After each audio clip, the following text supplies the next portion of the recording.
Ta lo falava I lo tātou watunu ule nei so fou, wha ma lo fula manuia, tai au le nei o le stofi, o le aso luas fuluona o le masina o se tema, tau sanga I lua fe luas fulu ma le wha, o le waunanga ma le tautua le nei le siu fonga le na mua Wellington.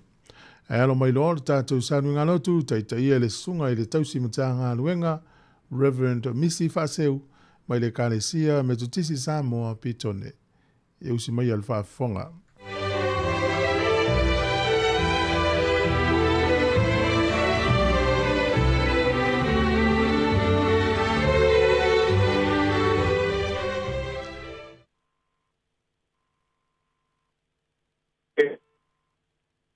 Matalo foi lo wala pai mai nei ta ma lo so fu manuia lo le langi ma lo le fato to o fo lo fo isi am au mangalu a lo le mangalu e ma lo ai o mai si tatu tu o nei ta au e ala e tatu tatu ima vai la tatu ia tu ales ati tatu ia fa tu lava Israelu ana se o ia van ia ina langa wala to lo ina ia ia te to ave ia lava yo le tatu yo to an tatu te talo yo maya nga pa ke fia ma malu le tapo inga lo yo ma ton lavo ma fia ina yo pa ia mama ia ti oi mama to e ni ta pa ia lava ile ngana a to famaun ia i pe wa fle inga e pau fa Hola, de peche un día. Y no la ya se to afeta y a lo o e ma ua pai ma ua la ia ya puma ola eva lo ila sa ua afile o e ua vai vai la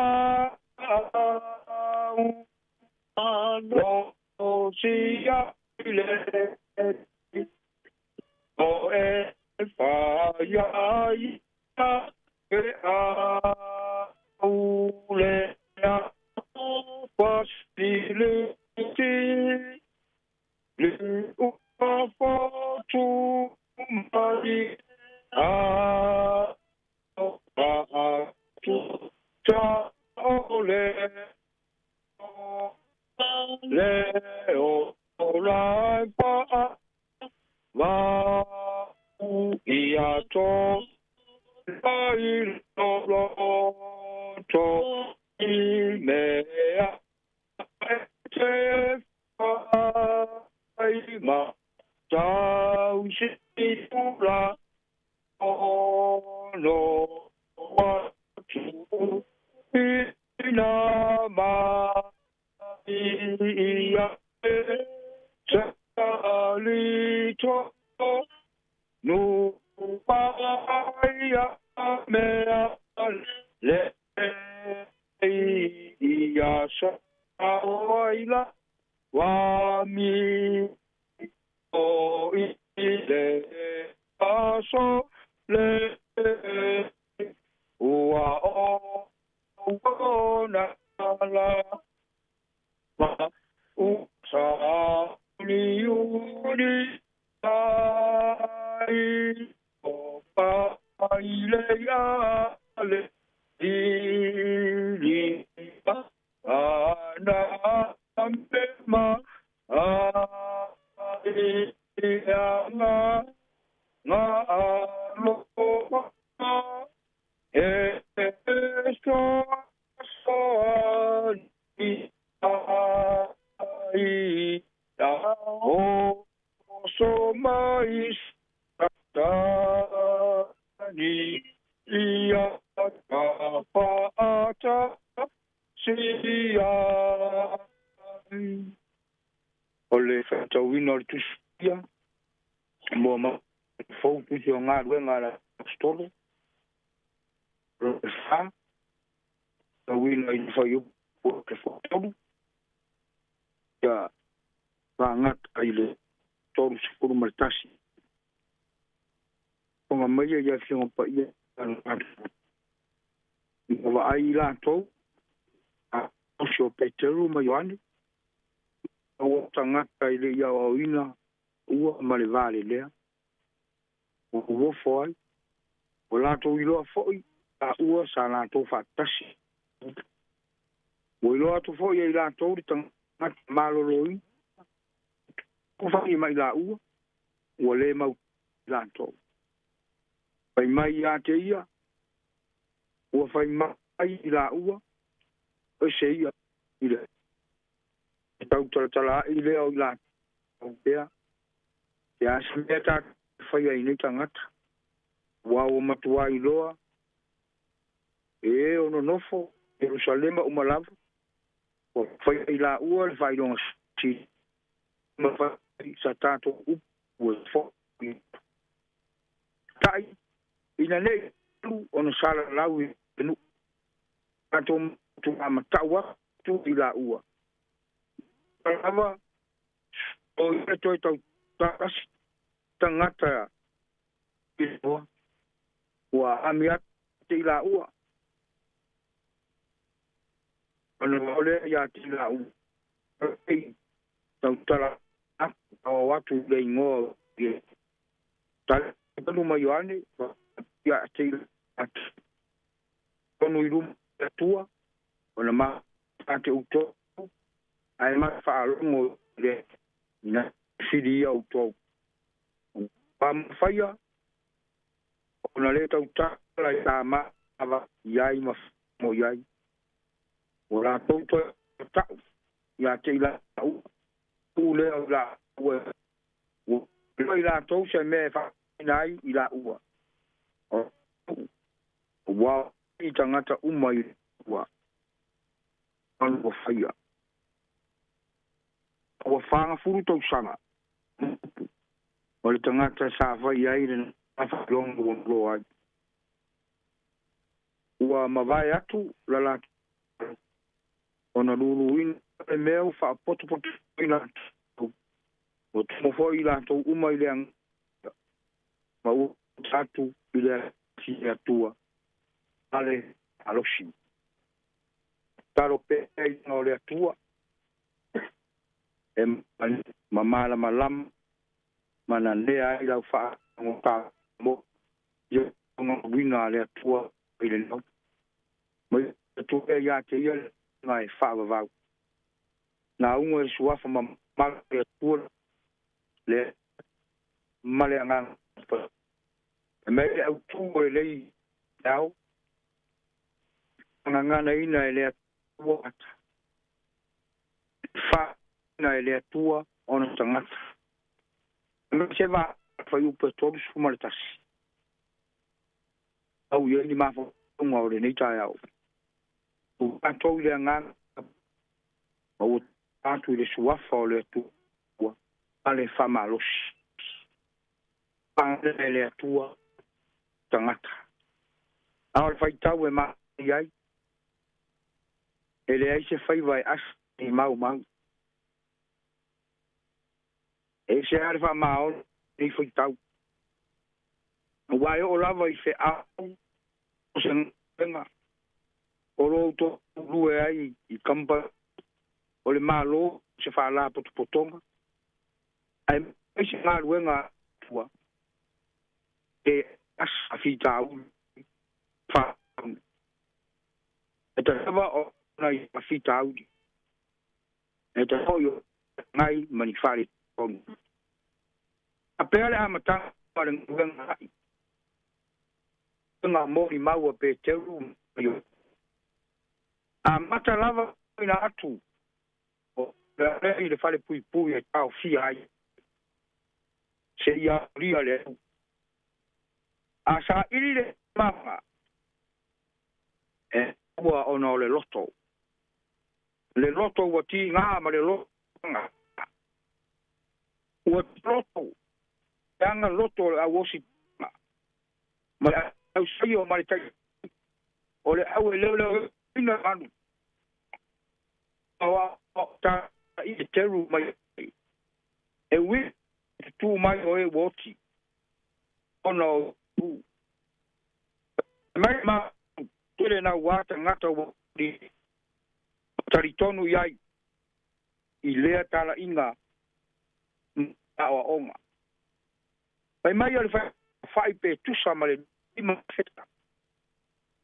A tire ai ona ti ngā loto ata. Mo walato mo lia pe teru mai ane. Lumo le stoi ina. Osa sili na yafa. Male ai ti tauranga sili. Walato sue ma pe teru mai ane. O le a ea le mawhai o ai o nei mea. E lei fete po kore pui se met. Au whatu muina o ia lea ngana oa. Ngana ai. Se ia whai loa e mon peteru. Io le nu. O tau e ino isara e. A o tau whama sino i maa ua. O lea lofa ua whai tangata. Ie e lutou ma le nu uma e lutou. O le lava o Yesu le Nasareta. O ia lava ua malo loa. Le sua ana o tau wha mu iai. Le sua whare na o tauroina. Ai tuina mai lava e lea tua. Woti. Le mai o tau tu funga whai whali. A mama turi manu au pito. Ai mea tu pao. I lato nei. Wa lato i loa fo. O i lava. Lato wha sesu. Ule ma toi in ma ta os langa. O lato wha tonu ina pe Ioane. E tu se marifono. Awar tala noa. E se me e fama te teru ma Ioane. Ia e ta i lava. I ai winga i le nai ngoa. Ami ma ua tu foi. Pa. E ngana pe to tala. Awa o i le ngo o i. E te iai pe teru ma Ioane. Ua tatu i tau. I ina mare a wosi tau fili au to ya se mea tau i ruma o le atua a wha longo ya tou e leo le atua e ma whai ana pia pe e wa ma ua ma te tau ma whai pea kai lo me na mahi ma whai alo whai toi i tauranga lava e taili se mea o i la ua. Aua le maua lava se pasala ina ai pe te Ioane ono tangata. Aua ua atiri ai o na vi tu tangata uma i lea tu ono ena whaia e mona e ngana i tua na tangata. Umoni Sāmoa ni lava losi le mea moni e tua lea e ma losi la tua le tua wo fai ma fa e ta malo o le pongai o tato wo losi ko ma ma o le tua o le ma li ai ma li ai o to le tua na te fa fou ta le pe yo tato ona te leo alo tato urufali o ia lava o le taula ma e taula ia lo polo e tato ma le mausa Sāmoa e tato i pau iai ma to pau ai a wai mau ai lo tato i le tino a fau ma kele au fe au nga o le nei aso no e fe so sa yo lo tato woli e fana nga ai e tua ngasa ono Yesu bene si o tato totale dia e fa alo fa te le lo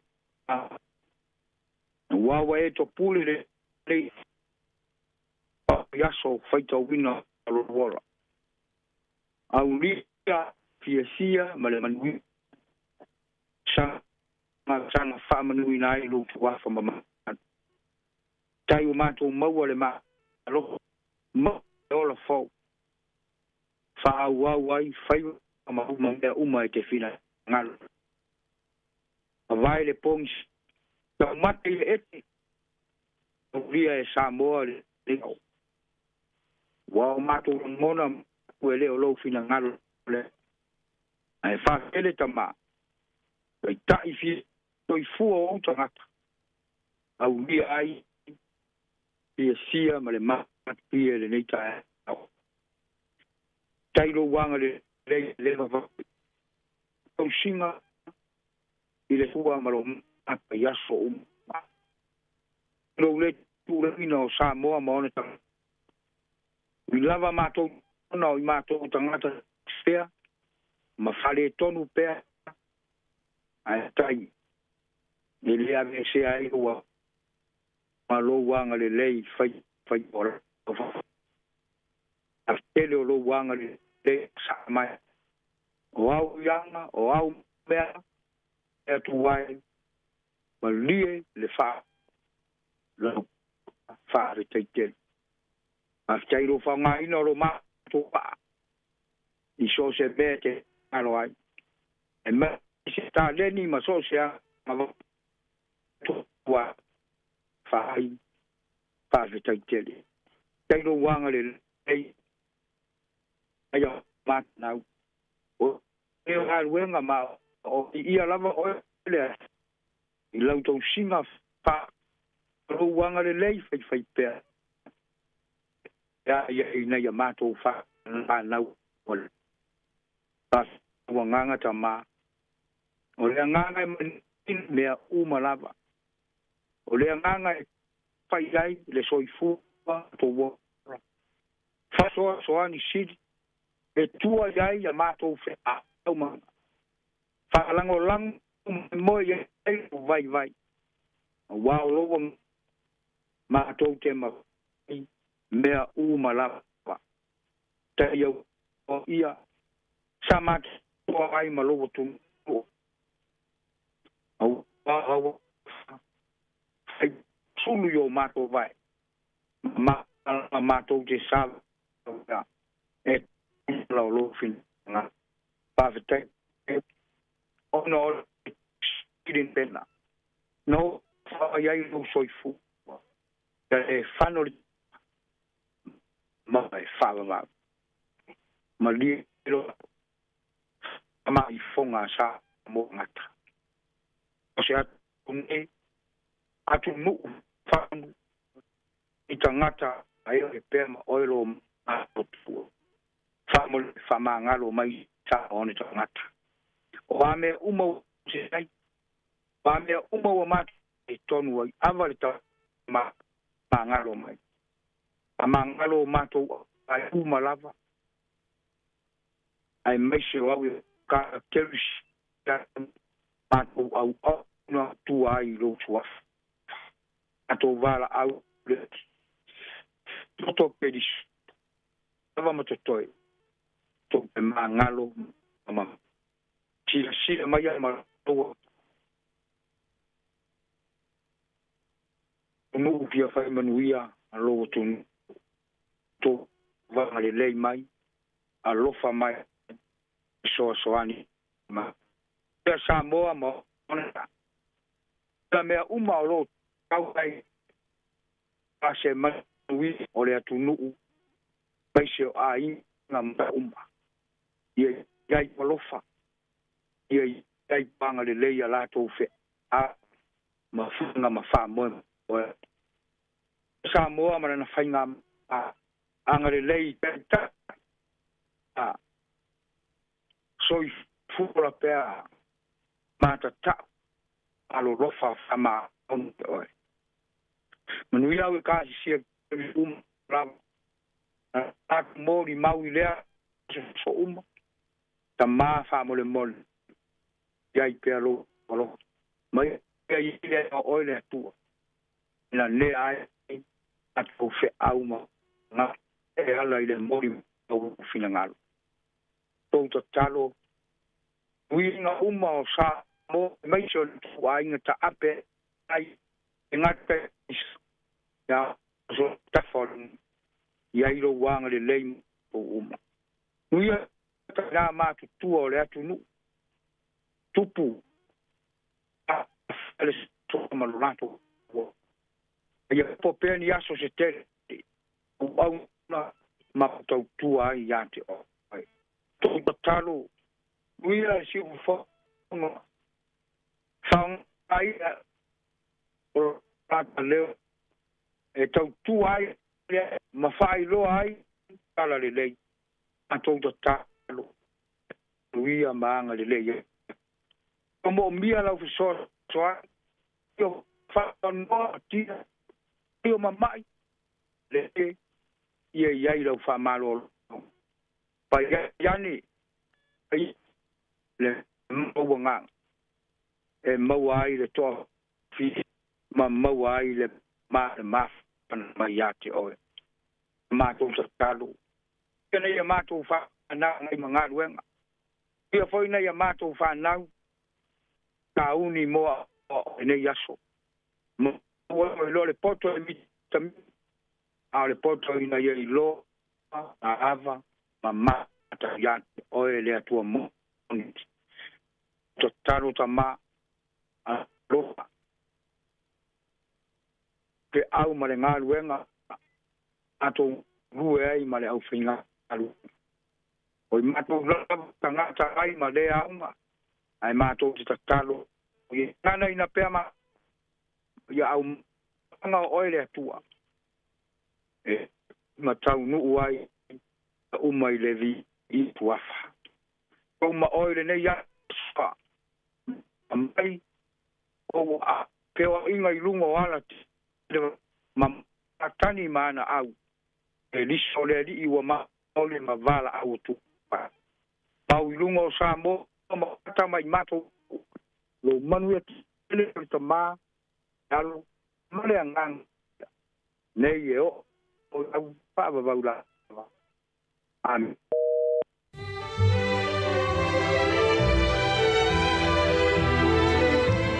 Mena ua whafonga le tunu o di tātou saunga no tō le tau nei na taitai le sunga i le tau simtanga luenga Reverend Misi Faseu mai le kālesia me tutisi Sāmoa pitone ia e mole atu le ngā whaftai tele whamalo tā pena whaftai whamalo foi i le tātou o whaipese anga leile tua i le kālesia whamalo ruatu i le tunu o i le awhaina o lau whafonga mai i ono le tūlanga o sota inga o telefoni o lau whaonga tātou whasalelunga whamanuele tua le tāpo inga le yaso ma le whaafonga mai o le ua luas furono minute o te elfitu a mai alevi inga le tua o le whaafonga iai whaafonga no le tātou porokalame o le ata o le tai au mai le kālesia me tutisi ko kiwi porirua ua vala au mai Yesu i manu te le ina le whaafonga anga ia po lau whaafonga mai le nei fo i tula.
Asa o le taia, siufofonga o le laumua, aso ngafua i le aso faraile. Ata o le taia.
Whatalova tuli tātou o tunu ule nei tae au, malei fo mai fo I whanunga le lei, vi ai le lofa malei anga le lei o le tua, yo fo I le soifua lau le lei tātou o tunu, ia mai se fo I o se ora lau whainga luenga se itulo, wa fo I tautua ina o le tātou o tunu, ala mai le tautua le si fonga lau mua Wellington lau le tio, whalongolongo, le tasi ono tesi ma le tasi Sāmoa, ia wapea fo I le mai mwanga I lungo o tātou ala hata, o le Facebook, ma le tātou YouTube, le nei tae au, ma le app, le Sāmoa Capital Radio app, ia soifua mulia Sāmoa le atunu pele, Whaafitai o leo o tātou toi mafuta fo I le pokalame le ata o le tai au o le astofi nei lua se fulma le ono o le masina o se tema lua afe lua se fulma le wha maalo se fulma nuia maalo le langi ma ya talofa fue maalo le usim le tai au Malo tasi tai foi le lofo le tua o am foi tātou e wheloi moi tonu sa manuia foi malo longa le po ya nei foi es foa fa popo lo taola ma so foi le tunu wa am tai ya manuia tai au fue ya usu mai fo ia usu fia mai ya o wala ifo o wala en el tai au ya fai fo isia u talo lai titi usu lo mla pes ele oh sole awa ya tu le su ane lungo ifa malama le next door va per sol e pe ya wo le hotel malesi me wo tu lai mai lo ma fa tu lo e polte mo le fa longo ia ainga ia ise peselot Peo le mena le utau so atu. Yeah. Tu so lau pese va pe. Sole. Tata le peis fa vela tu. Mo pe o so ya tato fefe ile itun tato pese lo le pese lo. Pe msalo po ise si utabilo tu al fa lo sto ina le. O so yo mena tu po ya lu me pongsana o lo pese lo. No fo me mamla ma no so le pese tin. Sa ya. Ia tanga tala na ia mata fefe. Ya wa o pese yo pese lo. Vi ai le tua ia se vanga na fa nga fo isi fo ile ia wena I fefe ia no fato ia ai o winga la utala fo ile va pe e ina te o isi time tu I mai ia le a inga le tu fa pe mai sole pe ia se fefe out Alo se fefe o se o tanga tale o tu na pese men ni taia Matela inga pe mukti no is fa fita tele ale to ina le fo pese lo e volto pese e o lunga e bella pese le mu e me si me la u por te ile inga le mu o se ora inga lo tu pese inga volele atunu Pacifica vai lá eu o te lo ane se inga Sāmoa ia e pese mai mala to lo pese le na usu wala lo se o poema fo o te mo neo sa do is fa fitau do to ina le ya e malo ya ta u fo na ma e le o le tai au ya fatasi mai tātou saunga lotu i tātou tatano lunga tātou asi fonga la mo be fo ne yaso mo ya na ya e si tātou fa fe no i mo tātou tunu i on tātou tatano no fo le pokala mel atal tai au fatalo fa tu tātou tunu le ni tai au ya ita o kale si o sunga i fa fe ngainga o fa la unga tala lei ya ai mai se fo ina i matu o tosi tono ainga o maota malawa tono maota ngase o le ala fo isi no fanga ia o lo o tausia fa apito ina yo tātou matua o lo fa longo men nei taimi i le tasi ono tesi ma le tasi fa mo fa talo fa atu mai mo fo inu tātou pinga te fa ilangi o le Facebook ma le tātou YouTube ia na ona toi fa amana tu atu tango tu fa atu tātou Facebook ia mai mo ai fo ia ni so wa inga ma wo ia inisio va ngolo langi o la to fo inu ngala wana nei taimi o anga ia toi nga luenga ia fa mo pe sa ngale mu ia i le anga ia toi fo i le amataino fo nga luenga le nei tai au ai me se foi la to wa amata mai la to nga luenga na le dale va veao le lima fa ia o lo mafuta mo nei tai mo tato kala me amata le ata le tai au fa talo fa tu ia tato tala no fia le nei yaso ia ma fa ali foi tato manatu mo ni va nga taua ia tato tala no ai po kala me nei ata le tai si fonga la mua ia o le o to lo sful tono minuto na tale o le tu lai valu ia o le pese nei mai le sunga ia mai fale mai ava ia amatai tātou proklame ia ma tātou whaafianga fo ile nei tai au talofa lava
Ia tala whalava usamel whafonga le tala o le tau mō le nei tai au. Ka mele official vai tau o le aso le nei pe e ma tele ina au oa. Ia le la tau te vai atu le nei teimi pe au oa mani nei aso mwha malu malu. Paolo. Whapea foi ka piti e Paolo le aso le nei e langi le lei le tau i manu atu. Whanui ia o Hawke's Bay, Wairarapa, Taupo, ma Marlborough. E eiti munga i le so i Taranaki. O le malu lua le ea lo whamawina inu nei o lo ele valu anga i lunga sifuru lua le ea mawhanwhana a mata mati sifuru lima anga i lunga le lua sifuru au kilani le soe langi le lei le tau. Awai atu le motu i saute i le aso nei e ti munga le nu leo Queenstown, Dunedin ma Invercargill e langi le lei le o ngā tonu le motu i saute wha solo mo me anga i lunga i nu iei Blenheim, Motueka, Picton le Soni. O leo te lenga lea tunu nei aso e mātene na langi le lei le tau di te leo vaenga lea tunu. O le maluru o le motu i saute o lo maluru to ese le tasi o lo i Queenstown wha solo le lunga le valu e mawhanwhana o lo sifulu anga i lunga lu sifulu. O pia le nei aso wha mei ina i timu o le tūlanga o le vevela ia pia e lua sifulu valu e mawhanwhana e lufulu wha. O le angoto ifo le lai le so Wellington i le lua sifulu wha minute te e le ono nani le fiafi e oso e le la tai au le ono i le tai au a tai au. O le fua le malulu le whamawina Wellington manu tua oiolo i le valu tasi anga le fitu e mawhanwhana se fulu ma le valu anga i lunga lu sifulu. Wawai le tūlanga le tai le nei aso whamai le ofisiala wa ai tau sua le tai Wellington le toi sifulu wha minute sifulu lua i le auru nei pe le tai le te o leono le fiafi toi sua le tai te o le sifulu lua tai au le vaveao. O polirua pe le tai toi tasi le minute i le sifulu le tai au nei sua le tai toi sifulu lua minute le lima i le fiafi toi pe le tai le toi tolu minute i le sifulu tasi na nei.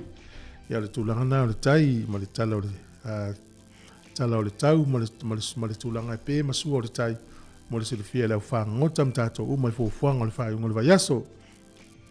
E mo le aula tupe tasi tala New Zealand maula tupe Australia e iwa se furu sene. Tupe Amerika e ono lua sene tasi tala New Zealand maula tala fiti tala tolu ono sene o le tupe a tonga pa anga tonga le ua tasi ma le tolu lima le pa anga tonga i le asara nei. O le tala Sāmoa le utala ono se furu ma le wha sene a nei a tele tupe. Tala ono wha sene e ia whale tupe la iti utelo la utala ono valu taimi nei. Taila talata tala fitu sifulu ya ai pe la fosa tupe. Tasi tala New Zealand maula tupe Sāmoa tala ono wha sene ia ma le tupe a fiti na ua tala tolu ono sene i le asara nei whaftai lava.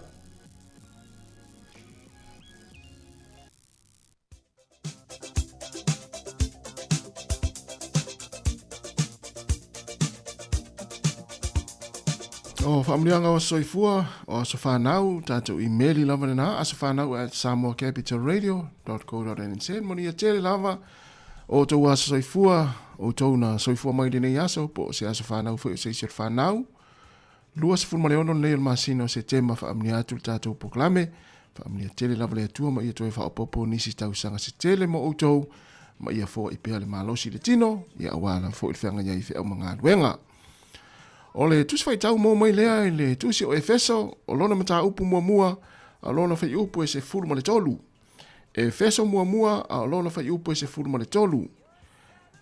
E iai fo i outou i a te ia. Ina ua outou whaalongolongo i le upu o le mea moni. O le tala le leilea o lo outou o la tanga. Ua outou whaatuatua i a te ia. O na wha mau whailonga i nai lea o outou ele anganga pa ia. O le na folofoloina mai. E iai fo i outou i a te ia. Ina ua outou whaalongolongo i le upu o le mea moni. O le tala le leilea o lo outou o la tanga. Ua outou whaatuatua i a te ia. O na whaamau whailonga i nai lea o outou e le anganga pa ia. O le na folofoloina mai. Manuia tele lavo tou a soifua. Pese nei mai le e terus a inga. E whaamuni atu ai a soifua mas whanau.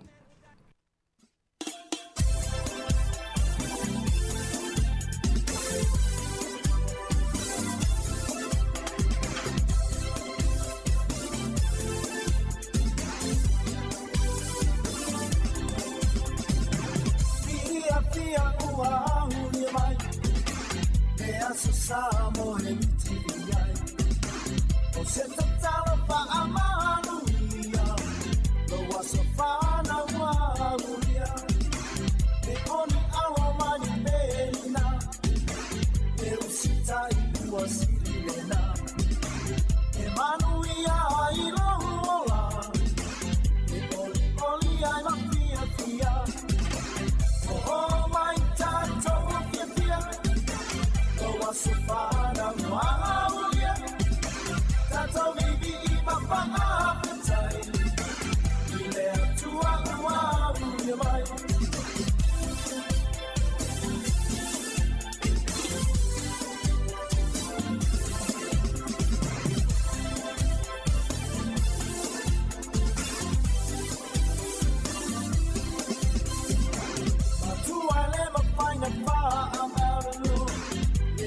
Sina i le tele o aso Wa o sapi ai nei male pia E le iaso ua uria Uso e ia tau tona Ia mua pe ale atua Fa awa tu tau lohu malosi Tau tua male pa amaoni O mai tatou pia was a father, no auria. Tato vivi i mawhanga petai, i lea tua auria mai.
O le aso luas furmaleono o masina o September.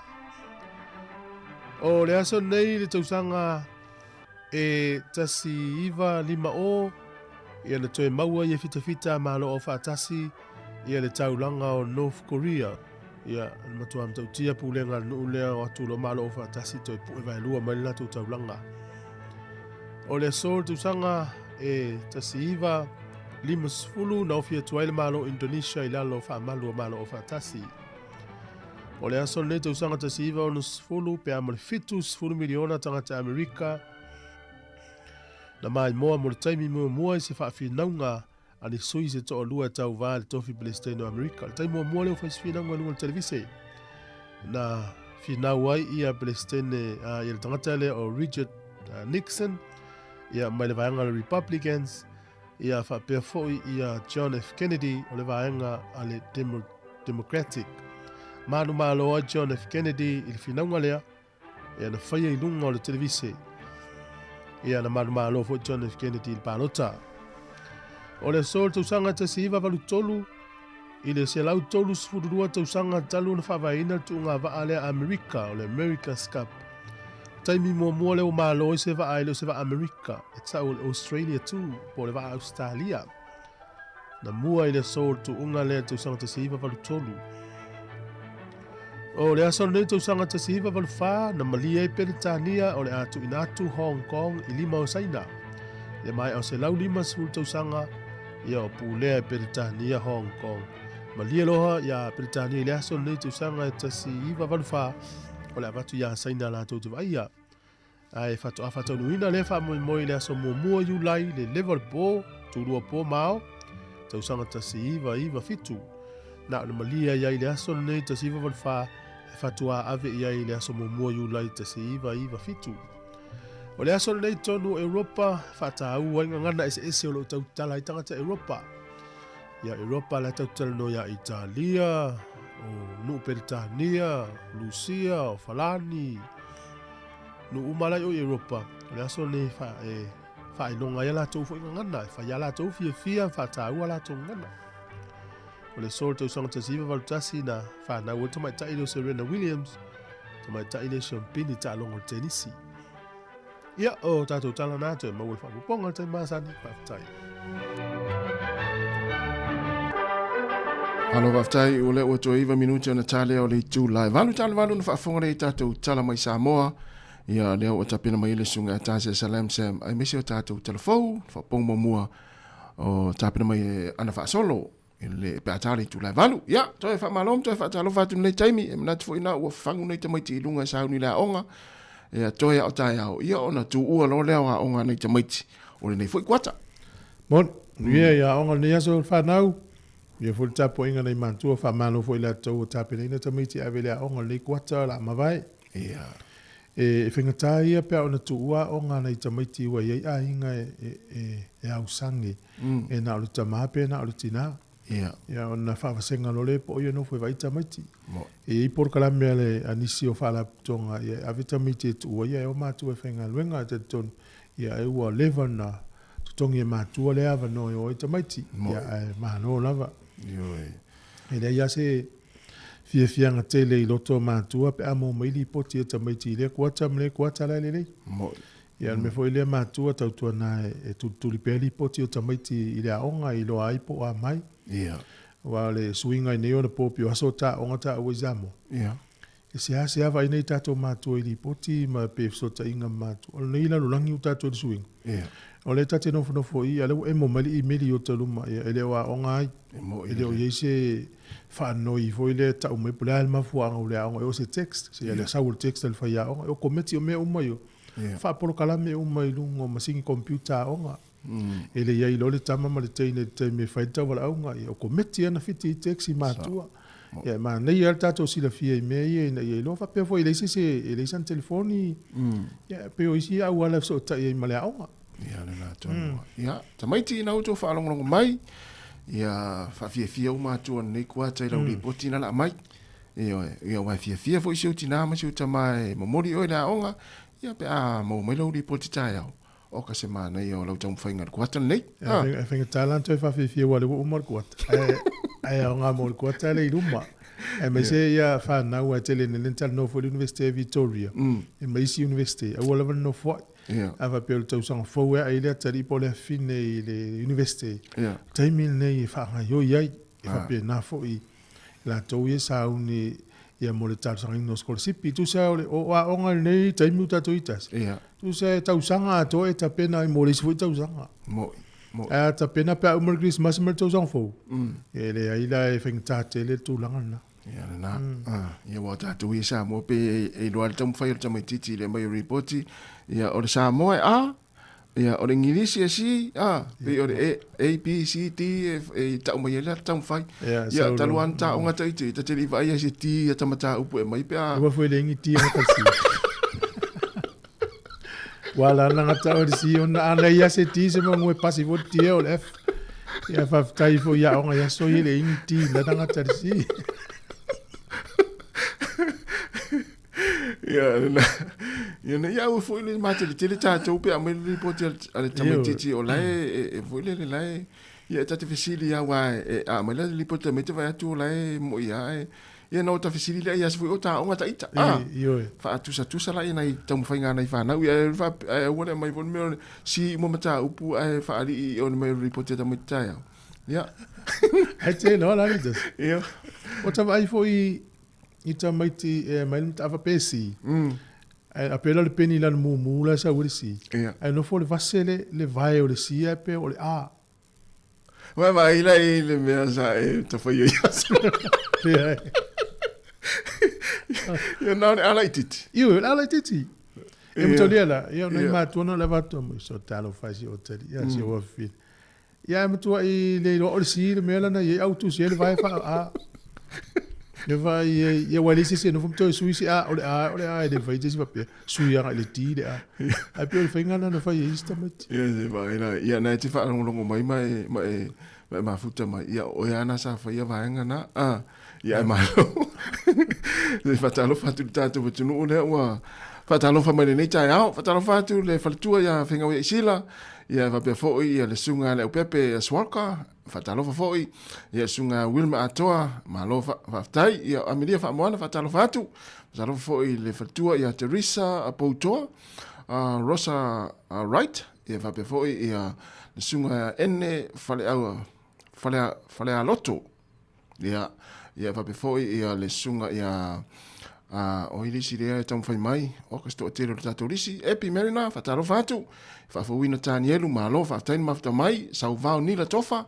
ia le so ya Johannes o ki ma John mai fu ala au tai au ia va pe fo tsunga saulo fa ea ia ma fo Eric fa taro fatu ia fa taro fo ia sai fo lau a fele aliva ia o Jan Matangi ia fa pe fo ia o kalangolango maloka maninga luenga Aaron Sila fa taro fatu Malole mafta mai lau sunga malu tafa whaatai le awa nai Sam mai whapefoi Erika Maoe ia whatalo whatefoi ia leuta tusi inu au sala ia Ifo Webster ia whapefoi ia puao leota whatalo whatefoi a Loma Mano ia usu ese a vangai mai au Amerika Samoa ta mamtua ia Lino a honi talofa Lino ia o Mila a Totoa ia fia malo ike na sio whasoa ia o Meki Dowels ia whapefoi li lani one talofa whatefoi ia Manu Amosa ia mai se foi sunga Elia Luta DJ King Malu talofa King ia o mua au ale ma le mati ia ma le sunga tupai si mo ta yone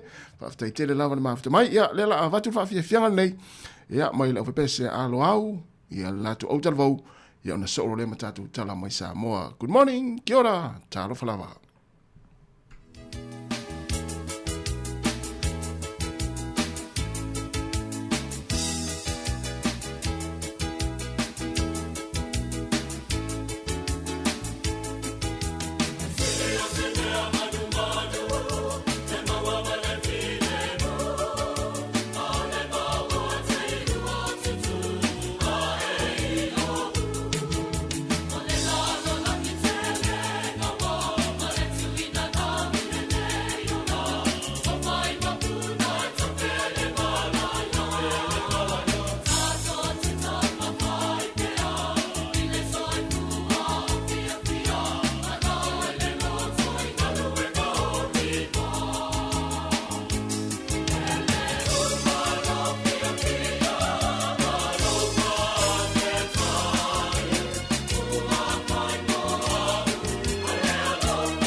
te whiwhi lava te whaatana whātulu tātou tunu o le whaopopongo tala whau mai Sāmoa o si mai e le whaafonga. O le whamana tui no le atoanga o le fitu se funma le 5 tausanga o le malo seidei Sāmoa. Na toe whaamanatu e le whionga te maita e ministal whaamasinonga ma ta mua seu manu vāsati sili purufana le tele o le sao o le malo seina i le ati na o le atunu.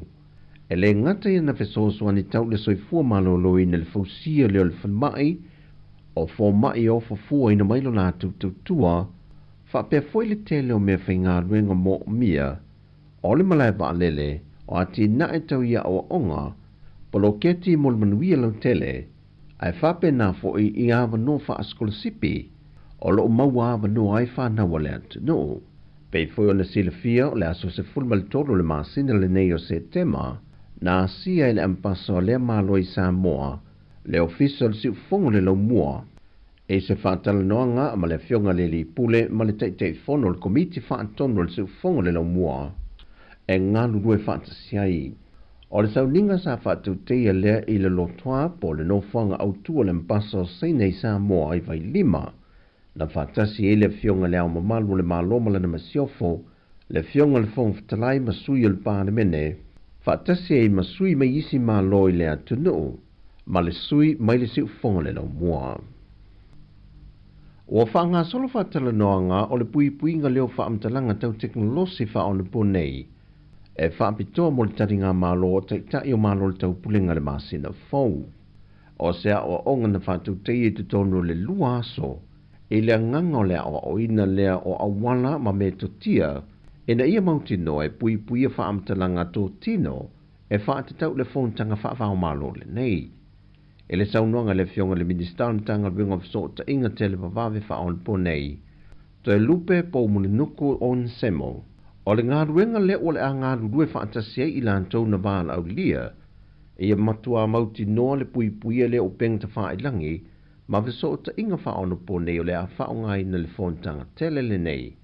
Ai maise o le wha le leia leo le ngā whatia e Sāmoa o Natalia tui whainga tau wha amatau i lunga o pengta wha ilangi ma ia lava le saunga le mua teitai uma o malo le tau pulenga.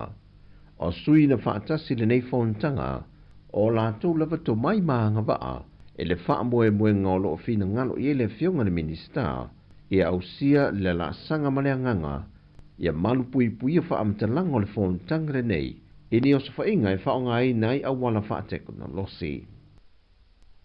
Wato a fitu whanawa o ngā melikolisia sa ngato Iosefo, le ua whaia ne i aile mtanga luenga o leo mō lianga, mai ilvevesi ma se tasio kolisi le taulanga i a pia, o lo whaasolo pele ngā luenga leo i alato suenga, e mata i tui nai i lato o ma na a fia, pēna whaatinon soli ngā tula fono. Wa fisoso antele ia me po ea ta fau i o whaapipi e mtanga ruenga leo i le vaenga lea o le taulanga. Wa mawhai i o no lato maa ua tonu ia whanau o lo sa i lia. O mōdianga o le whao o manua ma le whaatupu vivesi i no whanga whaitele. Lea ua mōdia i lantou, ma e ono iei nisi mōdianga whao popo i nisi o i lantou. Pe o le silafia o le kolisi o sangato Iosefo lo iei fo i lunga o le whaasalanga o le mawhaile o na toe awai i ni taamilisanga le kapi. I se isi fo i vevesi le sa ili ngā siampini o le taamilisanga le kapi le tau sangan te nei e le malai i lona lau mua i la fua. O le vaiaso nei leo le a whatau nui nai i se sauninga e whatau tō i nai le lua se lau ono se fulu o li i matama i tai wa whao popo atu ngā ruenga a maru le malo. O nisi o vaenga o le tāpenanga le mtanga ruenga, e na ia ngā whatia le pui ino le saunga le mua le whontanga te tai o malo le tau pulenga le masina fau. O le sauninga o le a whaatu toai i lantou e whaatu teia lea, e le mauta wha amasino i mulino. Ma o i lantou umani e lua sa lawono se fulu, wa mai a uma latu kole ninga ma o onga, e malama i le whaatinonga na ngā ruenga, na fili me iei ilantou e au fie ma le tūtau de soifua maloloi na le lei. Sau nod kom sina au wa pa aulongo tino Filipo, o se foi numera le lei tele le ua whao popo nei i le au nanga. E le lua vai aso mua o le amateina le whontanga de masina fau, O le a pitasi umai le matanga luenga o le a tiute i le whontanga e lona lotoa i le ofisa tu te ton moa o aonga le matanga luenga i tawha ingata. Mai whapena fo i fita ma leo maisi atu nuro wau fo mai la lato fesoa swane o le a no fotasi umai le no whanga lea ma vai mai e i sifi wa whaatulanga ina moa lato tiute i vahenga ese. O tala fo wio le nea so tofi mai Sāmoa whasoifoia.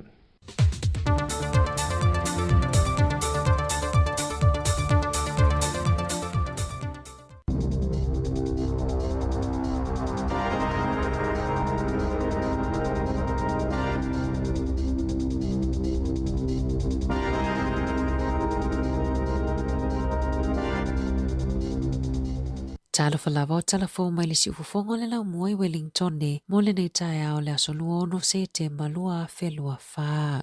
E to te le tangata ua li potia na afia i vaila au mai le vaita e le po le swimming pool i porirua. Pei ona faalia i li poti a le leitio New Zealand pei tai na taliane le so upu a le te raupara arena o lo o manuia umata maiti mai le o iei se faafita au li i vaila au. Sa faatasi atu leo o lau tine i mu faapeta a vale fale mai i le arena i porirua i le awa uli ana nafi. I se faamatalanga mai le so upu a leo e faapea na faao o atu se vala au i le luas minute te ele tasi i le awa uli. Faalia Helen Brooks o le arena na iaita maiti sa faalongoina le mamai i le vaita ele peitai na siaki au nanga fale mai mai le o iai se a faina na ta ua le Wellington Free Ambulance na faya suenga i tanga senga se to se furufitu mai le iai se isi na mo mia ni tonga fitinga.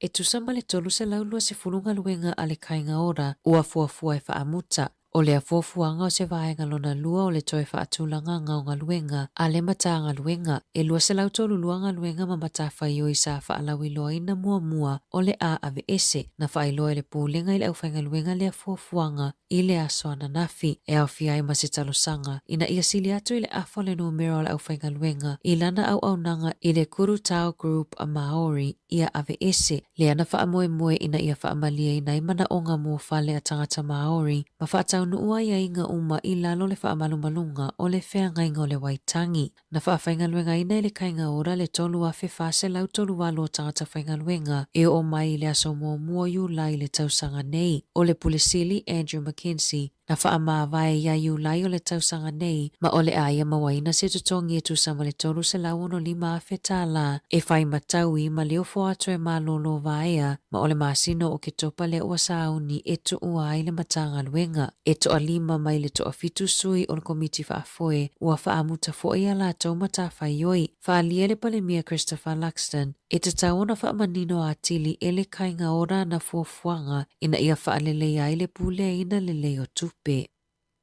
O loo whaamalu se tasio a inga i whawhane o latou whale au ki lani saute. Ona o loo whaia pea i loilonga ma tau whaawasenga lo latou whale i le silia ma le lua se furumasina taluai talua na whaaleangaina i lo longa i le tausanga taluai. O le aio maangere o se tasio pito nuuna pito sili o na whaina i le taimi o lo longa i le aso whaamanato mo au ki lani. E na o le se fuluwalu mai le iwas furu 5 whale i le pito nuu ua mai au na whaawasengaina na ta ua i le tina ia Helen Faylo ki tohi na matua a whaina lo latou whale i lo longa sa le ai se vai vivela whaaleanga ina lo latou umukuka na whaatoa umo na whaafou ma le tele o mea whale na tati ai. Sa mawhai lawa na whaonga le whale ui peitai o le whale ta ele sa matua i whaaleanga ina ma le saonga le mu. Sa manatu le tina e whaapea feo na ola whaapea i totono New Zealand. Walata i le lua tau sanga talu lo longa i le aso luas fulfito Januari. Ai o lo talia pea i le tele o ainga le whaawasenga ngau whale e le pule ngā nuu. E lata i le afe whale i totono au ki lani o loo whaatalipea mai pito mawhatia le pito nuu o maangele. E toa tasi le tangata whaase e le kiona i itu ainga whaase enga e mulimuli tai i ai le helikopa, le heli skiing, na maliwa na nafi ina ua whaafose i o na vave le solo le kiona, na longo ina au nangalavea i le Aerosmith Range, pe tu so le kuata i te el se fululua i le awa ulia na nafi, o le tangata ua maliu na tanumia i le kiona, mai le i whaamanu alia ina isi tangata na latou whaase se e whaatasi.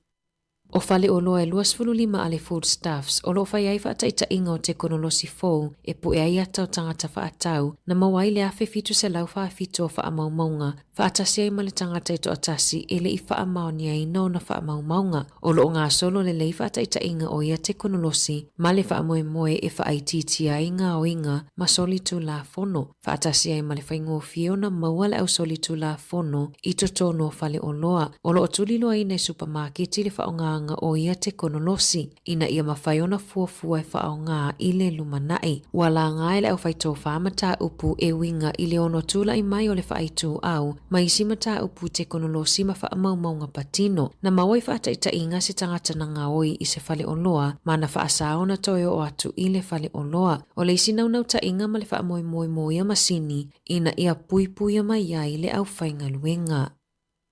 Ua whaalia le fia o se a ingai au kilani, ina ua talo sanga I ai lea onga whaataitai ina ia ave e se la lātou tamaititi lua tau sanga mai lea onga, ona o allergies po o awhia ngai tali atu ai tamaiti I nisio mea ai e whai e tutono lea onga. O mona lua tau sanga e le mawhaiona tau mawhai pinati, fuamoa, kiwi fruit, maisi tu a inga pinati, e na te tau ave ina foile EpiPen pe o se peni, e whai malavea ei pe a o ina awhia mai ia tau mafa, na whailoe mātua o mona, na amata mai lawa I le ono maasina o nei loa e iai awhianga o mona ia tau mafa, mana amata o na alu I le daycare, mai le whato atasi o na tau sanga, na fono malea onga ina wa amata mona, ma whailoa I vaenga taua nei, ona e mawhaiona onga awhianga e o iai, pe a tau mawhaina peitai, e tasi le maasina talo na amata ia o ke topa o le tau sanga na te anei, ai tau mawhaina I mona le kiwi fruit I to tono lea onga, na ave iai e le au whainga luenga, mana matua I mai ai lava, na whilo ai mātua ma le au whainga luenga e to ilo le mea na tupu, matala noa I le puipuinga o mona mai ia mea ai mo le lumanai. Muli ane na toia a fia le tamaititi, ina ua ave iai e le whaia onga se muffin o lo iai to tonu le fua moa, wha apea ma le kiwi fruit, mana matua I maitinga ai nai lava. Tolu ai aso muli ane na whaate iai mātua o mona, ina ua talo sanga lea onga e sili ai ona ave e sila la tama mai lea onga. Ua whaalia le fia o le ainga o na sa le tatau na o ilea tau nuunga, ma e ai lava awala e mawhaiona whaia e pui mai ai tamaiti e ai a fianga I mea ai. O loo whaia so e ngal matanga luenga wa onga I lea mata upu, ona e le onga tusa ma polisi ale matanga luenga wa onga, ele italiane lea onga ina ua fesilingi e tustala. I taalonga, e se 45 tausanga o le tamaita ia Alana Reardon, mai wai kanae, ua longolongo atala I le sailinga siamu pinia le lalolangi, I le taalonga e whaonga ai scooters, le Scootering World Championships, le olo o whai ai Roma, e le iai ni tala vou I le vaenga na tau vai Alana, masa tau vai le vaenga o tamaita ai matutua, na mata ina whaalinga lea tamaita ai, mana tulanga ono I le sailinga siamu pini, ai whaapale ina I le se fulu pito I lunga o tangata pito I le leile scootering I le lalolangi. O le aso tona I nei le te o le fitu I le afiafi o le ato e whetau I le olo peleki ma le awa Australia I le lata alonga lona lua mo le Bledisloe Cup e whaia le malaita alo a le Sky Stadium I Wellingtone. O se taimi ona whaailoa mai leo le au filifilia le whaia onga mo le olo peleki ai ua manino I whaatala noanga atu si tala ma Sam Kane I le vai aso nei lona ta alo ai I le aso tona ai e ato ai le se lau o ana ta alonga mo le olo peleki. Tala fōia mai le si uafonga le lau mua mo le nei vaenga o le tae ao.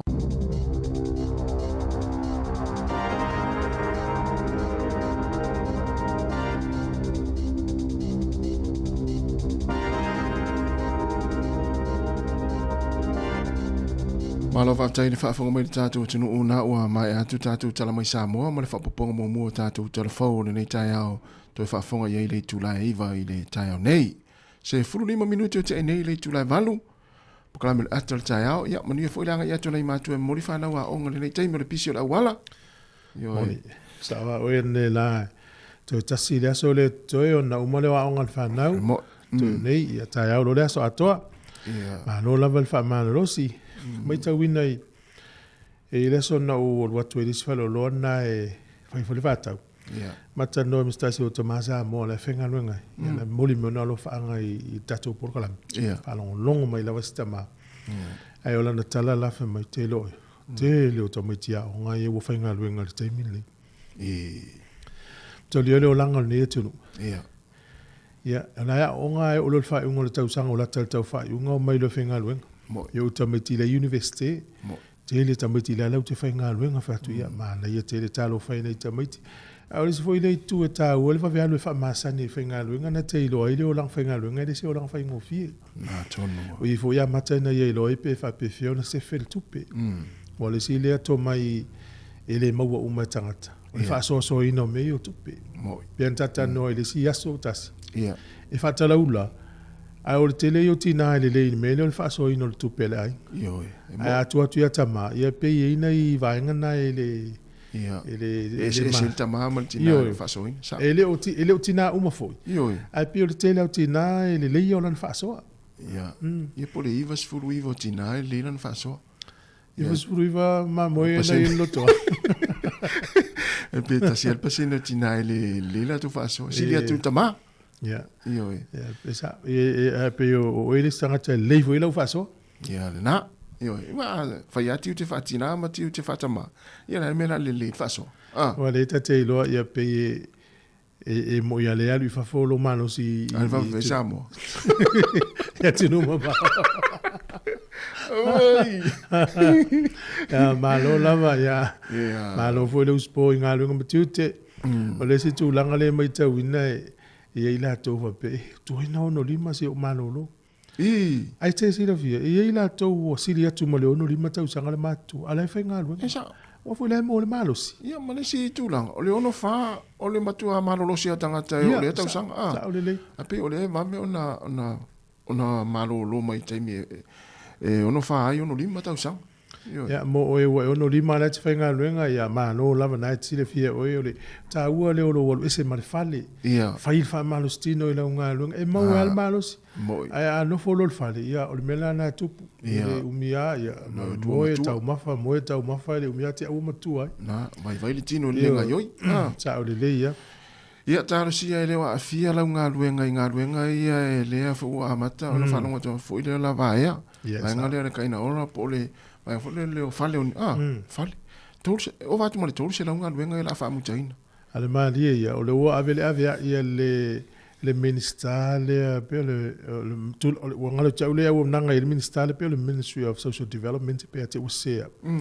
O le vaso nei na vela na vea i tonto i fo i matanga tai o ofisa e whainga luenga i lau tau whai wha malu sia ai sa umal mafuanga e fiso soani pisi nisi pe lau Wellington e fiso soani whale ainga whale kofe ma taxi ma uaunanga umai e lau mua al fusili la a fa fela le fia afe le wavaia o le wato e apa mai ne wale o le tu le le o le whainga luenga le whale e se fele tupe a tangata whiwai se fele taimi. Ia. Na, me tau lia tumu i lungo train, ia alu le taimi e tau ta pena, ia whenga luenga le whale. Ia. E leise tupe alu le train, mal benzini le ta vale, leise tupe pakal ta vale, leise tupe alu le kofe mal whale inga. Ia. A le lana vaea tangata. A leo tau whai mai tangata, mai toio mai whenga luenga. Ia. O le rea tangata purana mea whai. Ia whapelo tangata. Ai, ia wai mo le tau whaasoa soa tupe le tau tāto i fuanga wha mai o atu i ofisa o le mana, ia le whale se fele tupe. Na. Ia wa afa apea mai e tau finga luenga ma vaenga luenga ia. O le tasi le tu e fisosoani nei a inga o finga luenga ma le fale. Ia, sa o le. O ni alun tu pe feo ia ima lui pensini ma o le train ma po le pas. Ia, moni. Ia le fabela foila. Ia a fia i mga luenga la o pasi wa nei pasasi. Ia, moni. Wa vai la te leo le afia. Te leo le afia. Ia. E afia uma ia pe o le e whailoa tu pe le tātou tunu. Ia, vai a nei te ua a whaina la unga luenga, vai pe le o se awa noa le wa mai e whai fo isi si me fo. Ia e mo. Ia ua nei a whaina e lo whina ngalo. Wa o le vaso nei, whata ua ai le mental health. Ka saonga le mu po o whaalau i loa ina ia whamanatu pe le tā ua o le malolo ina le leo le mawhauwhau o le tangata. Ia. Ia maua pe le malolo ina le mawhauwhau. E la patai toi foi whamanatu atu i le atunu o tautua nā ma oe si o uso, si o tua oi, si tamas, si nā. Uso a whainga luenga po le tua fine, tua ngane. Whai mai so atu iai, o a mai, o manuia. Ina ia tato ngane lue whaatasi e wane ia whaina leisi ai lo ilo leisi ia. Ia. Lea se mafuanga si tasi na te iloa o e mafua i le ngase ngase le o le mafufau. O te leo wha maumonga ia mai o meo mafutanga. A me se le unga tupulanga televou o le mafutanga i le vā o le li ima le tamaitai. Ia pe o wha maumaunga nā. Ai tu ulu to inga matua le i tā ua. Ai ini me whainga tāfu i le me whai e tamaiti. Whata inga wale o matua tā whānau. Mai la le tala nā whamai o le mele lau tupu ilo o te li i polo wa fin. O tasi nā vāenga ia whaina i fo i mawhau nei matua. Ia o tala whanau noi au mai o ni misa o se si wā whaina le ola me whapea. Ai a mai lana tala fia vole mai. Te loa ia whapeo o ele te izamo. Te loa tasi. Ai la leu fue antau talo le maketi zalonga. E matua o tangi alo fia fasole. Le tamasole no usau mai Sāmoa matua. Apea o le upuro fue a mi o tau wia wai lango.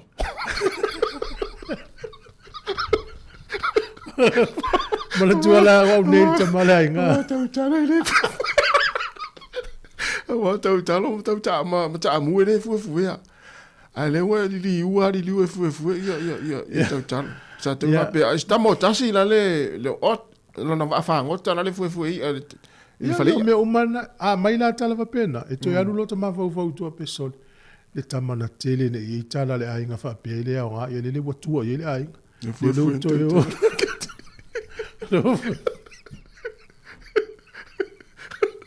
o tala fia la na mai fa fo pe mai matua e fia ya matua e be fa pe te lo le tamotas ya le o langa le wo ya i wo le to pe pe ta si wa Esa hora tala al lom tua tina le fai e siona fa tausion to lua te le a swingo so to lua o le to inu papu o inu fa la ai anga suyo no vanga la tu ma wor metasi esa o sto ina na sa nei lona tali ila na sa ula tu la to inga samu sa sto ina ile mau le fale tamo fo e fe lua ile mau sa ula to ina lua va so vile tu sole o ha mai ala u fa muli fa mai tu malo tet yo te le al juinga o to ina mo de to ai le safari o le wa ai le fale Ona to ai solo foi la wa ai le fale tanu sa sto in. O ma wurde telu ai fale si ai ngalo ai la to fale. Ya o tala fia na fia maua uma tangata. Ya. A tele telefano no ya na le afa na yo le ma fau. Ya le ya solo fangele tu fo ngale tu. O tato por kala ata ta ya. O le ne minute po le to la tele iva la ta no ma le fa tonno titi sa. O le afa iva. Le ua vala uria por kala mele sunga le to fa ya li amana ya Lorenzo Kaisala. Le sa fa mo popo ina su nga tupe fo ile mo na ya lo Sāmoa ia na mali liu fa avelavi. Le ngalu fa vai taimi. Si fa matala mai po feo o tupe la fo taimi ave ai fia fo. Mana ya. Afala le iva le la tata no ai tulanga na. Ya, ona imisi langa na. Moni, la fa isa la fo isa tupe le fa mo na ya lo ina mali liu. Ya le la fa manino mai le tanonga na la fo liva. Mana ya tel. Iyo.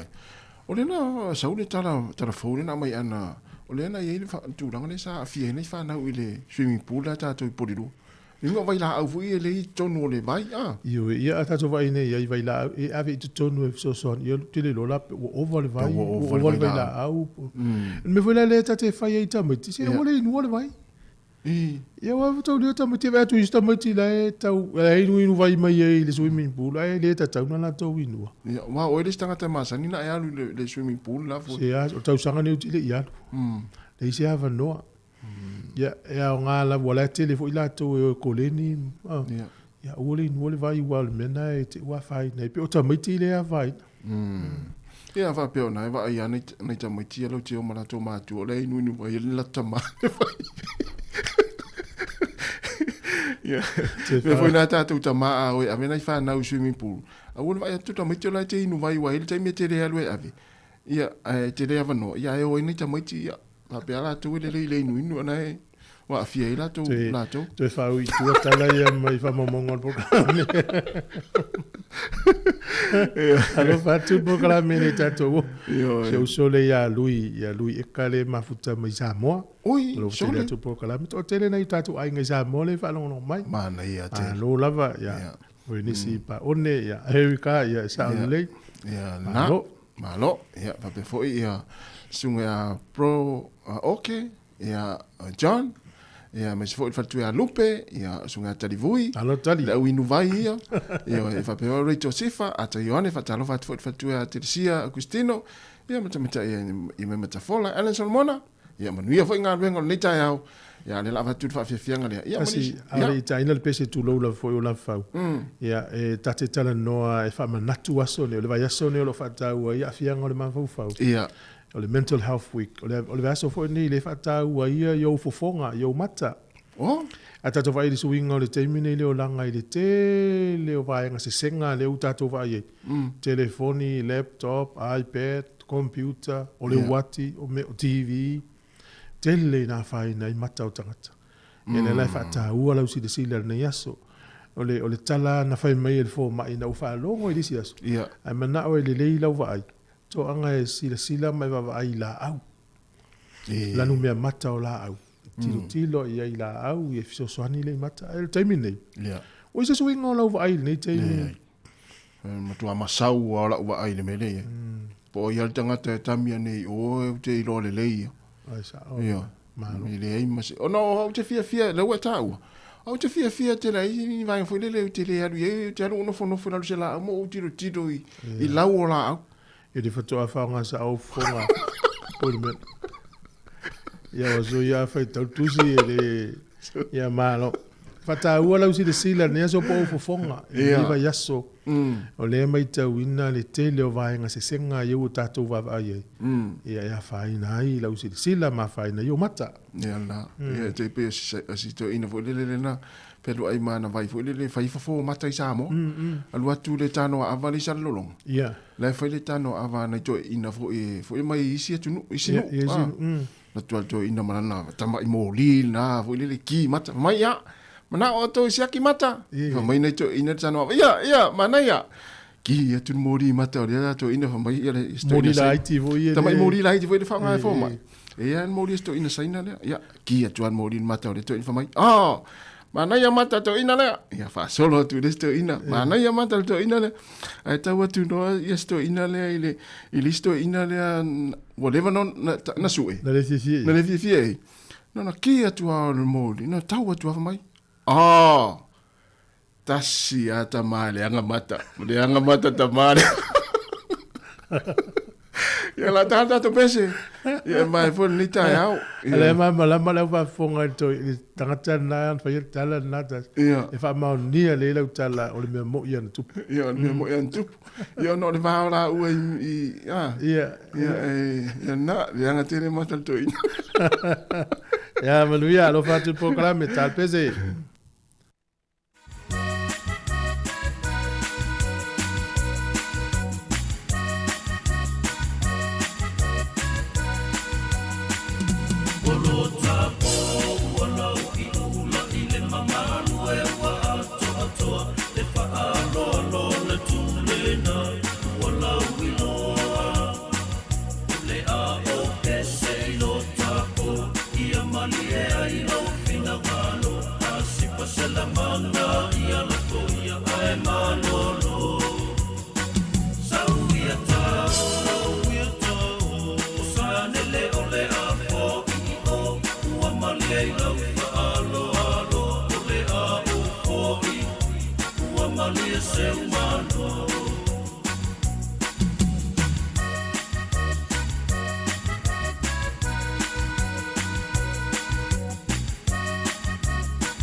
Você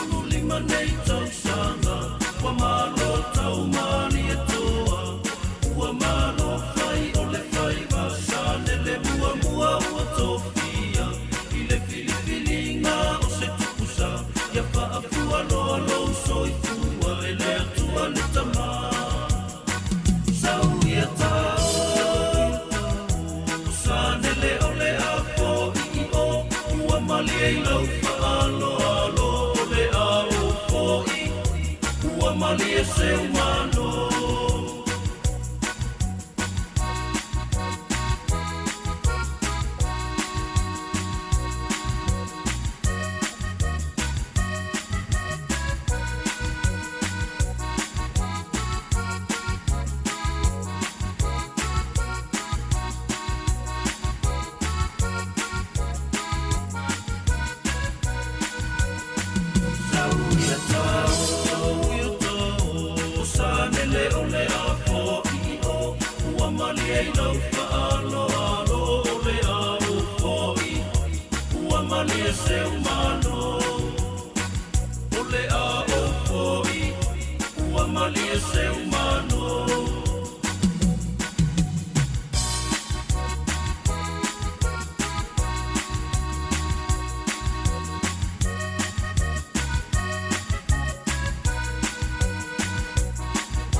E tolu se fulu afe tāla le tino i tupe ua tapena le tiki sound mo lana promotion e fiso soni ai i le tangu tā o le soifuanga le nei vai taimi. E tolu wha ilonga tupe ta i lima se lau tāla cash o le ase ina i asa whareila ta i tasi moni usila ma au se tālia. Na le whaatau lava o sau top up luas fulu tāla pe siri atu mai whale o lo masani pe lafo foi online le tiki sound Pacific o na maua leo lo avano le sei. E te avano foi a lafo sau se leni le mai cash a le tiki sound Sāmoa whaonga i le tautua le ClickX Pacific. Lafo nei loa sau top up luas fulu tāla pe sili atu foi pe whaonga le ClickX mo tupe lafo i le mai cash alu ainga i Sāmoa ma isi atu nu o le Pasifika. Mo soa whanoa e te manu malo ai i whailonga tupe tolu ta i lima se lau tāla cash i aso whareile ta i tasi. Mo nisi whaamatalanga whafso ta i le telefoni o le o valu se lau tolu whawha whalua tolu. O valu se lau tolu whawha whalua tolu. Seki a le Digicel.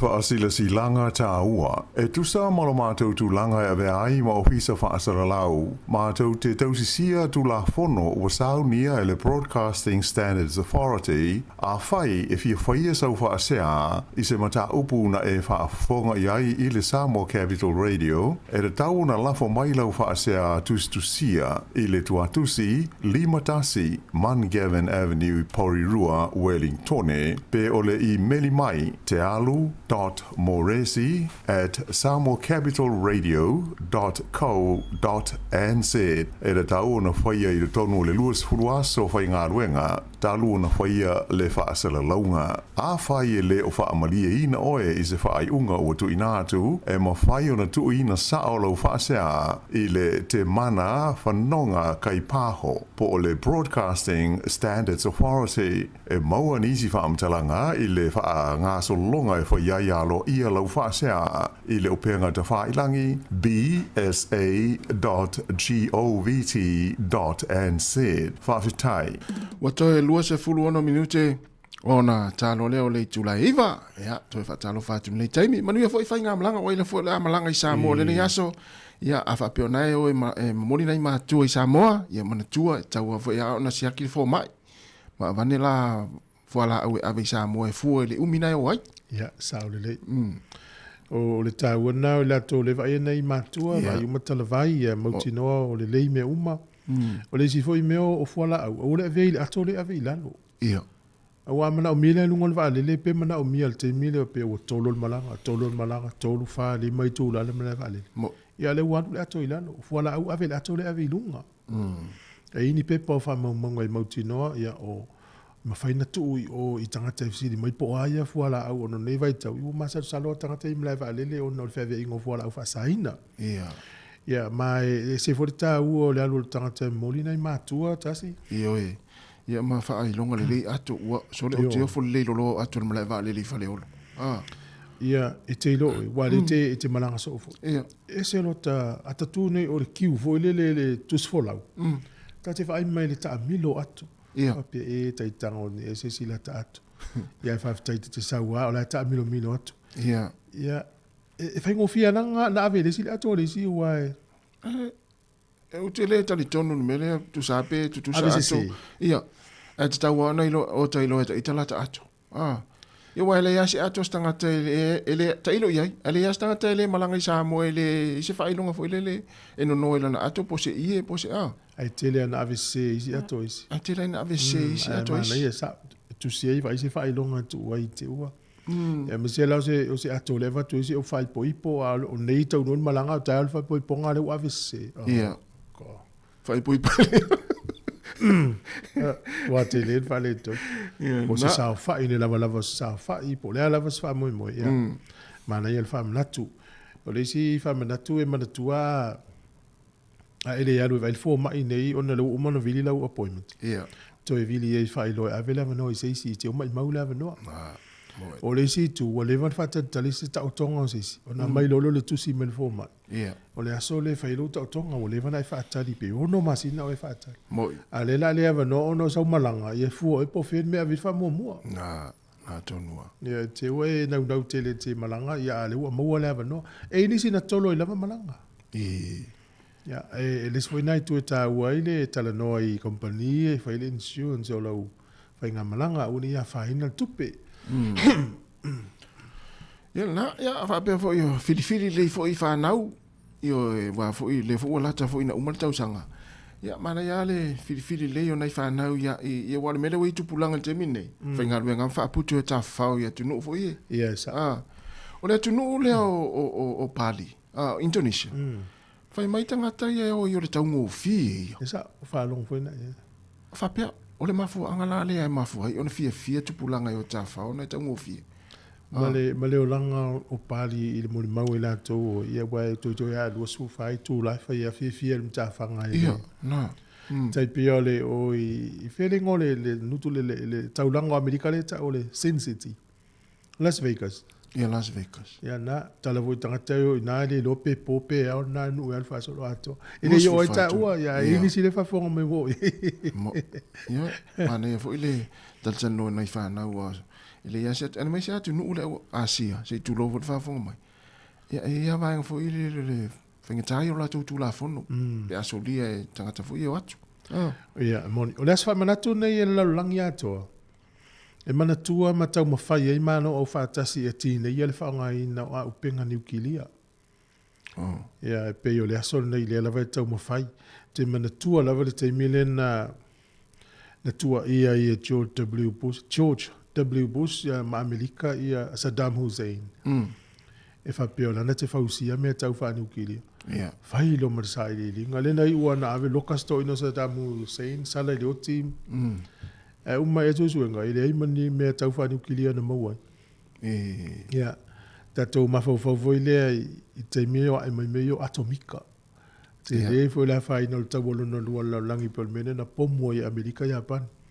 A pe lau tata no i le haso neoni. Usila le atunu e lau tu matila lau langi te e atu i mea wha niukilia. Taimi fo ta onga i Sāmoa ta wha alongolongo i whatita inga whalani i muru roa il Pasifika. Watu o tala to i pili na taimi le fie o ni usila tele lau te e whaateta inga na whalani i tonu al Pasifika. Ia le lavalo e ni usila taimi le na manu lau tina te atu lava i le mo mea tau wha niukilia. Ma le whaonga ina o niukilia i nisi o loa. O le asola nei le whaata ua e lalangi. O le anganga ina ia tau mwhai e tafi e sea. Na le tele na me i lalangi whaonga ia le poto whanei o na po. Whai ala tau taua. Mana ia? O se talalata mai to tonu o le taua le vao le avaenga le Hezbollah i tonu le panona ma Israelu.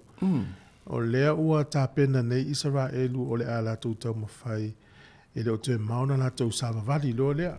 Tau rio le tau mairungo le ea. E le o whaonga ina ni vaa. O le vaa tea le whaonga o le vaenga lo na lua po le phase 2 le langa Israelu. O le whaonga lona lo lau ele savavali ia fita. Ia o la lava e whaau lava ta whana mai e Hezbollah lo ke titono Israelu. A le poti muli na le a song fua tasi a lo swainga. Na e toi tia 5 se lau tangata mali li. Toi tia lua fe tangata manunua. Fai la le a Te fia. leo nei tina ma tamaiti. Ya fia nei tangata lau tele nei taua ma nei vaenga.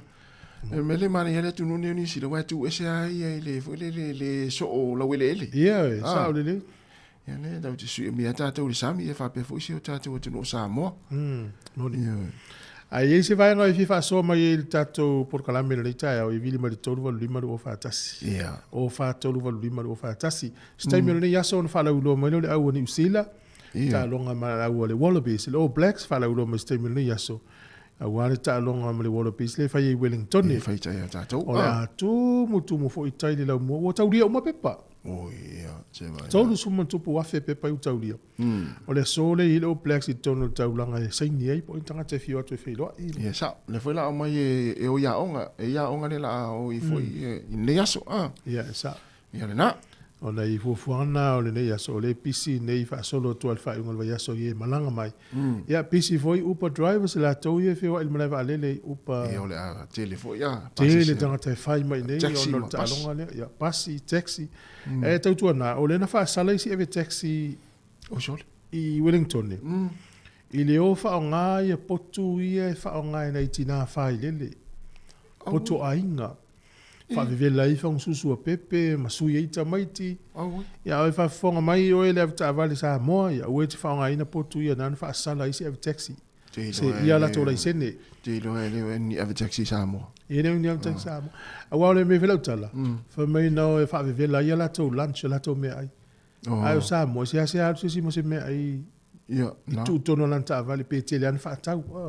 Se fete. Pe tu sawe ai le fale. Talo fale valau. Alo se fua lo sunga. Alo se fua. Le wo wilia ku fo fa longa ku le fixu lima ka sanga singa Sāmoa. Oi ia le. Ia. Oi nga ko fa fo ia singa ya soia. Ja. Ko fa fo. E fo I konga wa makalo ku pi mai ka mai konga nga sa o liu o William. Ta ka lo la wa pia. Nga ko ave. A senga foi lá. Ia re kanga po le lima balu foi nga nga le ki. Gela ko ki ko inga nga o ko pengi ma a mauma. Also. Ia nga ko in. E foi mai la mo pe a la ka sa wa. E me va ku pe. Ia e ro ai mo pe hoile. Ia pe no ka ka pe lo se ling il pe. Ko ka e ko inga. O ke ni la pe. E avera e sente la ko nga yo I senga. O fela me te alo mai au pe. Tō te o ma tō tupulanga su e mai. E ma ke o whanga pe a ho ele mo whanga me I ngā wai kan. Ia au me mo esila. Ia o esila ngā wai kan ia e ke lua kwa pe wha pe a lai. Ia e ke lua kwa la ka whanga ia. Ia pe a koru au pe. Ia e mawala wongo seli. Ia koe ae malau. Ma pankeke ho ingo ki a mauma ko pengi ma ngai ko ingo ngai vai kan ai ave saina pe e ave la e fa mai e ave sainga so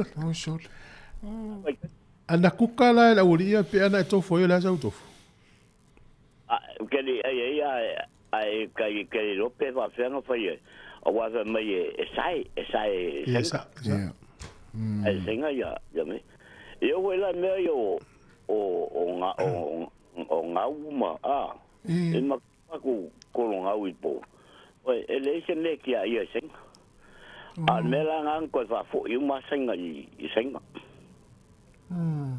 ai ko ku mai role le ma role ko inga ku le ya le nga ia ku fo la o senga ya le la wa ko senga ai lo ia nga fa long kwai ia senga ia no ia le fa le mai wa le bonga ia ele che le anga fa le mai so ia me ka ngo fie pe fo I mak pi ko ngo I lo hat nga fa ia senga le vai nga ko po wa I ma fu ni ka sang ia le anga ho le ko fa fo I me ele ai le a va ka ngo la senga wa o I lo hat be e senga pe ko ngo senga ko inga hole lo ku kalongo inga ya kalongo ke le mamla mai lo e do me ngo pese la ia le lo e senga po la ko inga upu ya ka ke pese Tai mo fa soa ya le ko sa asa por sengi ngam ko what time the pass am no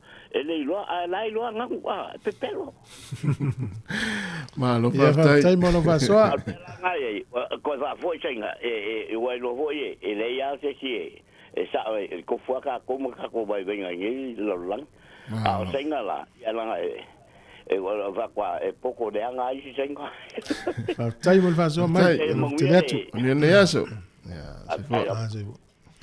te te te ta fiola na o sei na sa mo li to ve o ma sei na o san sa lo pesi me le fi sto ina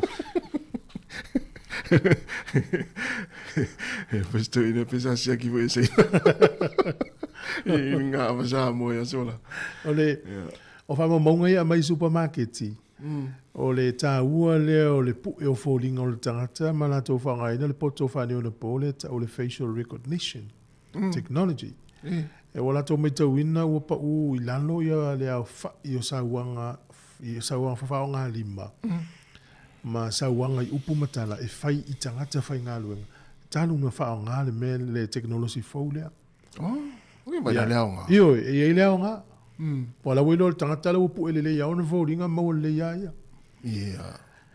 o tele lo plan me feita i tangata pe al supermarket po le mertong ta loa po le yo la nanga yela yo le tangata foi le e tatua ile fale a misa tanga foi le fiu tawa na ule sila te fa tawi na tatua le ile fale wa tu supermarket ya i tatua ele o fenga renga supermarket ya na mafu atu yo foi lo fai so le merda le tanto tu pun mele le si wala talo fal wala allo Solo via e lo so ya wow oi talo va tali tai tunga le pulenu mai Hawke's Bay o mai to butanu manga yo le la mo ko ma fanga o to le ma fana to le ma fana tau sanga to vai tu i tano le tau Sorry, le yara ko la tu fu. Se fa ngo inga se ma lu ke le voi de nu. Le fola wa ina na piki taimil nei. Ya la ko la. Le fola wa ina na piki taimil nei. Ole asparagus. Le va sa ole asparagus. Por kamalanga le wa makam piki. E yor ma singa fole piki kamale o apricot. Stone fruits. Telela o le ia ngalu fa vai ni na yuso mai sa mo ina ni taimi. O sa na ko vai la usonga la wo pia la oringa fo i mai fa ingore kausanga. Kai mer piki o ve fa yo te se mai makaronga mo ko i piki no le fala o le nectarine o le peaches o le plums. O kai mi nga piki kamanga e va solo kwa nga piki como le apu ya inuali februari o fato anga te tele ia tali e se so ni fo le more community po tanga tala tele to i Hawke's Bay vole fata inga e so ni mo e mo fu pe mo se pa u ko ngora le vi ka mo ko ko nga mele in fenga ya lui ka i ona so wa le fa pe kasi se kai vi fa ngore ka ku sa mo fa ila ko ala fa ila ia no fa eu mau manga pega e fa pega vale fengo mele i ni ko o se fa ia fa ko angare ngali palangi ia ma la ngau fenga luenga e fa pega e alula e la ka sa mo le fa ila nga contract fa ngale i la lo ngale ke le su ka ngaka ma ko fa fenga luenga palangi o kongi mele palangi ora sulima penga ka kare o ele fa ia contract ai avele ai ko kongi foi con cara que recupera mai o ire i ka fenga luenga yo ko fenga luenga ya lo oi e ko penga nga mea en faila nga ko so nga mea nga ke rura ia le foi le va pelo ko wa o ke mira nga ke lo a ver va nga o nga va pio ele se fa ko anga foi nga le para e ka pura va nga ure pikire so ngi ko o penga ma começa a fa yaso ia mane ore ke mira ngi o foi era o intio ia en fai ala nga alu ke fai palangi ke minge e va pengala fai ke minge e no ni ang ko ngala e ile fai la ko e o para langi voi el pare nga te mole si se no picking or fora au ia vai uma foi ia le e mi sera il picking or pi ora ia ma kuai ke le ka ka e piki wa foi le ma pa me ma mi el passport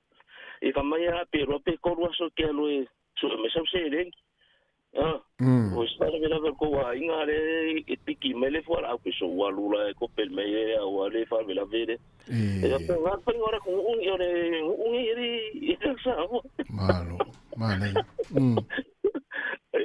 ya ai o vile ko fi ka ngo ko foi ma fa so sko inga nga o pe ia o va pe sai le va ni fa ngara ko le pa ore me o ma ko so yo con ya ko ai lungo le kai ngasi io su che vai là ma ko ma ngai ya le o la wa mu e se ma ko i ngo se pa go di o ko mu ma for pe ya me mo ko lo ko te kite ale ma ngai le ya sai la le pa ia ma uigi mera le se o ana mar pa ngane su wa te pe le fui le kapu vai po e ka mana fe a sa ro fu kapu vai po e sa ia le ia sa ka ia vai e na me mo ko si ia ka manga e ka pe va le kingo me pe e ku se ke le sa ia ngar con ia ko asu o ka mo vela mo manga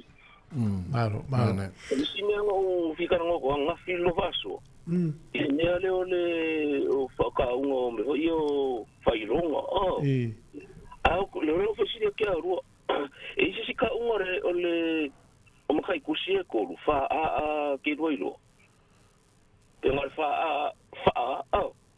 la so se tango la fai me se fa te inga le ide lo pa ku euro pe si ka ungo va ngale ka o a ke ka unga ka se ka fa e o foi le to e o foi le che o fa pela e ale ko la la wina inga ko fa ma fa fa pere ya si ka un men fa ko fo ben se ro tali ele foi fital no mi to no le wa lu ngol linda ele fi ngala pepe ya mo so no na te vidi mai le tato fa so ma no la mi sin na mi o e male ainga alo te letu ya arfatu ya va se vai a tua foi il tato pese il tato fatal no ngale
ia tu fa tu tatu pesel na ole ua fa tu semele fe ngalo pepe tala ilene yo fa tu no tatu kapni telefone titi sal fa tala fa tu ne ta ole pepe malo lava le so fumlia malo fun ngalu ngol le ta yo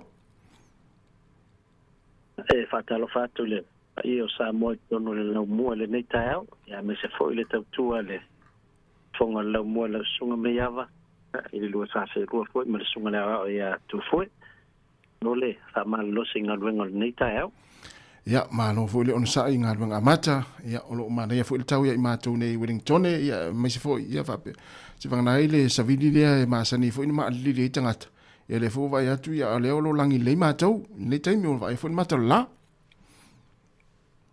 sa vidi ma sani ana le fo na ang peng fo le talo nga Argentina len fai na tato au ia fo wa matan tau la tala tatu ina a le leina ia te talo le tātou au tapua i tono laumua. E wawela na te atu savili na alua tu savili le masana ngi lunga ngi Eden Park le ala ia tu fai inga o Blacks in Eden Park.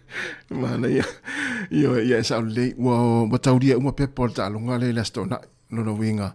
Ia o te pole ia mana tu e sil tu langa le ala la ia tatu o le pleki ta lunga le ma Australia le stona.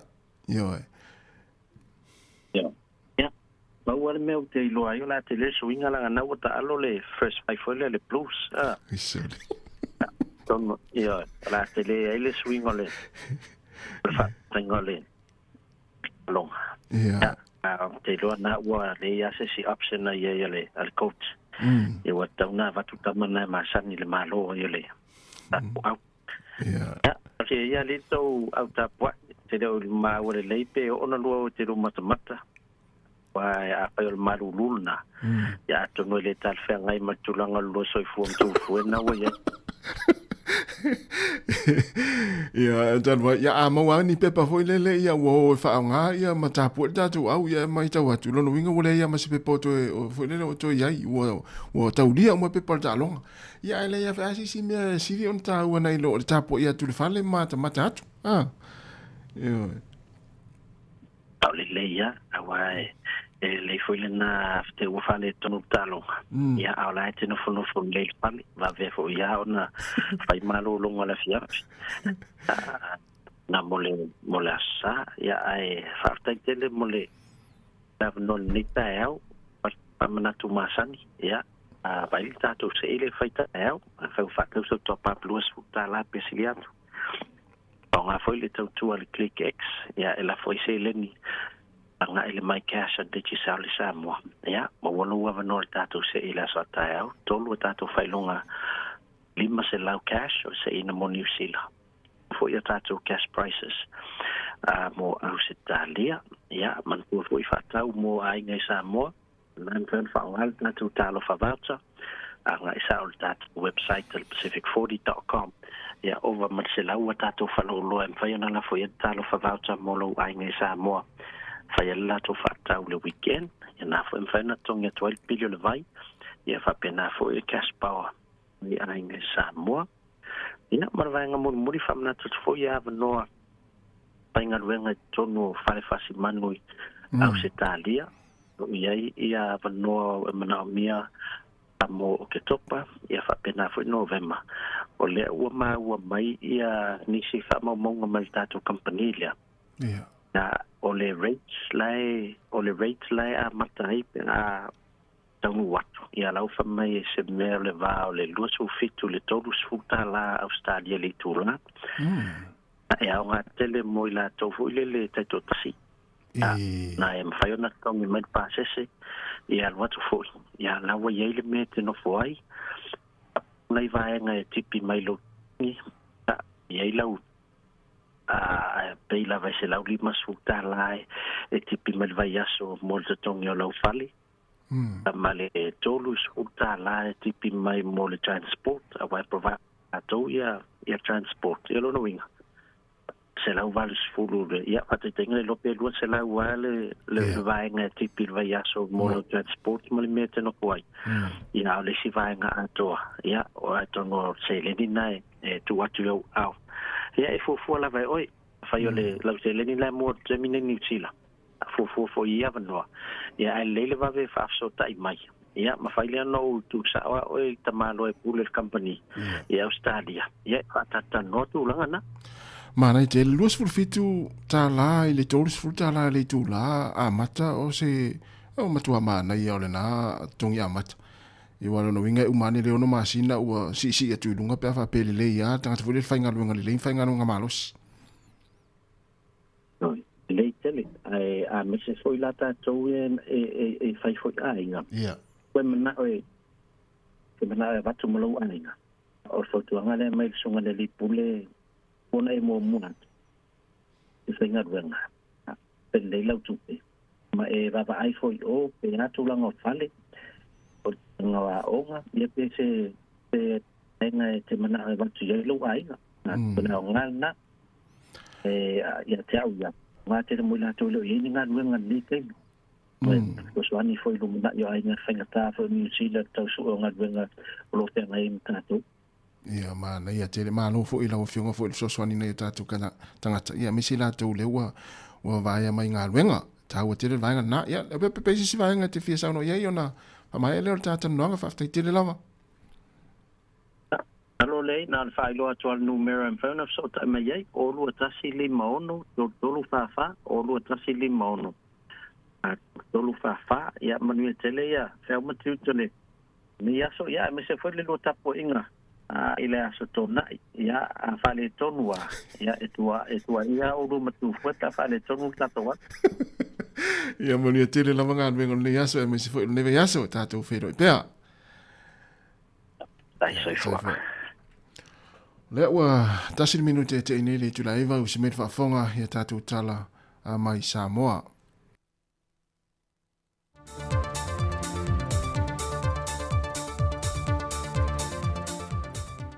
O te whiwhi lava te whaatana whātulu tātou tunu o le whaopopongo tala whau mai Sāmoa o si mai e le whaafonga. O le whamana tui no le atoanga o le fitu se fulma le 5 tausanga o le malo sei nei Sāmoa. Na tue whaamanatu e le whionga te mai ta minister le whaamasinonga ma ta mua seu manu vāsati sili purufana le tele o le sa o le malo sei na i le ati na o le atunu.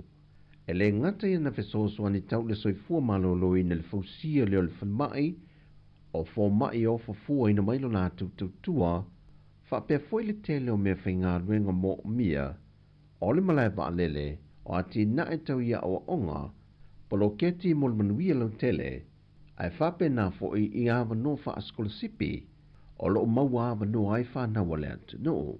Pei foi o na silafia o le aso se fulma le tolo le masina le nei o Septema na sia ele ampaso le malo i Sāmoa le official si fongo le mua e se whaatala noanga ma le fionga le li pule ma le teitei fono le komiti whaatono le si fongo le mua e ngalu rue whaatasiai o le sauninga sa whaatu teia lea i le lotoa po le no whanga autua le ampaso seinei Sāmoa i vai 5 na whaatasi e le fionga le au mamalu le maloma le na masiofo le fionga le fonga whatalai masui le pāne mene Whaatasi e masui mai isi mā loi le atunu, ma le sui mai le siu fonga le lau mua.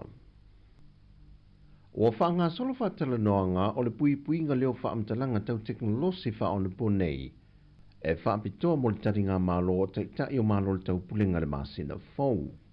O sea o onga na whaatu tei e te tonu le lua aso, e le nganga o lea o ina lea o awala ma me totia, e na ia mauti no e pui e whaamtalanga tō tino e whaatatau le whontanga whaafao malo le nei. E le saunoanga le fionga le ministan tanga ring of sort ta inga tele vavave whaon po nei. To e lupe po mune nuku on semo. O le ngā ruenga le o le a ngā rurue whaatasia i lantou na vāna au lia. E ia matua mauti no le pui e le o peng ta whaailangi ma viso ta inga whaon po nei o le a whaonga ina le whontanga tele le nei. Ai maise o le wha le leia leo le ngā whatia e Sāmoa o na tali atu i whainga tau wha ma tau i lunga o penta wha i langi ma ia lava le saunga le mua teitai uma o malo le tau pulenga. O sui na whaatasi le nei whontanga o la tau lava to mai maanga waa e le wha moe ngā lo o whina ngalo i le whionga le minister e au sia le la sanga malea nganga ia malu pui a wha amtalango le whontanga le nei ini o se whainga e whaonga ai nei a wala whaateko na losi. Watoa fitu whanaua o ngā melikolisia sa ngato Iosefo, le ua whaia ne i eil mtanga luenga o leo mō lianga, mai ilvevesi ma se tasio kolisi le taulanga i pia, o lo whaasolo pele ngā luenga leo i alato suenga, e mata i tui nei i lato o ma na a fia, pēna whaatinun sori ngā tula fono. Wa fisoso antele ia me po ata fou i o whaapipi e mtanga luenga o leo i le vaenga lea o le taulanga. Wa mawhai o no lato maua tonu ia whanau o lo sa i lia. O mōdianga o le whao o manua ma le whaatupu vivesi i no whanga whaitele, lea ua mōdia i lantou, ma e ono iei nisi mōdianga whao popo i nisi o i lantou. Peo le silafia o le kolisi o sangato Iosefo o lo iei fo i lunga o le whaasalanga, o le mawhaile o na toe awai i ni taamilisanga na kapi, I se isi fo i vevesi le sa ili ngasi ampini o le tamu sanga le kapili tau sangan te nei, e le malai I lona lau mua I la fua. O le vai aso nei leo le a whātau nui nai, I se soundinga e whātau toi nai le lua se lau ono se fulu, o li I matama I tai wa whao popo atu ni ngā ruenga a maru le malo, o nisi o vaenga o le tāpenanga le tanga ruenga, e na ia ngā whatia le pui ino le saunga le mua le fontanga tai tai o malo le tau pulenga le masina fau. O le sauninga o le a whātau toi I la tau e whātau teia lea, e le mauta wha masino I mulinu. Ma o la tau umani e lua sa la wono se fulu, wa mai a uma la tu kole ninga ma wa onga, e malama lama I le whaatinonga na ngā ruenga, na fili me yei la tau e au fie mali tūtau de soifua malolo ina le lei. Sau nod kom sina au wa pa au longo tino Filipo, o se foi numera le lei tele le wa wha au popo nei I le au nanga. E le lua vai aso mua o le amateina le fontanga le masina fau, o le a pitasi I mai le matanga luenga o le a tiute I le fontanga, e lona lotoa I le ofisa tu te ton moa o a onga le matanga luenga I tawha ingata, mai whapena fo I fita ma leo maisi atu nuro wau fo mai la lato fesoa swane, o le a no fotasi I mai le no whanga lea, ma vai mai I sifi wa whaatulanga ina, moa lato tiute I vahenga ese. O tala fo wio le nei so tofi mai Sāmoa, whasoifoia.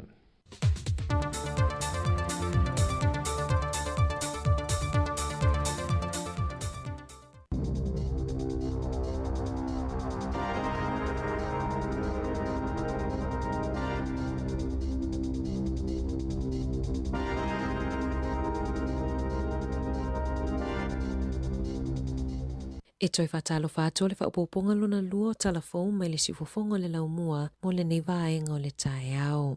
Ua whaalawiloa le minista wa onga Erica Stanford e tolu se furu miliona tā la le vaenga tupe o le aave ese mai se porkalame na whaatupe ina mo whaia onga e a awa awai le te leo po le ngangana Maori ina ia whaanganga le vaenga tupe e fesosoa niai ma ave le whaamua I le mata upu o le matematika. Whaalia Stanford I le tae au nei o le porkalame o le te ahu o te reo Maori e le o aloa ia mana maua I loilonga e le aise whaamauninga o au ngā tere lea porkalame mota maiti a onga. Ua fe ese ai manatu mawhinangalo tangata whaingaluenga I Wellington I le toe una ia lea le malo tangata whaingaluenga ina ia toe fo ia toe whaingaluenga I ofisa. Olo o langolango ina se tasio fo mai sa avea mafoma I nifo le toe fo ia to tangata whaingaluenga e whaingaluenga mai I ofisa. Ona e le whetaui mai whaalave pe a whaingaluenga mai le fale. Peita aina ta ua se tasio tamaita ai mai parapara umu sa fesoso ani tele le whaingaluenga mai le fale. Ona ole kamupani e whaingaluenga ai e le onga tutono le taulanga I Wellington mai tolu se lau limas fruta lala na tupena mawhai ona sefe mai I le lua vai aso talunanga lue mai le fale. E toa tele tangata ua li potia na afia I vaila au mai le vaita ele po le swimming pool I Porirua. Pei ona whaalia I li poti a le leitio New Zealand peitai na taliane le so upu a le te raupara arena olo o manuia umatamaiti mai le o iaise whaafita auli I vaila au. Sa whaatasi atu leo o lau tine mu whaapeta awale fale mai I le arena I Porirua I le awauli ana nafi. I se whaamatalanga mai le so upu a leo e whaapea na whaau o atu se wala au I le luas furuminu te ele tasi I le awauli. Whaalia Helen Brooks o le arena na iaita maiti sa whaalongoina le mamai I le vaita ele peitai na siaki au nanga whale mai le o iaise a whaina na ta ua le Wellington Free Ambulance na whaia suenga I tangatanga senga se to se furufitu mai le iaise I sina mo o mia ni tonga fitinga. E tusama le tolu se laulua se fulunga luenga ale kainga ora ua fuafua e whaamuta. O le afuafuanga o se vaenga lona lua o le toe whaatulanga ngaunga luenga a le matanga luenga. E lua se lautolu luanga luenga ma matawhai I sa whaalawiloa ina mua o le a ave ese na whailoa le pūlenga I le aufenga luenga le afuafuanga I le aso na nafi e au fiai ma se talusanga ina ia sili atu I le afo le numero o le aufenga luenga I lana au nanga I le Kurutao Group a Maori ia ave ese le ana whaamoe ina ia whaamalia ina I mana onga mua whale a tangata Maori ma whaatau taunu ua ia inga uma I lalo le whaamalumalunga o le whea ngainga o le waitangi. Na whaawhaingaluenga ina le kainga ora le tolu a whewhase lau tolu walo tangata whaingaluenga e o mai le aso mua yu lai le tausanga nei. O le pulisili Andrew McKenzie na whaamawai ia yu lai o le tausanga nei ma o le aia mawaina se tutongi e tusama le tolu se lau ono 5 a whetala e whai mataui ma leo fo atu e malolo vaea ma o le masino o ke topa le ua sauni e tu ua ai le matanga luenga. E to a 5 mai le to a fitu sui o le komiti whaafoe ua whaamuta fo ia la tau mata whaioi. Whaalia le palemia Christopher Luxton e te tau na whaamanino a tili e le kainga ora na fuafuanga ina ia whaalele ai le pule ina le leo tupe. O loo whaamalu se tasi o ai ngai whawhane o latou whale au ki lani saute, ona o loo whaia pea I loilonga ma tau whaawasenga lo latou whale I le silia ma le 2 sina taluai talua na whaaleangaina I lo longa I le tausanga taluai. O le aio maangere o se tasi o pito nuu na pito sili o na whaina I le taimi o lo longa I le aso whaamanato mo au ki lani. E na o le 10 mai le 25 whale I le pito nuu ua mai au na whaawasengaina na ta ua I le tina ia Helen Faye Loakitohi na matua whaina lo latou whale I lo longa sa le ai se vai vevela whaaleanga ina lo latou umukuka na whaatoa umo na whaafou ma le tele o mea whale na tati ai. Sa mawhai lawa na whaonga le whale ui peitai o le whale ta ele sa matua I whaaleanga ina ma le saonga le mu. Sa manatu le tina e whaapea feo na ola whaapea I totono New Zealand. Ua lata I le 2 tausanga talu lo longa I le aso 25 Januari ai o lo talia pea I le tele o ainga le whaawasenga ngā o whale e le pule ngā nuu. E lata I le awhi whale I totono au ki lani o loo whaatalipea mai pito mawhatia le pito nuu o maangele.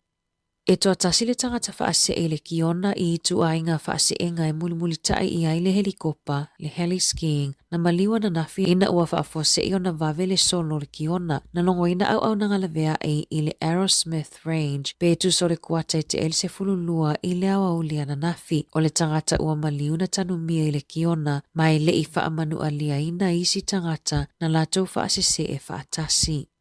O whale o loa e 25 ale foodstuffs o loo whai ai whaataita inga o te konolosi fōu e pu e ai atau tangata whaatau na mawai le awhi fitu se lau whaafitu o whaamaumaunga whaatasi ai male tangata ito atasi e le I whaamaonia ina o na whaamaumaunga o loo ngā solo le lei whaataita inga o ia te konolosi ma le whaamoemoe e whaaititi ai ngā o inga ma soli tu la fono whaatasi ai male whaingofio na maua le au soli tu la fono I totono whale o loa o loo tuliloa ina I supermarketi le whaonga o ia te konolosi ina ia mawhaiona fuafua e whao ngā I le lumanai. Wala ngā ele au whaito whaamata upu e winga I le ono tula I mai o le whaitu au ma isi mata upu te konolosi ma whaamaumaunga patino na mawai whaataita inga se tangata na ngā oi I se whale o loa ma na whaasao na toyo o atu I le whale o loa. O le isi naunau ta inga ma le whaamoemoe masini ina ia puipuia mai ai le au whaingaluenga.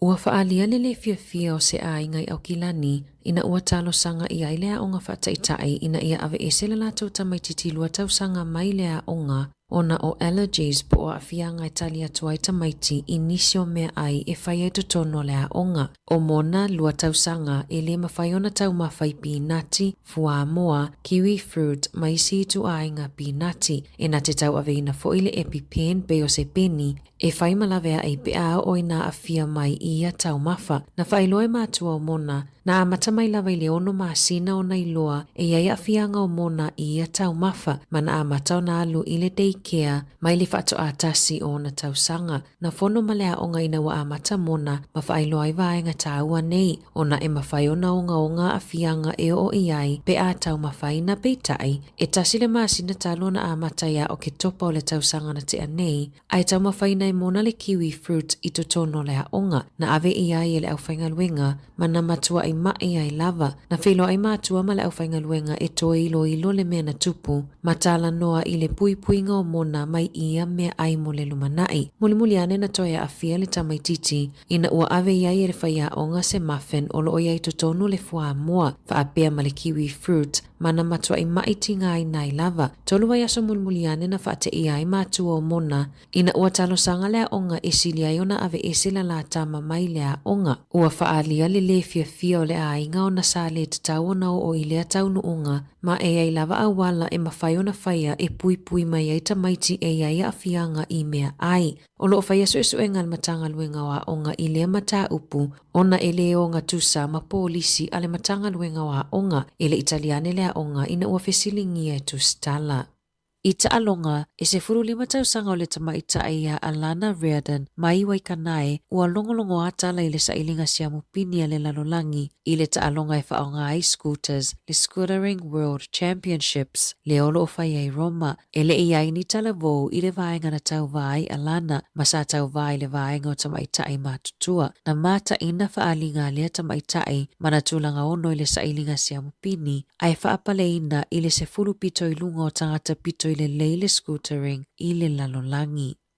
O le aso tona i nei le te o le fitu i la fiafi o le ato e whetau i ai le oro peleki ma le awa Australia i le lata alonga lona lua mo le Bledisloe Cup e whaia le malaita alo a le Sky Stadium i Wellingtone. O se taimio na whaailoa mai leo le au filifilia le whaia onga mo le oro peleki ai ua manino i whaatala noanga atu si tala ma Sam Kane i le vai aso nei lona ta alo ai i le aso tona ai e ato ai le se lau o ana ta alonga mo le oro peleki. Tala fauia mai le si uafonga le lau mua mo le nei vaenga o le tae ao.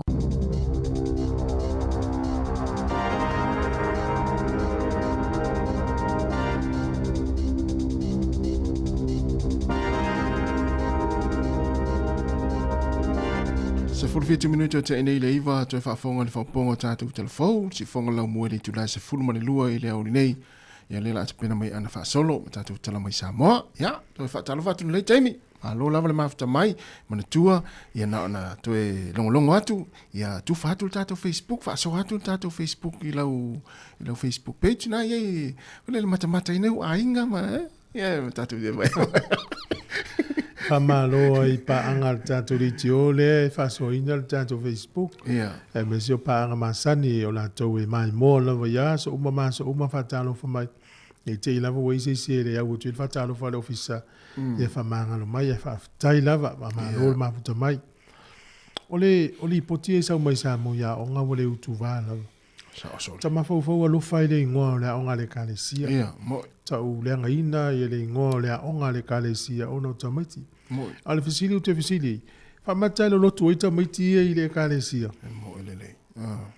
O te ofo i te lo me o te ofo le mo le sona tamati me na tupu mo. Fo rana. Ringa tau mai o tamati em tua li piola malva ai tua tu o potua onga i le stau sanga le rumo le ola. Na o nei ala ai umalo. O le sifo i mahenga i le mele utupu mai.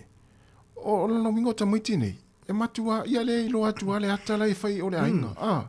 Lo i matua le whaalongo ai matua. E pule ala atu pe au le onga wala e o atua o ame fai le aong fape ai. I le teitei fatu e fasia o le utamama o tina. Iyo. No ai la. O le la iti. La iti te le tamaiti. O fape lea.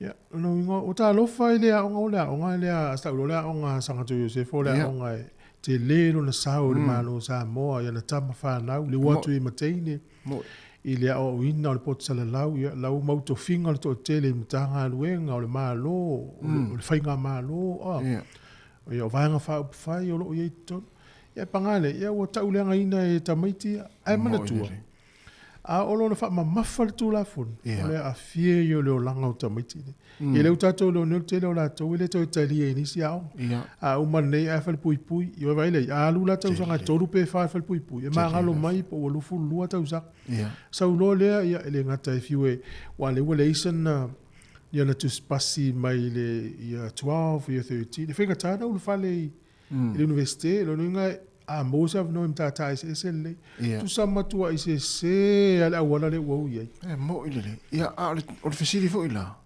a fa penina le a tutuli e fo le o ina mai ni le so na pe tutuli ese ma onga le to talia lo na winga e tutuli le to talia ni a onga so sa onga sa mo le ale to talia E o le matua te lea o le afianga o lango ni ta moiti pe ale to nei matua. Nei matua. Wene ia se matua e whela tam, alu la onga whel fusu ang fusu. Alu e tau la moi fusu ang. Nei, ma se matua wha pena. Ia pau o lango na mi mita o le tamai te teimi le tu moi tangata pe o ue le. Ia, au te loa lai ma loa to nginga na ofu ese a mau ese mea. Ia to tuli loi la loa e fatu ese.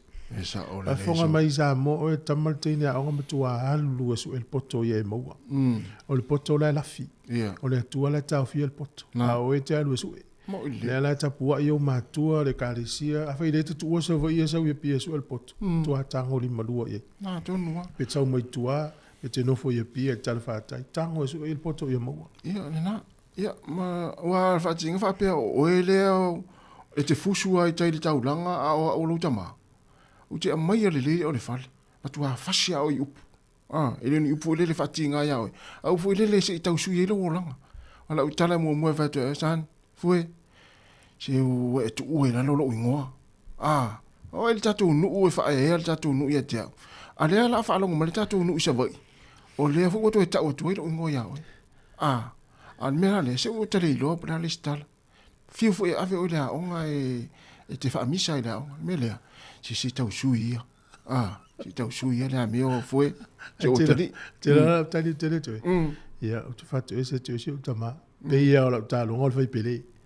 E le talo le onga lo fai pele. E le bon pepe o Joseph Pakale le se le a ingam te vetua. Ia no tava ai lo le pe e o te la te mta te tu te tu tatu pa fa. Pa fa le tu mo fa. Ia e o nei tatu pa fa i tatu fa i. Ia te le lo pala le mea a fai na se ia o e rotu o mea lea onga te tu. Pele ina se mea ai. E wha manatu atu saonga le mu pe au lea onga. Whai le lea onga ia ila. Ia mai e tautua nai o su el poto. Ia e.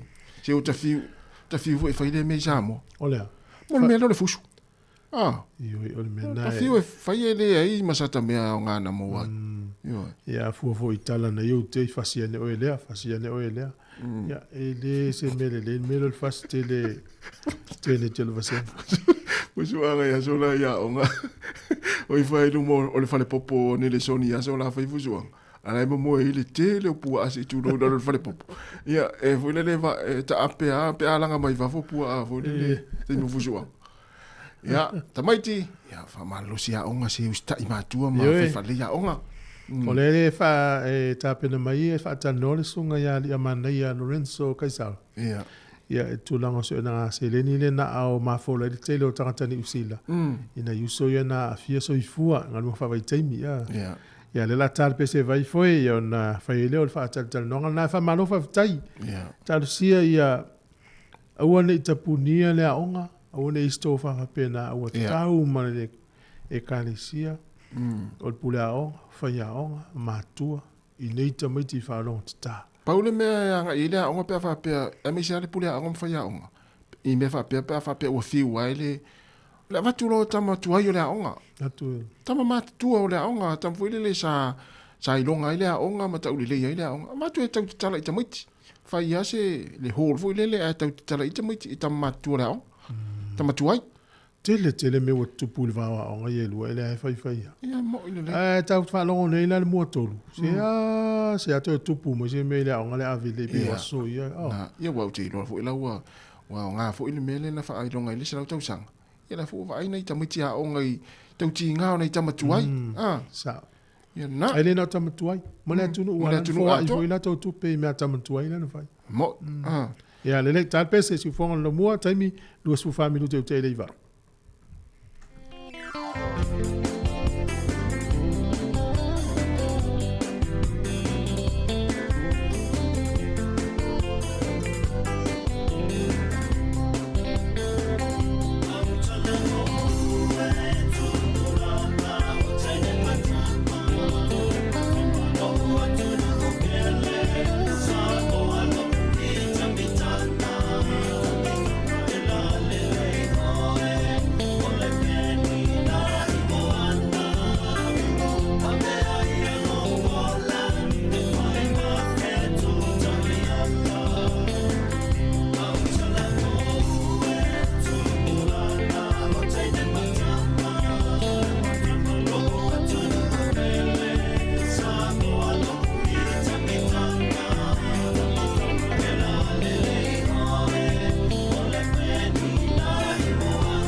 Ia fefia le wai lunga le tatou leina le tau wha ia li amana ia Lorenzo Kaisara. E le tatou por kalame pe ona whailo atu. So i fua manuia le tau wha li amana ia ta alofa. Ia, so i fua manuia i lau songa i le whatono le tatou por kalame le nei tae au. A le Sāmoa Capital Radio le lau mua i Wellington. A pe fua lau whatalo whatu le whita whafonga. Ia, me sole mai mua mai o le maro le atu no i lungo so ta inga ma ala ta whatalo lau.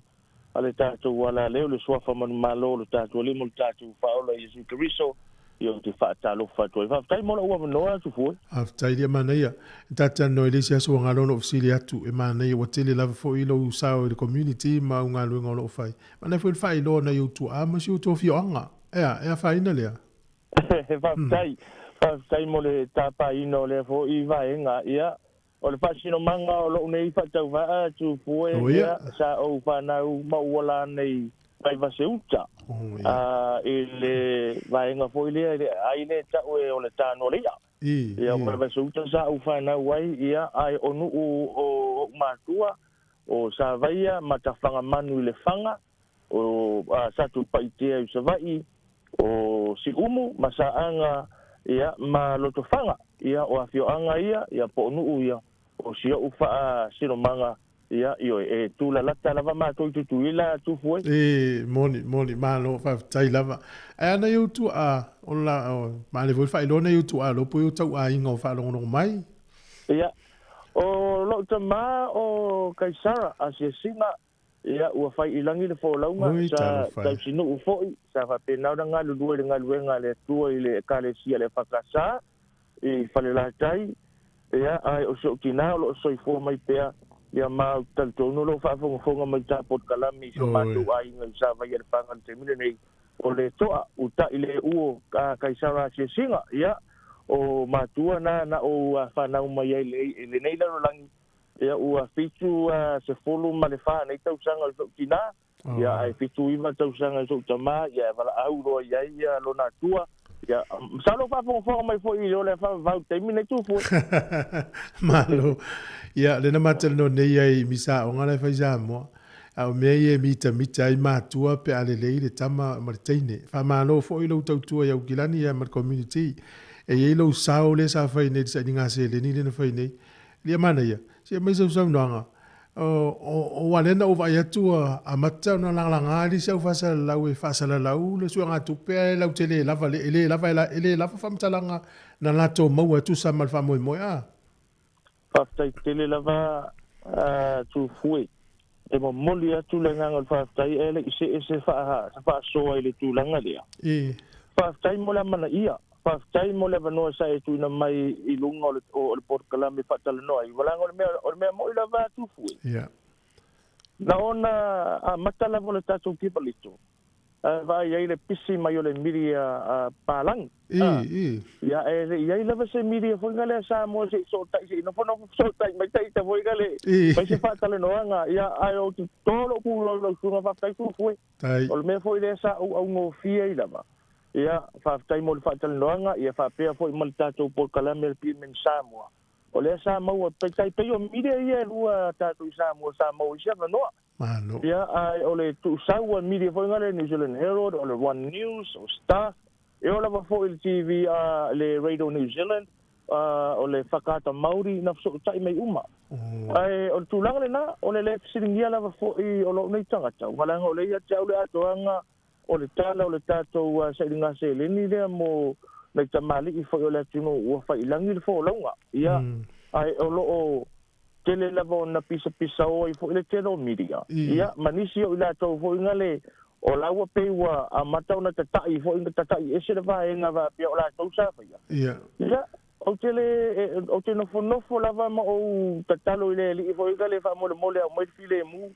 ia ma au mai ia lo wanga fo ingale ina ia uia i fo isi ala mo wala lo ia fo i fa tauli ia tia uia tu fui la ngona lava file mu ona o lo o tapu ia le tunu ia le fa moi o lo ia i fo ia le lango a inga uma o tamali e tolu le fito tonu le tatou sai linga se le ni tu foi na lo fa tai na fa no le di pule wa wi mai na ya mai fatanga ya fi le vetel no atu o vai tu fa sa la ul vai na sa mo na la fotupe ai ava tu ia le no e lo to fa se e fa manino le fa yo tupe ya o nisi tangata ese na so son e mai se foi la fu fuanga le la e anga i lo e fatino a wale tu ina to tupe ya inga mal fa lo le mana ya fa tai tu foi ya o le tūlanga le nā sa u whanau noa I lava.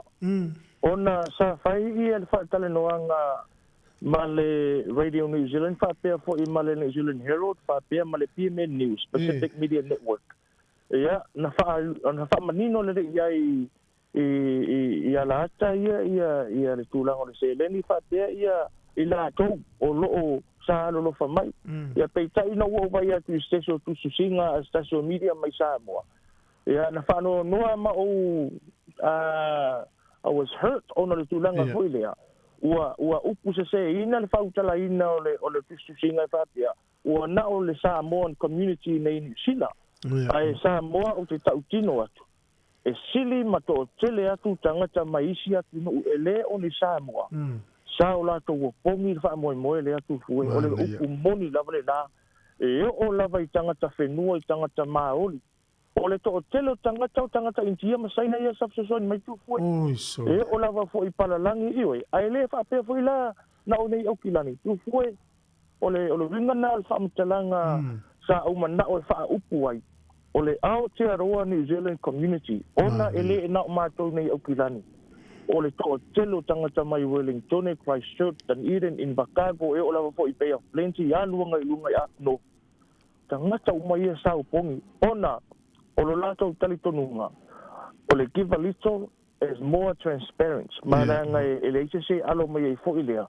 Le paulea o se upenga fo ilea fa nga e tali tonuina le to te la me se la vai tangata palalang. La ngo le awala le fa ia lato. E fa ia lato sa I nga tupe. Ia ai ina ua alia e mai tu susinga le na o tali ai tu foi. Na o tali ai. Ona ele tatau ona tatau na so tai mua mai ia tia marisi mea o lai fa perita ni la to susinga ia ele mana ia fo I le sila mai fo I ma le fai tau watu na tangata ia ele oni Samoa eva ia tu o la fa pe mai ua na o le community Samoa la sa la fo le mai I fa mo le ia ona to fa tu foi la se fa mo le lumala ia wole tali mai lo tangata ia fo ngale o la pe ia ma o challenges io o nga luenga wha tustala.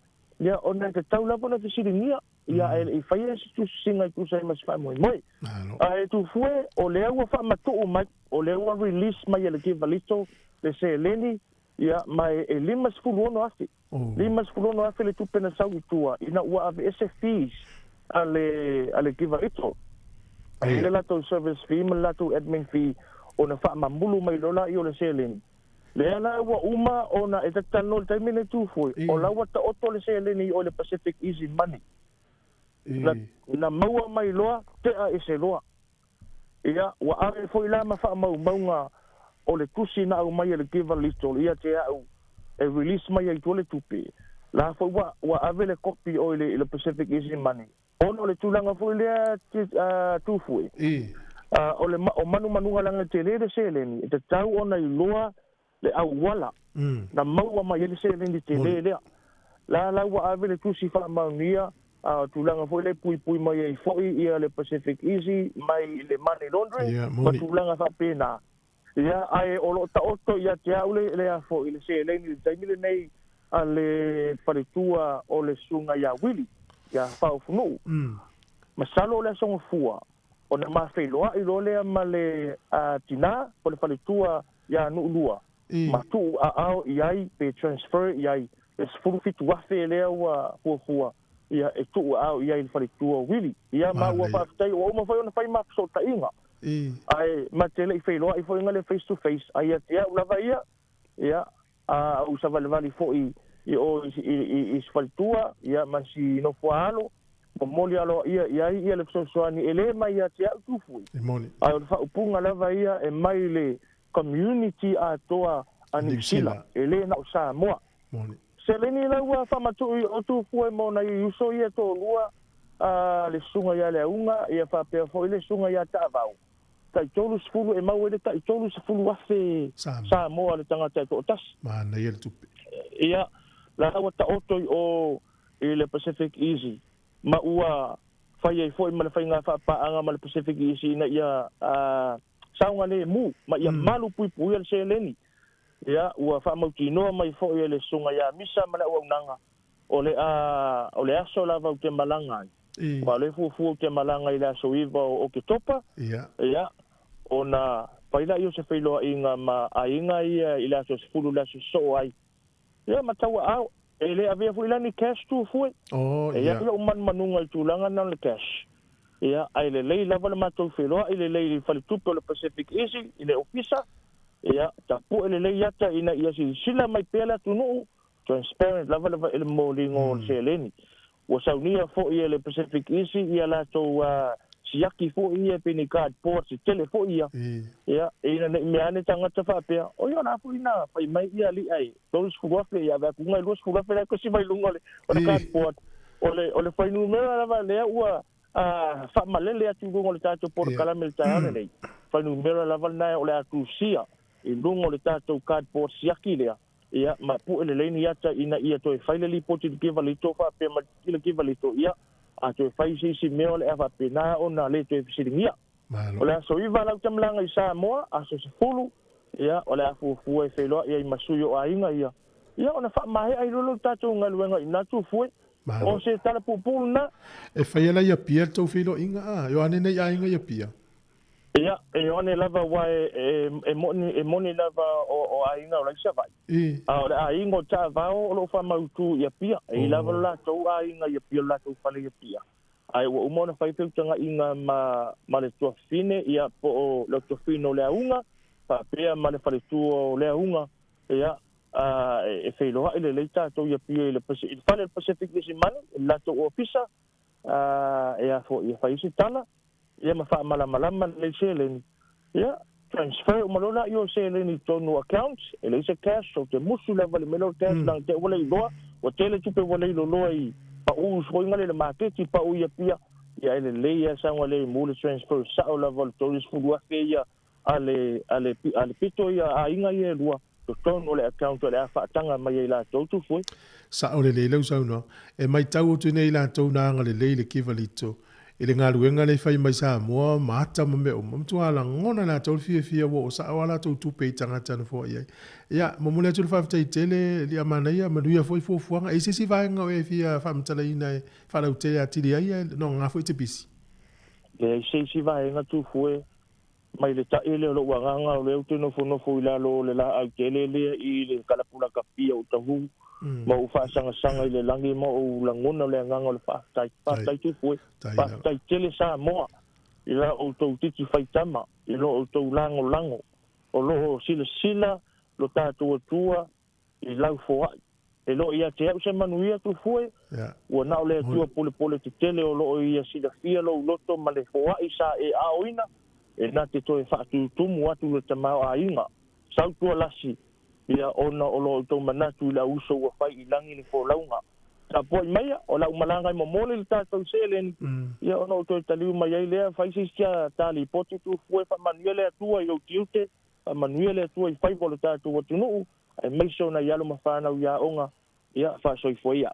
Olo iei le tātou au a le sunga tāse salem saim Sāmoa le suyo le tātou ritio.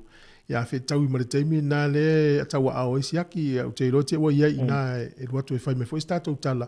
Ia whawhitai tele ni a mana ia, wha malo mo au nanga le lei, wha manuia le atua e lau sunga ma whatua, no fo alo, a mesi wau tiu whenga iai.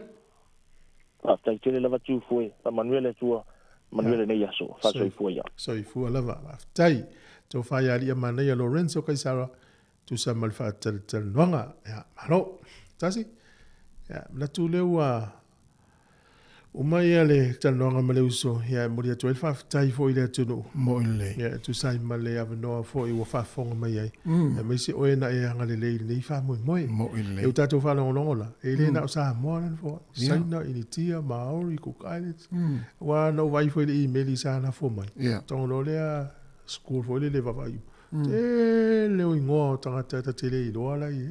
Mana ia te leo o le tā ua leo o tui ngā mawhainga whapea. Leo sausa o le tangata na taula mua. Ia ma longo pui eri fuli tātou atunu malama o mai mea Ia, sao lava. Ma la lava vai foi stato pese o tata lole nei tala o talonga. Ia. Ia, si fonga neo la mua whaftai.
Wato e se fulu 5 minuti na tale o le tu la e se fulu o le proklame o le lalolangi o sonei pe atar se fulu ya musika o sui fifiloi pe atar se fumatasi se pa e se fulu lua o le whaupongo tātou telefonu tala mai Sāmoa. Alo. Ai le se atu ta ua I dei tala ta longa tatano. E mali e fo I le isi whamsinonga le na whai Australia. O le saule I ngō le tangata le ua whaafale pui pui. Ia o le Sāmoa, toru I whatausanga, au te reta ua tūre ngō e pui pui no tatu. O le mena tupu. I anuari lua whelua lua. E to tonu o le wheloto inga voile le o taulanga I Sydney, Australia. Ia. Na whai eisi o so wha inga whaafolinga. E le so wha inga moi. I se whale whaatau I mo me o loa fo I teu tino. I wati, filifili, o mama, o tūlanga whapena. I Australia. Ngai Sydney, Australia. A o le mea na fuafua. O le ala ua sala le li le u whaafale pui pui. E pei au se mea mo I le os whainga I le o se mea mo. Ia tau I whaafai fia pise fia maari e voile. Tu sao le mea voile le lau tau ma whai. Ia mai eise tupe mai le insua. Oi sole. Tau lia whale olo o mani insua o mana to olo. Ia. Ne ala ua whai le os whainga pe pelo. Ia loka le se li I to tonu. A fefe le teine. Au mai fili ma mena. Ia tau mo whai a sola ma le tangata lea ma le latou kengi na whai al fuafuang. O le wha moe ina ia tali tonu ai leo o leo sfainga mo. Ia wafo ili ave li pote leo I o le insua. Ia mau mai le tupe. Ai pe fōringa lai maa sani le wali ina os whaia matangata I tono whalwhainga ruenga. Ia e umi le tala leo tang whai tau whapu atu. Ia. Tu sala alfa salanga na o le isi umakulu pu o le au whainga ruenga lea. Mala lau te ilo le mena whai. Ia. Wata te ingota o ele te whainga ruenga. Wa ulo whailo sa whainga. O la te ilo la umele u whai atu iawe. Ai pia e te le ilo. O la o sa uni o tau sanga whau ia me tu la i umete o tele o la whainga ruenga lea. Nisi o la whainga ruenga. Ia. I le whamsinonga Australia. Ono lo nato I o e ina ma nato I ai maa a fia I le os whainga pelo len whai. Te vai ei. Ia. E po pia whau me fo I o muati whanga. Ia.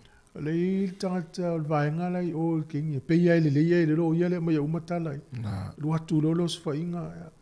Ia le ufatino le ala o le mafuanga o le anganga o le os whainga le. Ia mau mai le tupe mai le insua.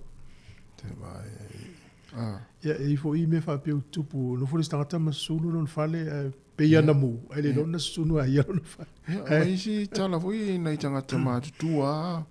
Lai whapeu o lai fulele nana na ngoto le va melila na ale lo lai le se tunu ula wa fe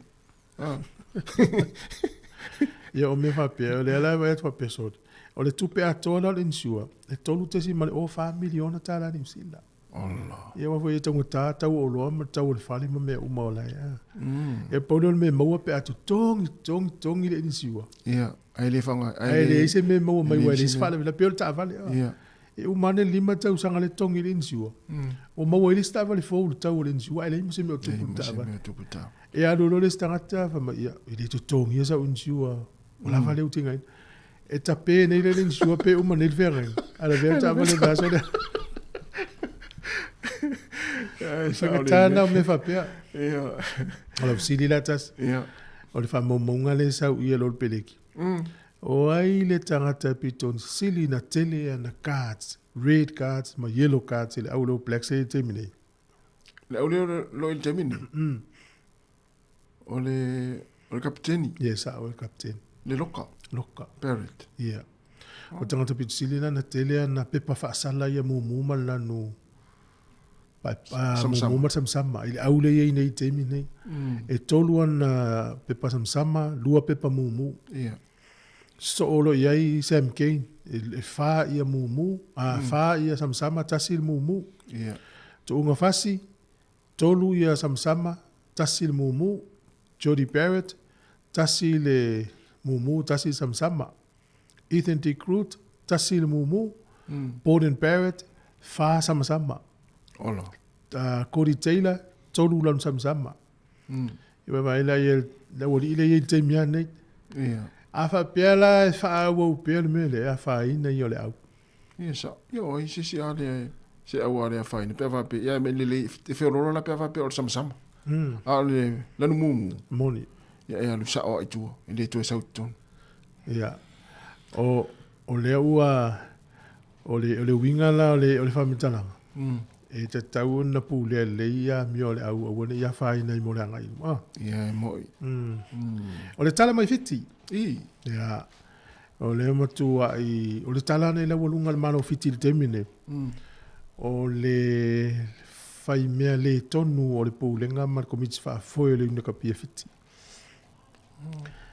O le te lo le quarter final le ta alo ia fiti ma Engelani. Li pola langi ne umata usanga tene. Ia. Toi ti ale ta alo fiti. Mo musu ta mai ta alo. Lan mafua.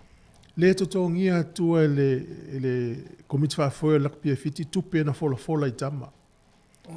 Tu sala tata email ta longa se manuele o sta longa. Ua lucky o le toi vave o le whanu ta longa na tau te ua le ua malo fua i Engelani. Ale toi ti amalo i fiti. Toi ti amalo fiti. Ano no inga o mei e whaalave la vea ia a whil tala na le au fiti na i tama i o radra ma kapteni mai sauri matu. O mei e sei tia i mawhau o la tu ono le wha maoni o tangata ni wa ia tūranga tautu. O le taimi mo mona le ua pā mai lo i wafu. O le mawhai la uri antau fi o fifa matala lo o le alo lofa isi tama. Ma le atunu. I le tio ata mana te le o mei au ia vai toi titi amalo fiti. Ia se va ai lana fatu a sau fafu. Ia. Tai se lau mon tupu afe na polo misiele le po da fiti. Se lau tolu lima afe. E ave i tama la kapi uma le au le flying Fiji. E nena oi. Ni pulalang. Ni pulalang. E rei muse mea. O isi foi teimo la to graded cards e nena tufa. E rei tupe i ton. E tele na wha tau e na i tama ia i fafo overseas players. Ia mea aia na i tama ia local players leo mai fiti. Pe au i fale ainga. Io le vaenga whai a onga. E le inia la to tupe. Ia a fianga i o au le Pasifika. Io e. O tūlanga whape le vā o iun laka pi matamata alu.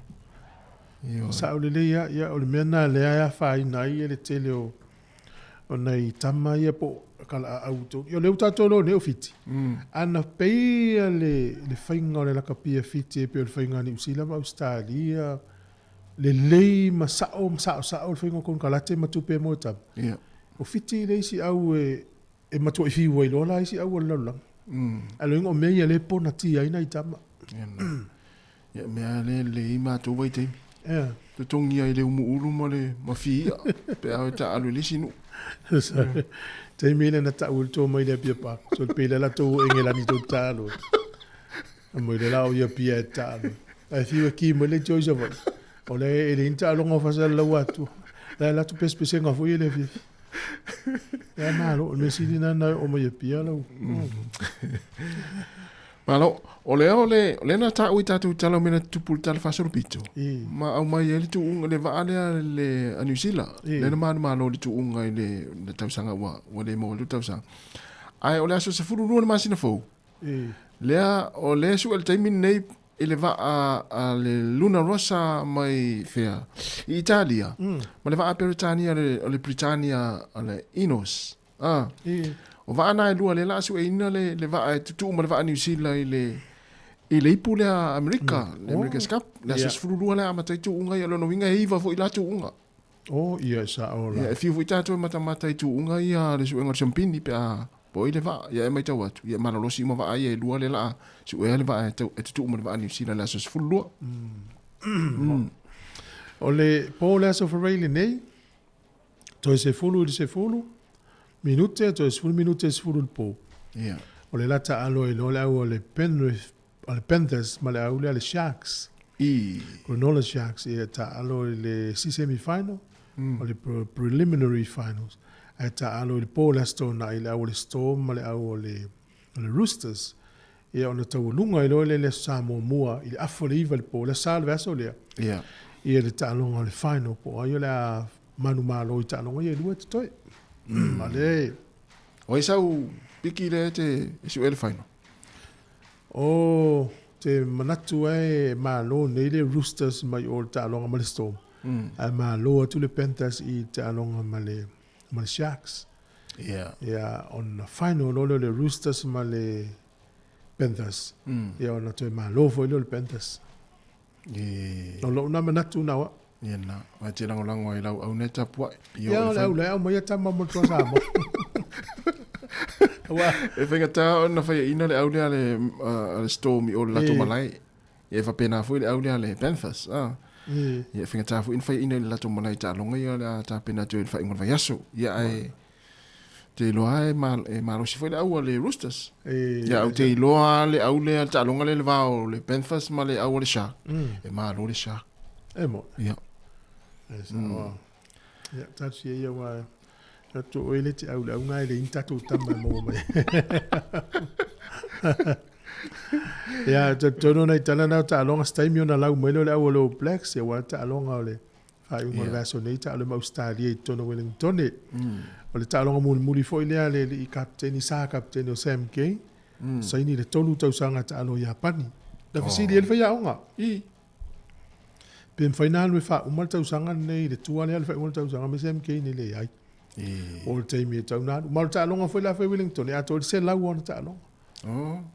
Ia le foi mana ia la mai su Sam Kane fa solo ina matua i tau fu ina nga i su stupid le wale ainga. Ia tala tonu ana na vai mai. Ia. Ai le umal tau ana e fu il captain o fa inga nuku e toi foi mai. Ia le la toi foi mai si i tonga le ta alo i falani. Ia po le tau sang fo. Ia sau ta alo ni usi. Ala fo fu a avanoa. Ia. Pe ma fai ona sui ni usi la na tula fon. Ia avanoa le ringa le tua le tau sang fo dua filu lima le alu fo yo. Ale ia tau na sau ta alo super kapi fa to anga va. Ia terminai uman. Ia uman super kapi. Ia te uia ua ia alta mai titi walu. Ale su lu mana i fafu. Walto e anga me foi New Zealand. La foi tele tamai New Zealand ia e atu. Ala sa ulang ona pa pe le te alo la so me se suia o ale te alo. O te fisili le tupe. Ia. O te fisili me tupe pe fiel tupe le la atu e mai ia. Lai fa pe o le te alo. Ia. Ale te alo ala la so e mai se si mai te alo lo turanga ale te alo. O te fai onga. La le mea wa mai le li la ale te va ai e tolu o skool ta longa le na umatu. Ia no fai lo le ia. A fa pe o le la o ana mai. Ia o le au fa ma vai no la. Pe o mal ta longa le stona nei. Ia sa. Pe ala na sili ona pe o sikoa ia e bongo le mo mesel aula na mo yo sko e tolu. A le pati donga il va ia fa ia onga pe le o. Wa nei vai nga te te. Le matelen tata no anim ta ma vitalite tu wa una te mana o e no ona usko ma usko pasi a luma ma ko le o penalty try le singa le la tatu peselea e na solo le mo proclame la long ya soni tatu to e vai va foi tatu tata no ele full tasi musica su filoi ya e ma lo la vale mafta mai sek la le te fer se o ia le fale se ia lo fete tatu tatu tenu te tasi minute tars fulu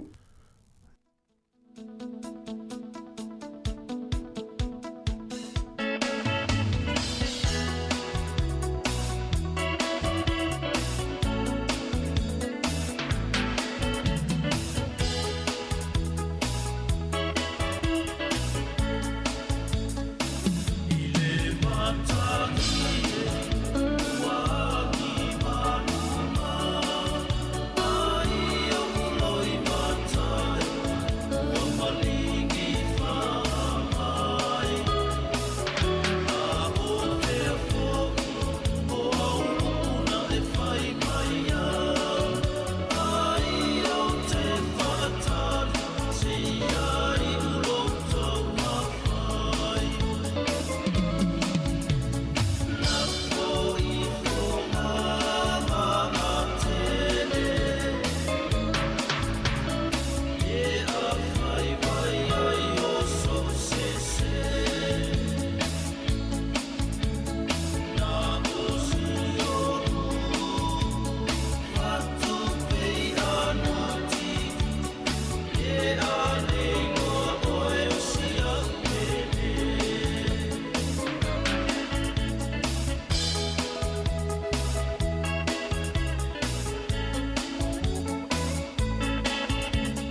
Ia, talofa lava malor soifua manuia. Ia, talofa at foi.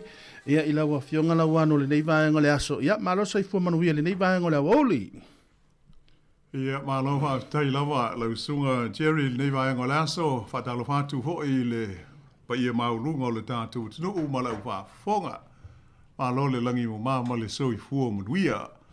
O le nei o tātou au lia mai hoi le nei whaaupoponga o le polkalame le nei, o le lalo langi o aso nei le nei hoi vai aso, ma lo lama le langi mo ma le soifua lau le lei, whaaftai hoi mo le awanoa, to e whilo e ai lau sunga Jerry? Ia, whaaftai, ta whilo e nei aso. Ia,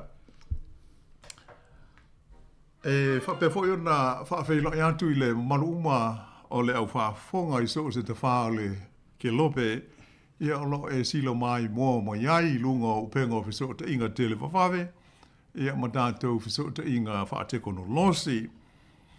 O le nei hoi whaapoponga o le polo kalame o manatu, ia o le a tātou a matatuia i nai mea di tūpu i le tonu o New Zealand nei, ia whaasosola tua i le Pasifika, ia a moise, ia o isi hoi vaenga o le laulangi, ia o alawa le sila fia i le nei vaenga, o le tautua le siufonga o le laumua.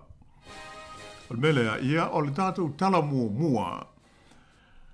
Ua whaalia mai le fia o le main star o le mai fafo ale malo New Zealand, wasa manaia Winston Peters, i se fina ngalo whaalia o le tamaitai sa avea mua ma pale mia o New Zealand ia Helen Clark. E winga lea i le matawha ioia le komiti o le puipuinga po o le Security Council a le whaalaputonga o malo au whatasi. O Helen Clark e pei o na sila fia sa avea ma whaaulu lunga o le polkalame o meo ati naea malo au whatasi le ta ua o le UNDP, le United Nations Development Program, ina ua ia tu ua upawhai o malo sa tautua ai i le whainga malo le leiba i New Zealand hei.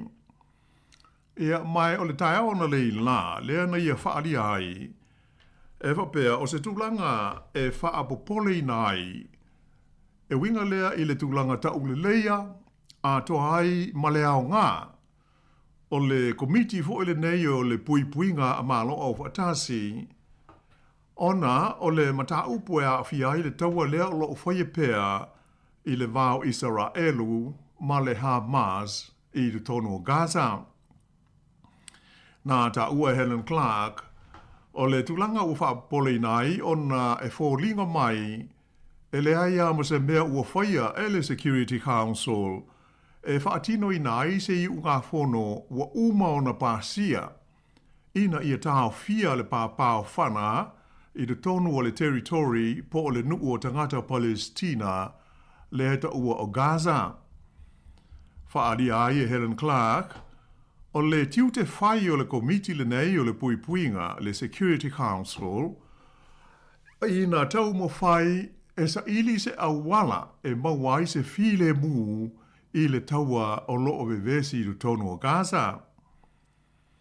O le iunga whono o le komiti o le puipuinga nu mela lua fitu tonu lima lea o loo whatu lai mai ai, ua da tau o na tau fia le pāpāo whana, ae whaatala no ina se file mu i lea vaenga o sa sae tu tonu. Ta ua ai fo i Helen Clark i le tau o fianga i New York a le komiti le nei o le puipuinga. Ua mana o mia vave i a seisi whainga e mauti noa ai e maua se file mu i Gaza.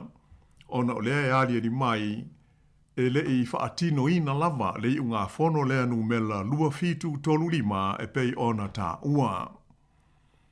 E le ngata i lea, ae sa whaalia fo il tama ta ina avea ma pāle mia o New Zealand yaso ua mawai. O se mea te tau ma tāla whea ngai, o nā mana ia se whainga mā lo mō tangata o Palestina. Ia ma ia ta lihai fo'i, le avea o lea mā lo fau, ma sui a wai a toa o le whaalapo tonga le nei o malo au whaatasi po o le United Nations. O le mai aso a sau le malanga i New York, ia le minsta le vai fafo New Zealand, va masa mana ia Winston Peters, e whai aila na sau noa ngalo ia e whai masui o le malo o New Zealand, i te tonu o le fono tele le nei a malo au whaatasi. Na whesiringia o ia e le polkalame o le Morning Report, a le wales whaasa laua New Zealand a le ila, e tūsai o le taua i le vāo Israelu ma tangata Palestina.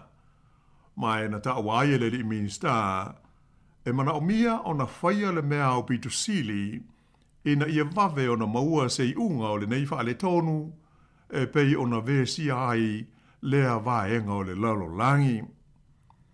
I le mata upu e winga i le unga fono o malo o whatasi, na ta awaia le li minsta, o se tūlanga e māsani ai, le tuina mai leo se whaamatala aloa ia mai le komiti o le puipuinga, ai moise ai foi o mālo au whatasi, e tūsai o la leo mata upu. Na whisilingia foi o ia pe na te langoina ia le manatu o Helen Clark, e tūsa o le mea te tau na whaia e le komiti o le puipuinga, le Security Council, aina ia ta ua, e iai le taimia te tawai o na sila fia e le tangata ua le o tō iai o ia i do tonu o se whaalapo tonga, ma e te tau o na mana tua lea tūlanga i lea ngai luma. Ia ai o le saunanga le nei Helen Clark e pei o na ta ua, sa whaia i lona tūlanga o ia o se sui o le au mātu tua, o le vasenga o li i matama tai, sa avea mua matai tai, o le tele o malo le lalolangi i aso ua mawai. E whaai ngoina i a lea maftanga i le upu peletania The Elders. O se maftanga e whapea sa whaavaina e le taitai lawi loa o a Felika Sote o Nelson Mandela i le tausanga e lua afe malefitu. Ia ona se e mai ai lea i leisi a tātou tala mō le sil fifoi o le mamanu lau whaafonga. O le whaipule au pito i tala vau o le Parlemene o New Zealand. O le tamaitai Maori e ngō ia hana, Rafiti, Maipi, Clark, ua aloa ia nei o ia whaale vāo mā lo mō lana au nanga i mata upu tau upu whai o mā lo. O le nei tamaita i talavou, whaipule o hana Maype Clark, luas fulua tau sanga o le sui fua. E wapea o se sui whaipule o le vaenga wha aupu whai o le te pāti Māori po le pātia Māori i te tonu o le Parlemene o New Zealand. O ia o le whaipule au pito i talavou, ua ulu whale atu i te tonu o le Parlemene o New Zealand, taru mai le tau sanga e tasi valu lima tolu. O le whailonga ua ia maua, o se tasi leo whailonga taua loa e wha le a whai, mai le whaalapo tonga wha le vāo mā lo e whaingoina o le One Young World Politician of the Year Award. E amana ia ai i la tau e i le vā o le sefulu ma le valu, ma le tau le sefulu lima tau sanga le soifua, a toa malo lātou sao i la tina e o tūpulanga talavou i te tonu o nuu mao lātou o tu nuu. Sa whailo mai e le nei whalapo tonga.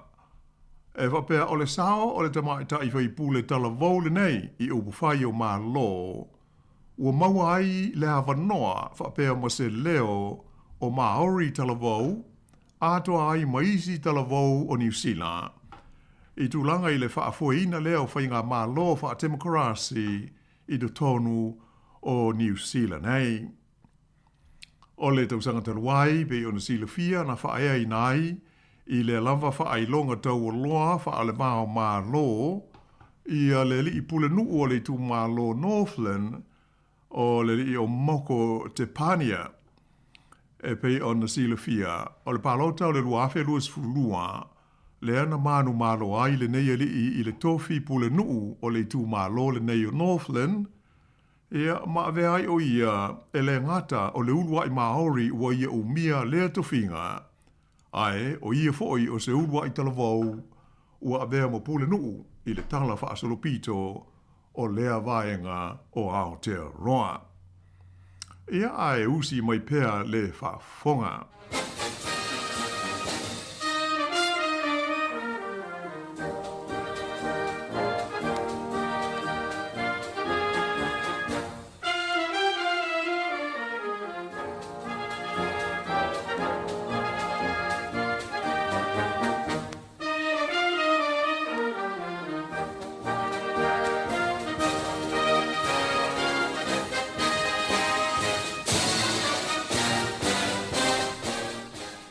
A o tātou iei pēr I vai whanua o Aotearoa nei. Sa o tā ua I tātou telefou I amtanga o le nei vai aso, le whaawau pēr lea o nā te le o le sao o tangata nuu o le atu nuu o initia. I le tūlanga tupu ae o le whaitaua whai o tangata o New Zealand. O whaamau mau ngalo ia mai le ofisa o fwenu mera whaamau mawina ale malo New Zealand. Nei loa ai, e wha se furuma le tasi afe, tasi le se lau, le hau whainga o tangata na ulu fale mai I New Zealand, mai le atu nuu le nei o initia, I te tonu o le tausanga, lea na wha umai le masina na tua na ai nei o Iulai. E whaatusa lea, I le lua se furu lima afe, lua se lau, o sit senio New Zealand sai fafo, ai na toe te liu ma foi mai I le atunuu I te tonu o lea lava vai taimi. Whaapea ai, le lua se furu ma le wha afe ono se lau, o tangata nuu, mai le atunuu o Filipaina, ma le lua se furu tolu afe, ono se lau o tangata nuu, mai le atunuu o Saina. Sa uru fale mai ai I te tonu o Aotearoa. I le tūlanga au te tele e tu sai o nei wha maunga, sa atangi ai se sitanga e tu sa male se furu 12% mō tangata ta I afe uma o New Zealand, I te tonu le tūsanga e pei o na wha iwi na ai le masina na te nei o Iulai. E whaatūranga ina e le ofisa o Whainu Mela wha maunga le malo po le Stats New Zealand, ia tangata malanga mai whafo po o migrants e whapea, o lātou ia, ua sui lea tunuu e no nofwai, e tu salava po o lea, ia o lātou sitseni, ma visa o lo o lātou umia. E se fulu lua masina le umia le taimi whaatapulaa, e fua iai le tūlanga o le tangata malanga mai po o le migrant, ma isi tangata e malanga mai I le tonu le tunuu, o se fua e tātele o na wha o ngā ina I tū langa wha le wā o mālo.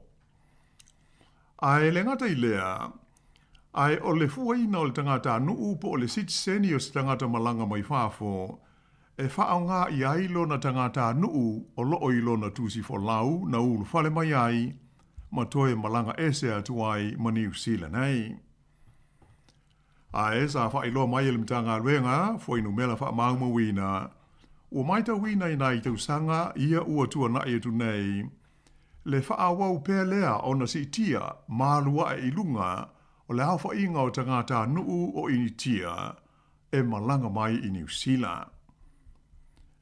O le wha asilinga sa iai o le hawha inga o tangata initia na malanga mai, manu nofo ai I le tonu o New Zealand, I le tausanga lea na wha uma I le masina o Iulai, lua afe se furuiva. Sa tula I mai le valu afe, tasi le se lau iwa se furu ma le iwa. O le tausanga lea na tua na e tu nei, lua afe lua se furu tolu, na o ai lea au wha inga, I le tolu se furu tolu afe, ono se lau iwa lua.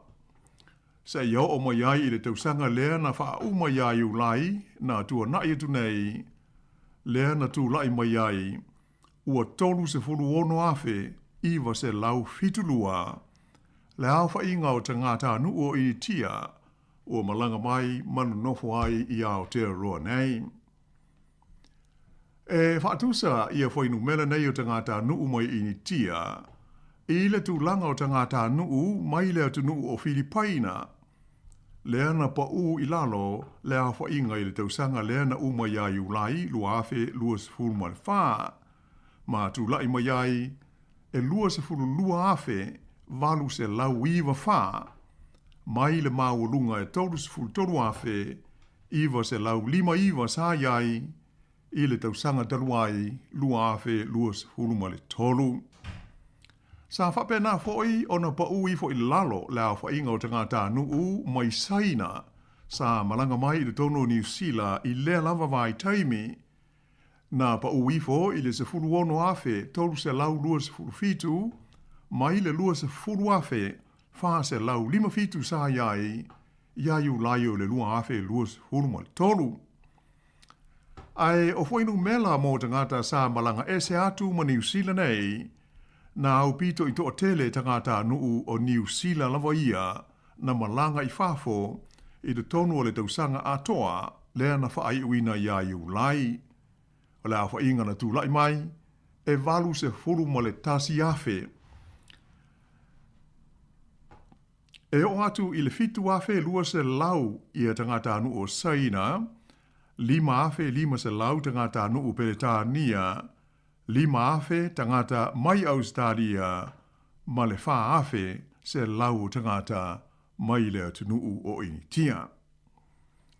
O wha maunga o pito lata mai nei ale mtanga luenga le nei o fuinu mela wha mauina ale malo, e lua ni matatia o lo wha atu lai mai iai. La wha inga le valus fultasi afe o tangata sa malanga ese atu ma New Zealand nei, lea ua mawalungatu na i lola wha inga e fitus furulua afe whase lau sa wha mawina ia Februari o le tausanga e lua afe se furu ma le lua. Ai o le pa i la wha inga o tangata malanga mai i le tonu o le tunuu e lima sifuru lima afe valu se lau i le tausanga le na uma ia i ulai ua mawalungatu foi nai lo le pa sa ia i fas furu wha afe whase lau i le tausanga lea na whaai uina i le masina o Iulai, lua afe se fulu ma le lua. Ia, ona tātou se ea tuaila lei leisi vaenga o le tātou tāla, i nai me tupu foi i o tātou tua oi i le vasa Pasifika. E fitu la whai o tunuu o le Pasifika, na pālota te i se i unga fono o le fono tele a malo o whatasi i lana tau o fianga o lo whanga solo i le teimi nei i le ai o New York i na ia polo ina le malo o Israelu e whaamuta i a lona pulea male no foia leo ele o tangata Palestina i te tonu o leisi se furulua masina o luma nai nei.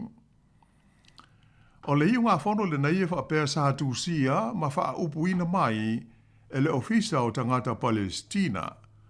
Mai ua pāsia e le whontanga malo o whatasi, ua whaapea na wha iunga whono inai, ua te tau i le malo Israelu o na tuumuri ese mai ma ele o Palestina, ia o lo lātou pūlea, ma no foia wha malosi, I le vaenga fo ile nei e te uele ngana Peretania o le Occupied Palestinian Territory I le tonu o leisi se furu lua masina o luma nai nei.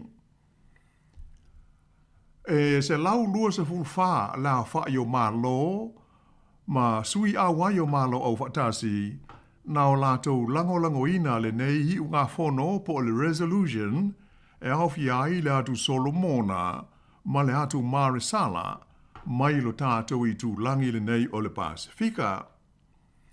Peitai, o tunu e fitu o le Pasifika na pālota te I ai, e awhi ai Fiti, o Nauru, o le FSM, po le Federated States of Micronesia, whapea le malo o Palau, o Papua New Guinea, Tonga, whapea ai matu walu. E tusa o le awha lea o malo mātunuu e se fulu ma le whao le lololangi, po o sui awai o malo au whatasi, na o lātou te ena I ele nei I unga whono. Ai, o le malo Sāmoa, maisi atu nuu e whaase furu tolu o malo au whaatasi. E au ai Gary Bass, o Australia, ma Vanuatu, e lei pālota, e pesa abstain, e lei fia whaalia ni o lātou whinangalo, e tusai o le nei mata upu, i te tonu o le whono le nei a malo au whaatasi. Ai o lei unga whono e pe ona pāsi ai, ua whaari ai le te tau lea i le malo o Israelu, o na usi ta ia tu la whono whaale wao malo, ma abe sea mai ia lana fita mai te tonu o ele pe ona ta ua.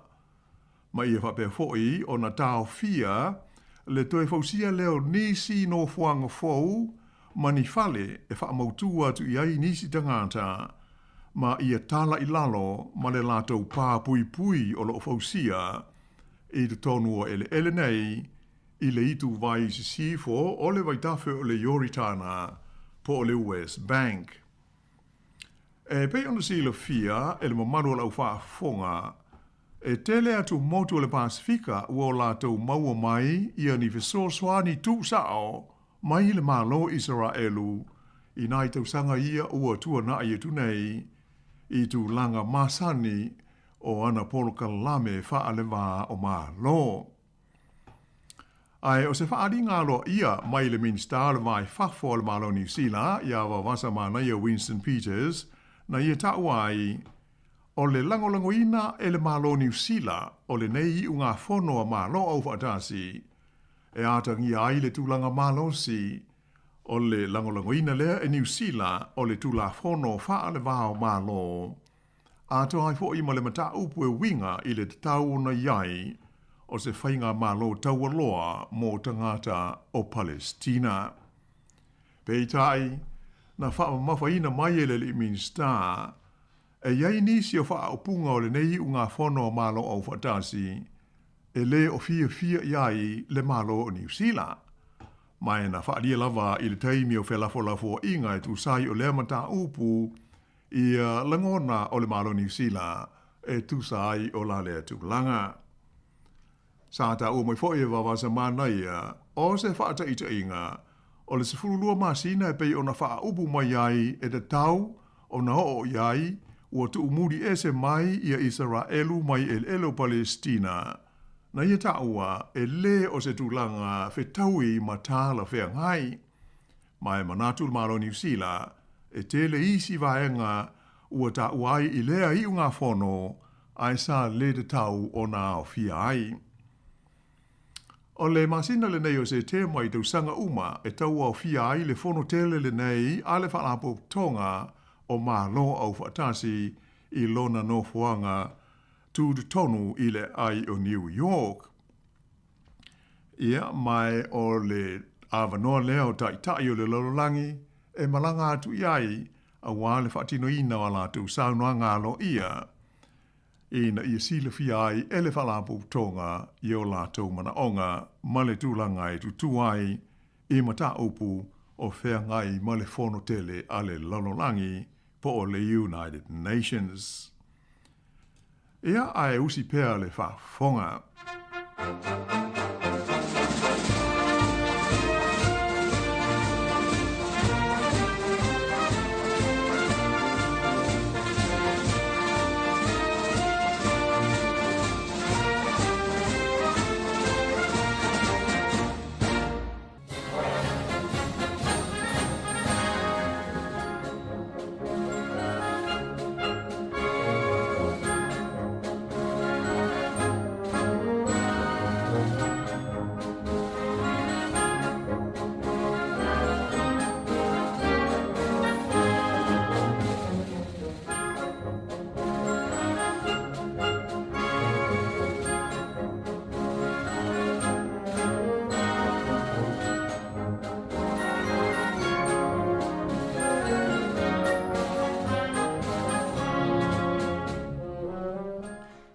Le tala muli mai lo tātou i tūlangi i le Pasifika.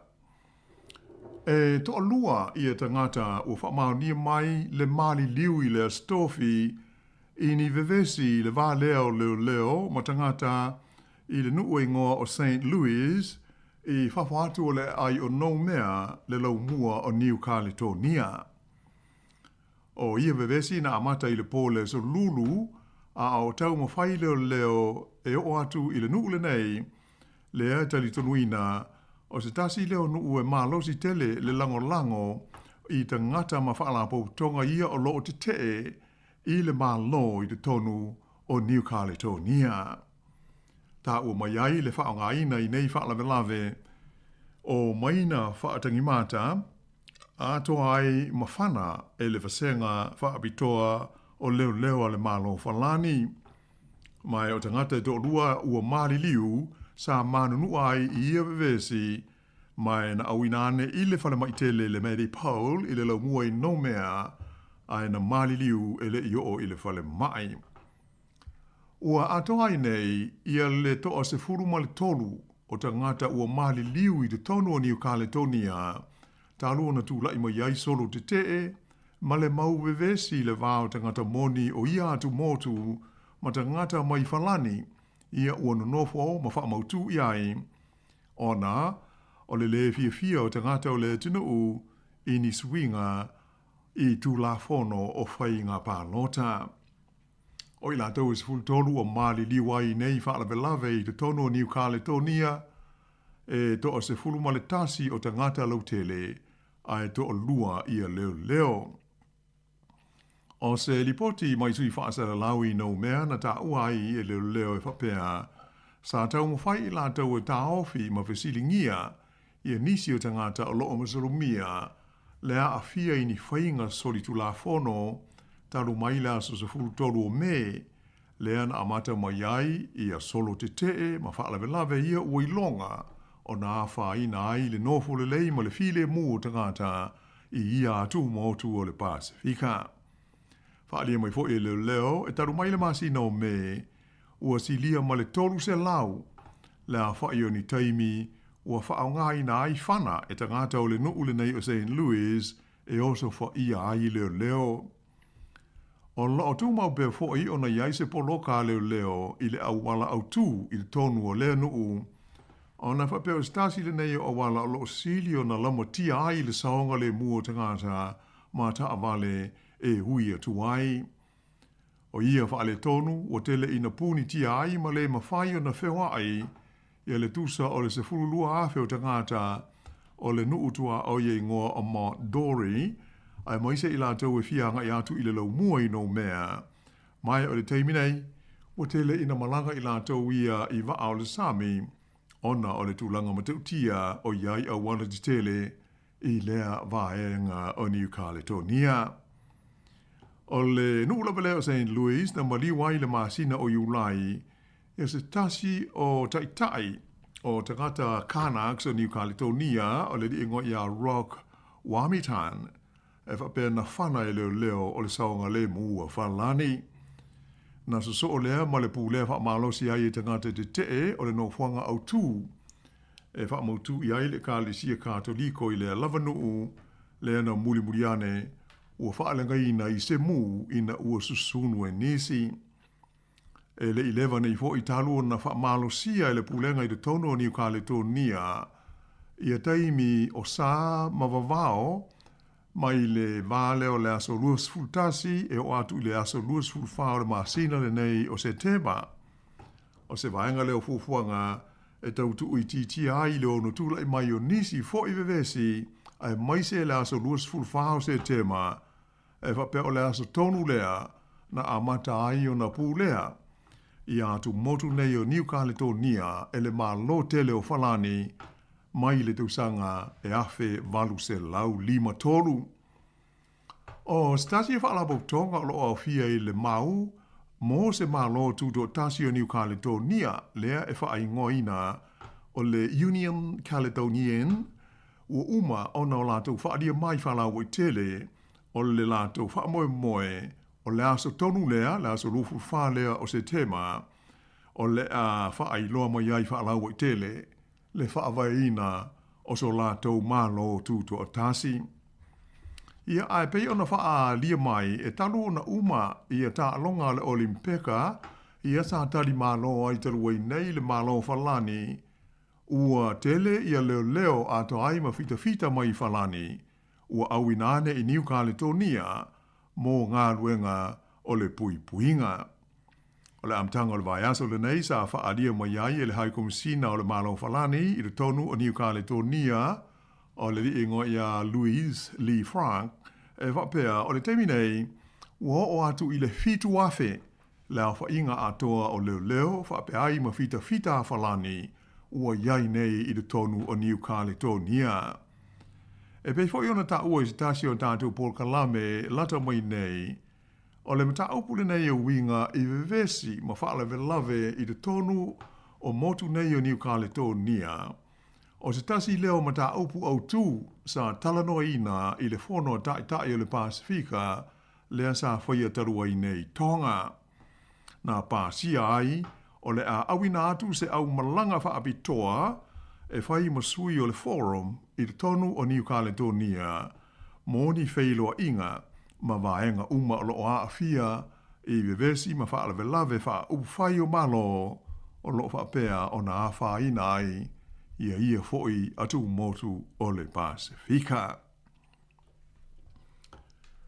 O le sila vaenga o le tātou Paul Kalame i le nei foi tu la, ua toe wha mautuina mai alo ia le langolangoina lea e le Palestine o le malo Turkey po o take, o le li soa ia Tayyip Erdogan, o le ali Palestine o Volodymyr Zelensky ma le malo o Ukraine, nai lo le Palestine o Putin ma le malo o Lucia. Mai ua toe whaalia manino ai e le malo Turkey po take, le da tau lea o na whaafoi ane Lucia i le malo Ukraine, ia le pulenga o le tu malo tele o le Crimea, lea na o la tau whaoa wha malosi. O le whanotanga lo na wha a tai o malo Europa, e tu sai o le mata upua a fiai le Crimea, le ta ua o le 4th Crimea Platform Leaders Summit, na sao no manino ai le tai o le malo Turkey ia Erdogan, ma ia whailo mai, le langolango ina malo si pea e lona malo, o le tūlanga tū maoti, ma le tū to tasi o le malo o Ukraine, ato ai mana pulenga i ona ia lava whanua malau ele. Na ia whaali ai, e matuada tau lava i le malo Lucia, ona toe whaafo iane i a Ukraine, ia lona i tū malo le nei e ngō o le Crimea, le ana lātou whaoa whaamalosi, mai o loo lātou pūle pēr i le teimi nei.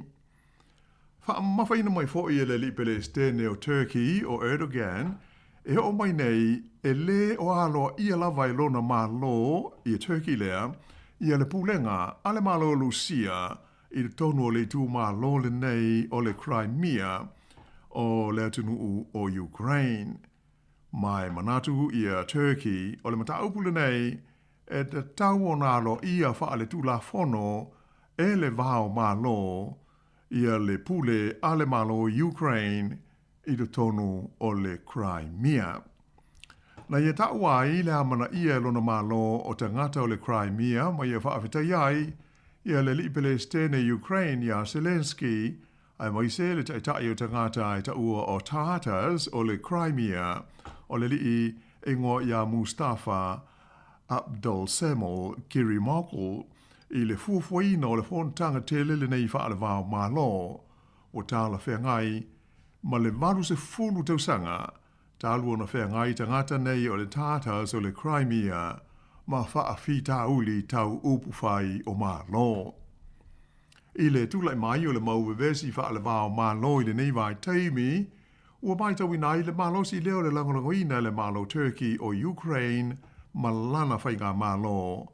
A o tau mwhai, ina ia maswinga ma lie ia mata upu o lo lamati ai le file mu ma le nofo le leo tangata ma whai ngā malo i la lea fo i vaenga o le atu Europa.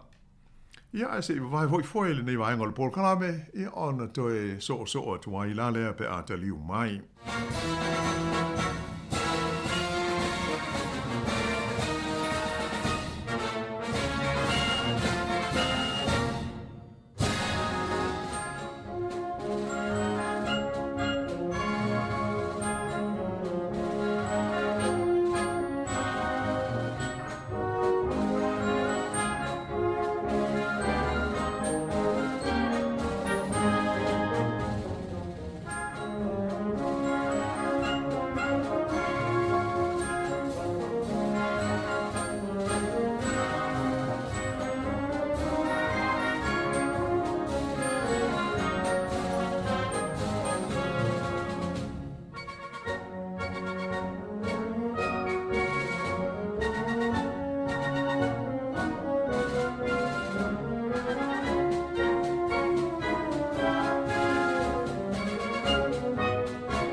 Ele toe whaawa wina lao le tātou tala ile nei tū la.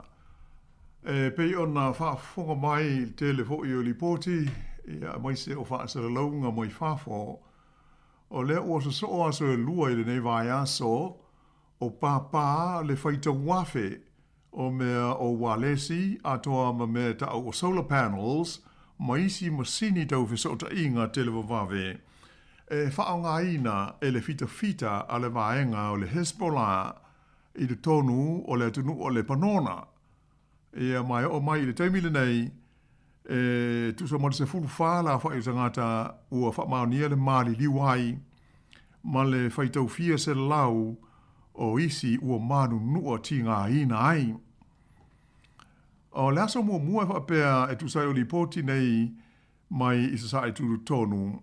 E whaitau fia afe la fo inga o mea o walesi a to ai fo imo masini fo inei e ta ua o pages e whaonga ina mo fiso ta inga e le Hezbollah e whapea na pāpā ma mu e mai na mali i waitangata se fulwha e manu nua ai le whaitau fia se lau o isi tangata e au fia ai manisi sa awai le solo se whale lau singa o se maliu. O lona lua aso e tusa ma le tolu afe la wha i o isi tangata na manu nua ai mali liu isi e au fia ai mani tamaiti. O se ripoti mai le newspaper wha alwao malo o le Daily Mail na ta ua i whapea. Na wha mahonia mai e sui e le vaenga tau le pui puinga. Le wha tawina lea e le wha alapau tonga nei o le Hezbollah i te tonu o le panona o ni waia lesi mo fiso ta inga. Ia po me foi e tau whapeltania o handheld radios pe tusa ma le lima nei ma sina taluai. Whaalia foi o le vai teimi la vale tasi na o lātou whaatawina ai ia mani masini ia tau o pages ina ua masalomia le a whaina ma tutupu mai ai o nei whaalave lave. Peitai, sa whailo mai foi e lau whaasara lau i tono le tunu o le panona. E le ngata i masini nei o veso ta inga wha teknolosi, ae sa wha pena foi o na pāpā ma mu ia nisi vaenga o le ai o Beirut, ia malipotia mai ai me o maa hoi nei ta o solar panels, o maa wha abitoa e pue ai le malosi mai le la.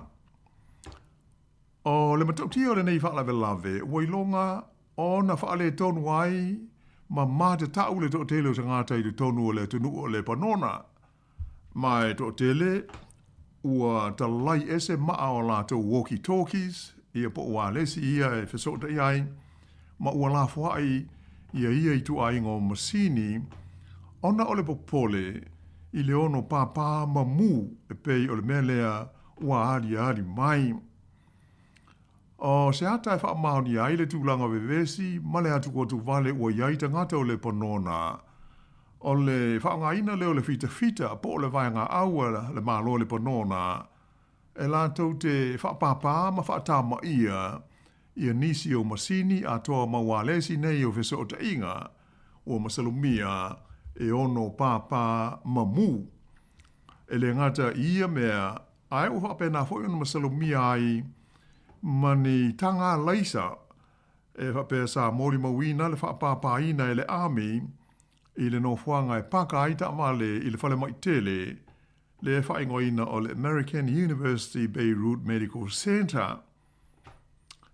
O le whalawelawe le nei e pei ona ta ua mai, ua whaamatalina e lau whaasara lau e whapea, o se oso whainga au pito i matau tia le nei, ua whenga iai ma le Hezbollah i lona tala whaasolo pito. Mai o le teimi nei e le ngata ai i le Hezbollah po la tau e awai i le whalapu tonga le nei, ai whapea foi le malo Iran. Ona o Iran e lango malosi i le whaatupeina o ngaio inga a lea whalapu tonga. O la lea ua la tau masalumia ma ua la tau tuua ina ai le malo Israelu e whapea o la tau ia na whaaponga iai le nei mea matautia ua ari mai. Ua whaupu ina mai fo i le malo Iran ai whapea whalapu tonga le Hezbollah. O le nei mea o se soli tu la fono matautia ua whasi o tia ai ma whano le soi fua o le totele o tangata. Ta ua e se tasi o lautu stala e ngalue ai i le panona o le li ingo ia Hassan Hafush, o le onga male matautia o le nei mea o tupu ua atu vale ai le totele o tangata ma tu vesili pe whaamata o le a leisi mea lea o le a pā. Pe le o le pusa aisa, ia po o le telefoni fe ave hai foi. Sa whaamatalaina mai foi e le tu stala le nei e whapea, o le vainga i le tono le panona i le taimi na pā ai, ia menei i le lua aso so i le vai aso le nei, ai mai se o le fola o tangata i lungo a wala ma tu tono whaloa, ma no whanga whaitele, ua le aini fōlinga, ia malawa toto ai ia no whanga, na ia ta ua le ese ma se wa ainga ma tautia iata ti whanga fo i nei tau whawhewe. Sa ia whaamatalaina fo i, o le totelo e na mali liu ma le whaitau fia afe o tangata ua manu nua, o le mea moni lama, ua matua langona ai e tangata le popole i lo lātou saonga le mū, awa ua o ifo le langona, ua le ai seisi e toe saonga le mū.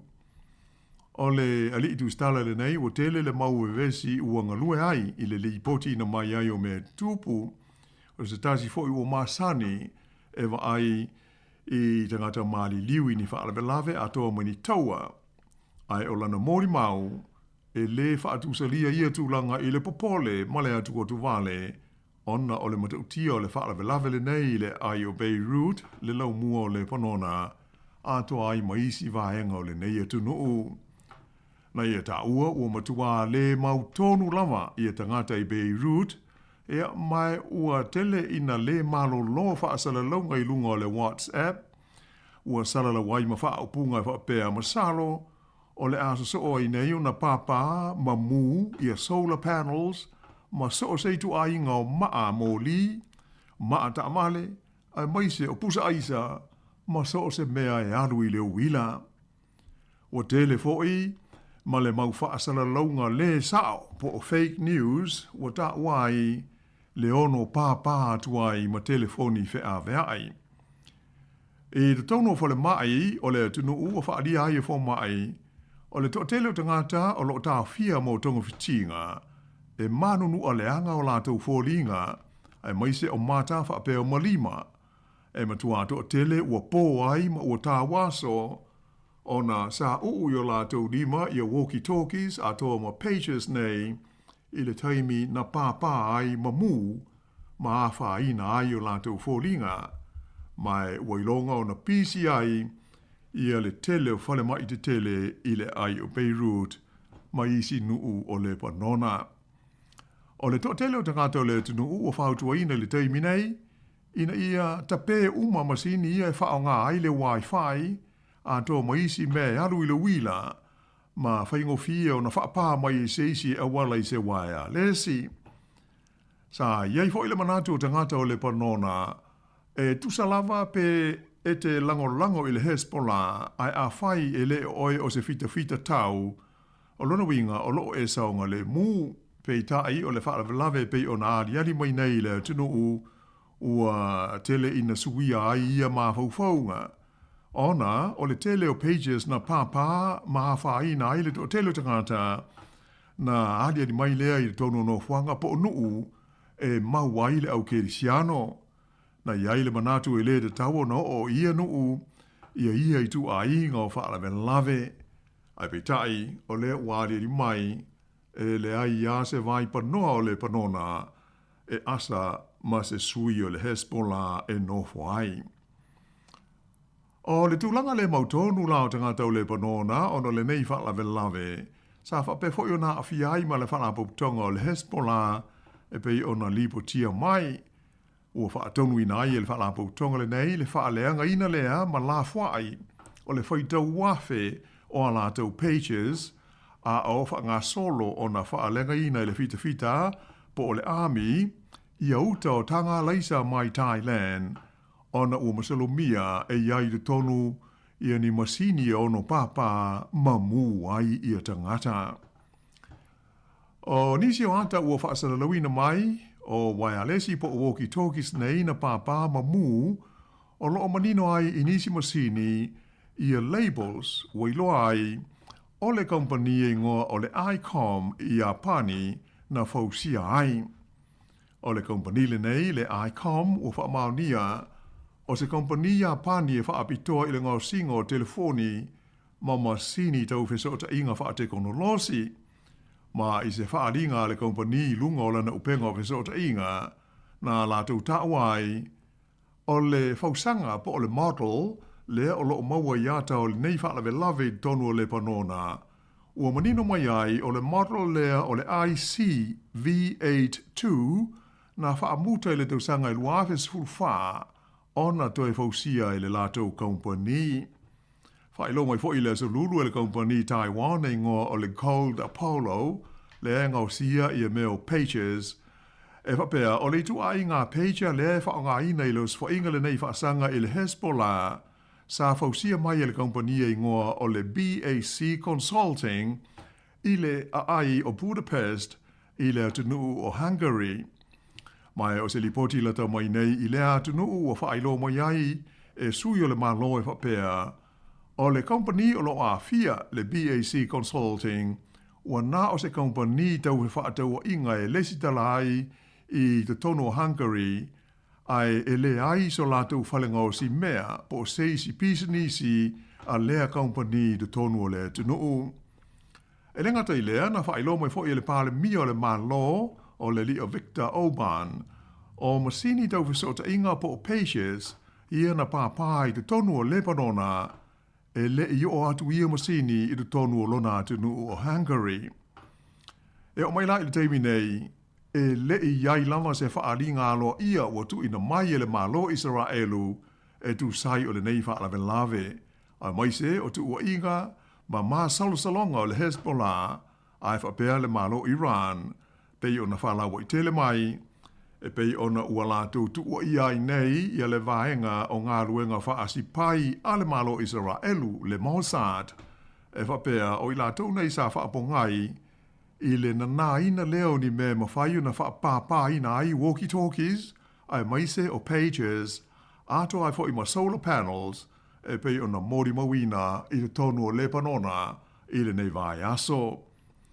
O le tūlanga sao lava, ua na o maa salonga o lo o iai e whapea o le Mossad a le malo Israelu, na o lātou insinia ina ma sinine e pei o pages, ma walkie-talkies, ina ia mawhaiu na whaapā ma maumai e awala lei se remote, ai o le nuu ma le no fuanga a toa ma le taimi na whaia ai ia tūlanga e le ICC na te iloa. Ai o loo masalumia, ma salo po o Taiwan, na sao ai le maut sada Israelu, i le mea na ngau sia ma fausia ai nei masini, ma whaia i ai ni swinga, ina ia ma whaia na whaapa, pe a whaatonu ina mai, e au wala lea i whesota inga whaate kono losi. E wila ina e le i whaailoa mai, e a se li poti e le malo Israelu e tu sai o le nei mata upu, ai o se teimi mua atu, sa whaalau i loa whaalau i tele ai, e le malo Israelu e whaapea. O lea ua se e atu nei le taua ma vevesi o lo alia li mai le tu langi i sa sae tu tonu, i seisi tu langa e se atu. E pei o se tau tinonga lea ua lapata i ai e le awata mai, ma sui o isi ma lo, le te tau lea o nā mana ia, ma whaautangia, awa, e le mai loa, po o lea le isi mea o le a tupu mai nei, i lea i tu langi o le ke lope. Ia ona o le tātou teimi Jerry Mazalo o le tātou talamuli muli mo le nei Paul Kalame, whaafo mai e le malo le tātou tunu. O lea ua toe whaasifulu ono lea whaio aso o loo tutoe, o na whaatino leo le whainga pālota tele le United States o Amerika i le masina o Novema. Ai o li poti au bito lata mai, wātangi ai le whea lumi ma le wā mala lata o sui tau wā e to o lua. Ia Donald Trump o le Republicans, ma le tamaita i pele stene lango ia Kamala Harris o le partia le Democrats, i manatu malangona o le au pālota a Amerika. O le taununga o le suenga le newspaper o le New York Times, ne ana whailo mai le stofi, na ilo ai le tutusa leo sui tau vane e to lua, e ta i whase fulfitu pasene, ia le tūlanga lango-langoina le au pālota o le tunuu a toa. Ai bitai, e whāpasene o lo o māualunga ai Harris na i lo Trump, i le stete ho il neingo o Pennsylvania, o se tasi le nei o stete o lo iai le taltununga, o le a ono whaalango-lango iai le taunu-unga o le pālota i a Novema. O le taunu-unga o le isi suenga na whaafoe newspaper o le Daily Mail, na atangi ai o le totele au tangata pālota o Amerika e au fiai malatou e lango-lango i a Donald Trump o loo mana nao ina ia toe whaia se whaatala noanga whaafi naunga lona lua a Trump ma le tamaitai o Kamala Harris. E tusa ma le awhe le au whai o tangata sa whesiringia le neisa i li linga mai o le onus fultolu pasene o latou e mana nao ina ia toe whailo ai Trump ma Harris i se whaatala noanga po se debate i lunga o le ea i le TV whaapea ma le leichi o. Ia, ona manatu leo la whaapau mai i le nei whaapuponga o le tātou tala i le nei vai yaso, ia whaapau mai fōi, ia o le ate maua se si whaapuponga fōu i le nā vai yaso o mua, ai whaamalo whaafutai le marulau whaafonga, ia whaaftai fōi mo le mātua noa lau sunga Cherry ma manuia fōi vaenga toi o le so. Ia, whaaftai lau fōi lau wano le nei vaenga le aso, ia tu sai fōi mal por kalame sa unia le lei, ia wala fōi whaafonga mai le atunu. E moni le lei lawa Cherry e pei o le pei fōi o maua mai. E le whaalinga lea e le i maute le atu le malo isa la elu whapea le ua.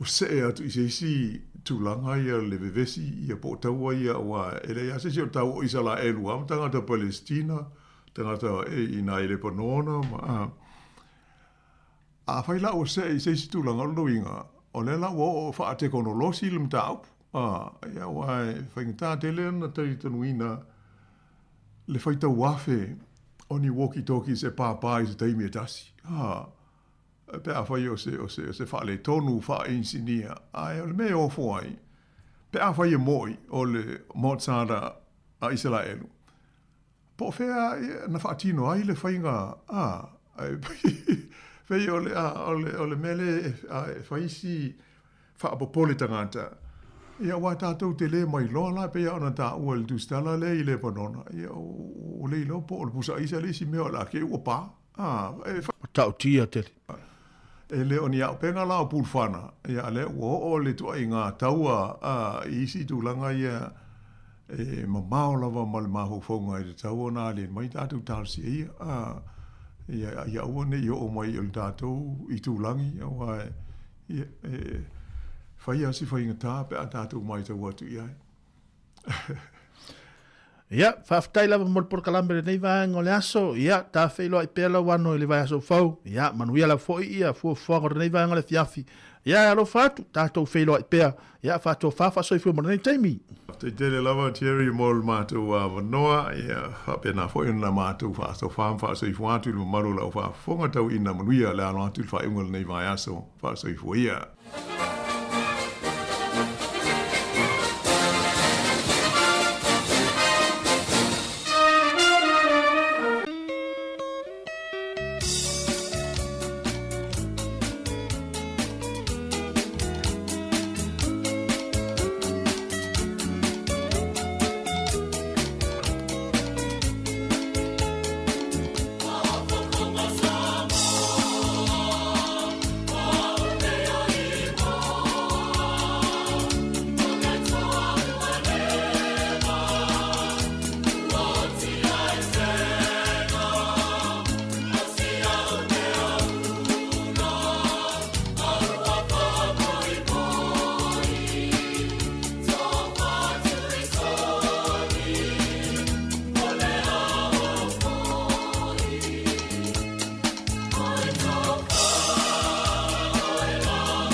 Your Mr. Brothers. Sāmoa e le mawhai na ngalo e ke ulo whaka o te nofo no mamau e wā i wanu wā i wasa so e manatu i fosu e so le whamala si o uno o moni pele i lo uanga Sāmoa e lo lala whanga tutu tono Sāmoa o ngata tono whale a lili male atu ale pata whaonga Sāmoa mata anga tasila Pulenga ale no le asunga fua ua whai sa o whainga amatai tau le suava ma o popu fe alo fani malie mata iwa le au aluma wo mai le fale la langa o loko fai le ai se bisi vale ngau le happy all the time Sāmoa e sili o lo unu no whana wai Sāmoa te lo unu e pele oi i lo uanganga i le mawhaina ngā lopo e ua tasi oi i la o Samoana le tausa a fia o tangata o malaba e la tonu mai le matata ata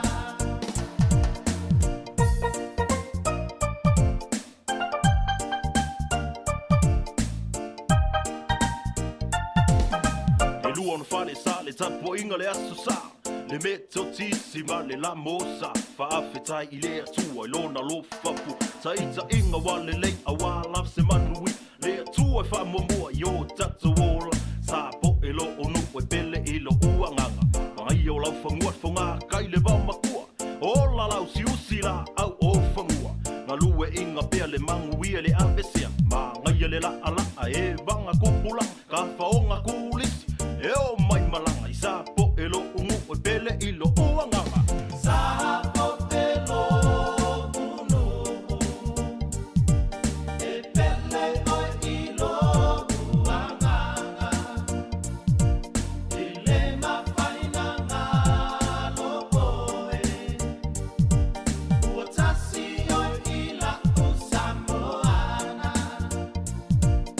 le tausa a fia o tangata o malaba e la tonu mai le matata ata A fia salala koa malo samla unu Maliu mai ngā poa re kula whale kuia kua Maliu mai le konga upua Maliu mai whakili o le kapungo Mamalo sa whakili ma le whale ongo Pa ia ngā sengu ia keu mauloloko Sāmoa e lo unu e pele oi i lo uanganga I le mawhaina ngā lopo e ua tasi oi i la o Samoana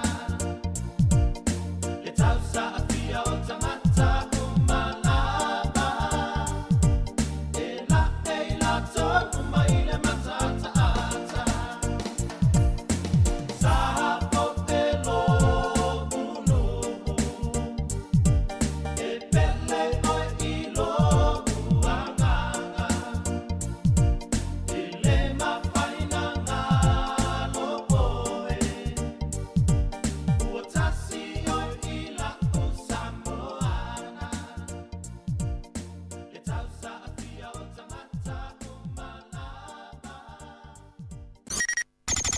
O le tautua le si ufonga o le laumua o lo iai fo i le langolango a le New Zealand on air. Toi whaatalofa ma toi whaafeilo ea tuli tātou tunu uli nei taimi o le aso hai mese fo uli nei tae ao wa te ale fitu wa fitu minute te ene ile tu la se fulma le tasi o le tautua le si ufonga le laumua i lunga le ala leo o le tasi o no te si ma le tasi whamo e whape fo ila na tautua i lunga o tātou upinga te whailangi e pe ona iei le Facebook ma le tātou YouTube o mai fo le taimi o le pokalame o whaafia fianga sui fifiloi pespesenga fo i sui fifiloi ia mo le atu e ala le tautua ia ale si fonga la umoi Wellington ia se pa ia le tu la se fulma le lua i le au nei na fonga le tātou telefou le o te pena mai le te meta ia ana fa solo o wale fa poponga muni o telefou o le nei fo iaso ia mai se o tātou tala mai Sāmoa o le te fululua fa afia fianga musika se pa ia le tu la tasi ia ona taliu fo le o tātou fa salonga masani i Sāmoa le tātou ofisa i lalavaya tau tua mai le sunga ia ta sesa lam sam se pa ia le tu la tolu i le afia fiana nei ia ilunga o tātou penga tawhailangi, e toi whaafeloa i ma toi whaatalo whaatu le pa ia mali mamaru le tātou atunu, e le ngata i Wellington nei o ni usila nei foi, ai whaapea foi so o se vaenga le lolangi so o se atunu lava foi o lo e mafuta mai ai, ai mai si o tātou atunu pele o Sāmoa le nei aso, ia e whaatalo whaatu ma lo foi le tawata i fuafuanga foi mga luenga, ai mai se whaiva lo filima lo whenga iei le tātou atunu, whea lava se vaenga le lolangi o lo e ngalue ma e mafuta mai ai, ma e whaafonga mai, ma e mai mo mai ai lunga o tātou penga tawhailangi. Ia, to telefo inisi nai ki le tātou TV, tuanga ie le tātou Facebook, ma le tātou YouTube. Ia, ma e mai mo mai ai nei taimo le tai au. Ia, o le tau lau mo nei, whailoa te pea. Ia, o lo o, ele o to unu ni timunga, o lo wha malu mai le nei taimi, ia, whailau fo isi malu ulu mai o le tai au. Ia, e manatu, ia, o lo o manuia, ma so longa manuia, ia fuafuanga fo i le nei aso. Ia i le whenga i o le tātou atunu, ia i whaiva alo filima mga luenga o lo whenga iai. Ia i le nei taimi o le tātou poklame, ma le tautua le si whonga lau mua, whatalo whatu le sunga i le pasta, ia ai ava, ai ava. Pamarulu atu pasta, ai ava, malae silia, ia malo fo le ngā lue pasta. Ia malo fo le on sai, i tiu te fo i o lo whenga iai le nei tai au, ia manuia fo i ngā luenga o lo whenga iai, ia whape fo i na whatalo whatu fo i,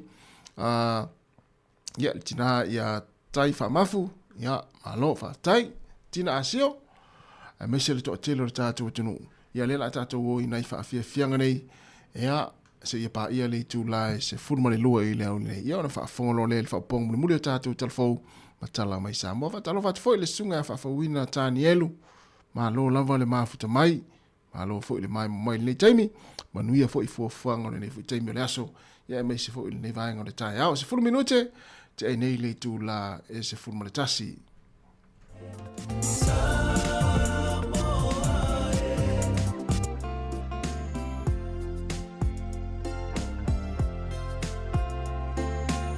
Le whawhianga ma le sunga ia petiki, o leo langa pule sea.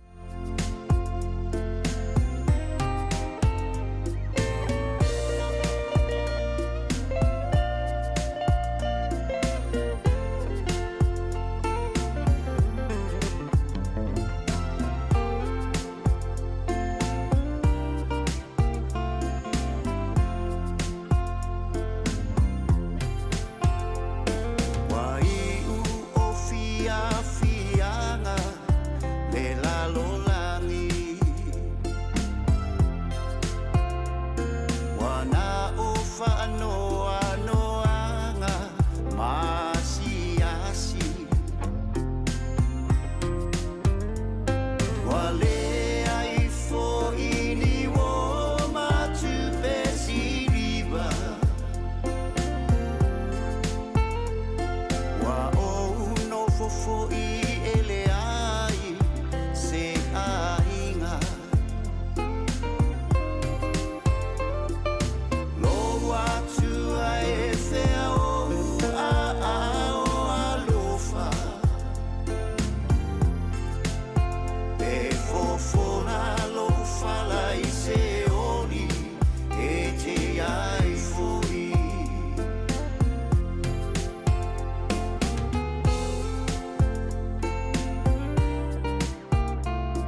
fiina unga o mafatia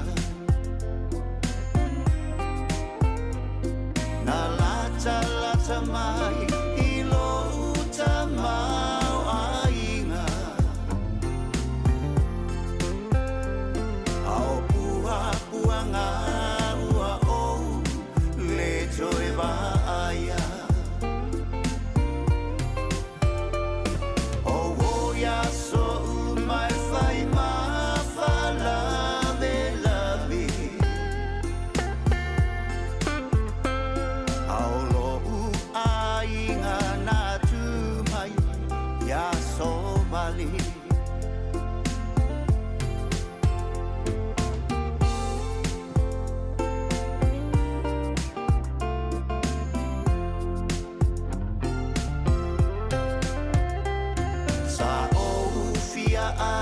ai e te lei au mai sa o le fale mai ai e te lei asi sa o le fale bui no atanga te lei o ane se I fa ma fana lo atu ai awa e te la foa ina tu no mai se ia o fo'i atu oi tate toi fiala e lo maalu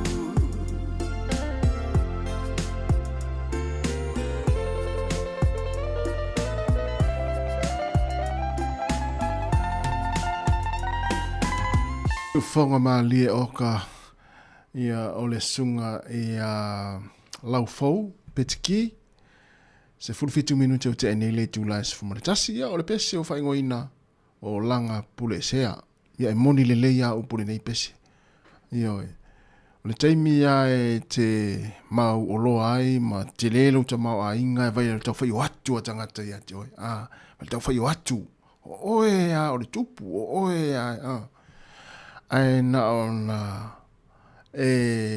le maua o ni mea wa umalo ta mau a inga ia la tau ai la tau fiu e sue ia na moni ilo la upo le pese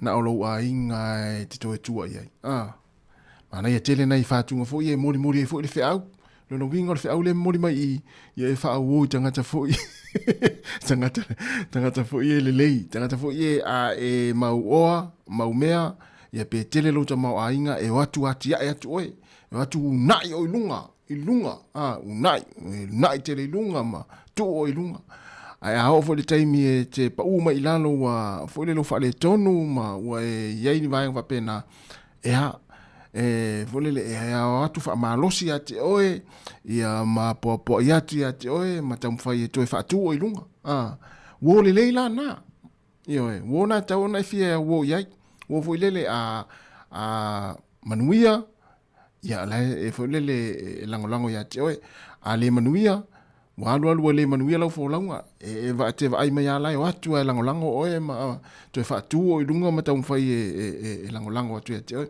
ai lo le wo fo le na le taimi ai te le lo ta mau a inga e lata tu ai ai na ona e pa u me ya o e fa le tonu ia fiu e to su e tamana mana ia to e se furu se furu minute te enele tu la se furu matasi o fa fia nga se filoi ale se fonga la mua ya mole ata wa fo fa fonga le mai mo le tata o tunu a o fia nga ye li to tele fi au manga wenga ya a fa pe o ye sa appointment le yaso to e va ai lau kalena na sa i le sa fa ma we la appointment yaso ni te ngalo ia ona ya lule fa ta no ula appointment im fa foi la siaki e ta u ale fa yo siaki o so fo malo no ina la fo ma il nei fo ital tal fo mo nei fo vai tai oka ta te lo fai nei tanga ta fo ia ta fo ia sa malo lo si fe o e le lo e mama ata te ia ta whalongo tu whamai talo whai si tama.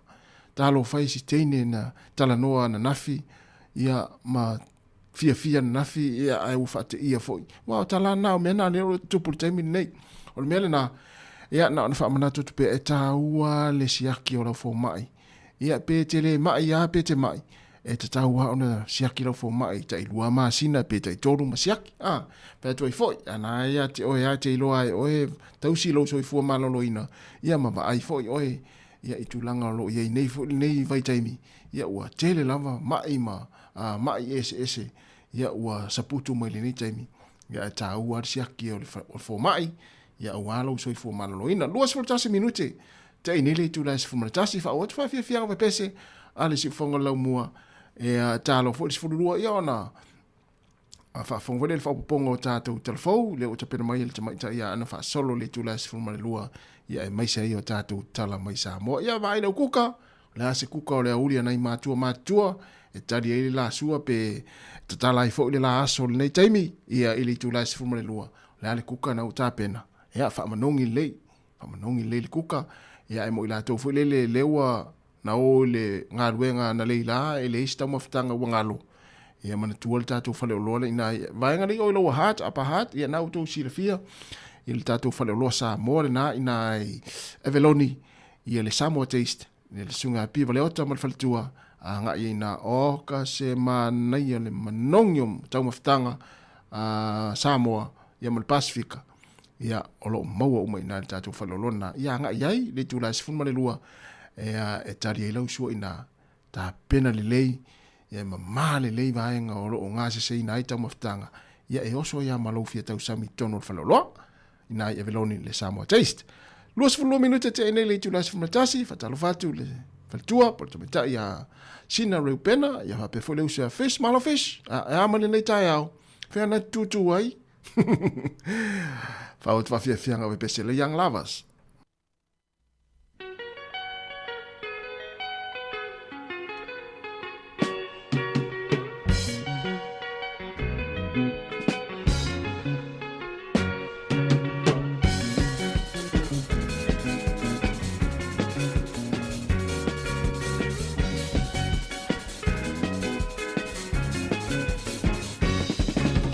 Oh, la kilo la siva. Ova ayala le chine manaya alanga opu esere ila e fa ape amana polina ua ochi mama tamata ia oi all tai sala ua tu atilo wanga all the tama all ya lava chene manaya chene la le chene este poi na io paina ei nas ora oh vendora ei nas ora won't you come along with me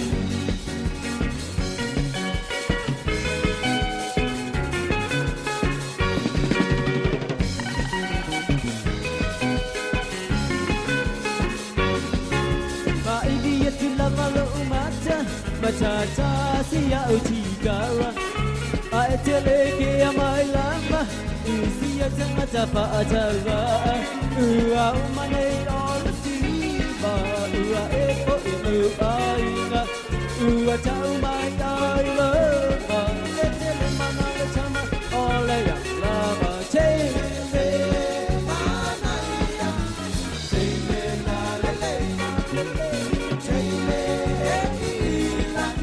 este voy na yo paina ei nas ora oh nas ora ei nas ora won't you come along with me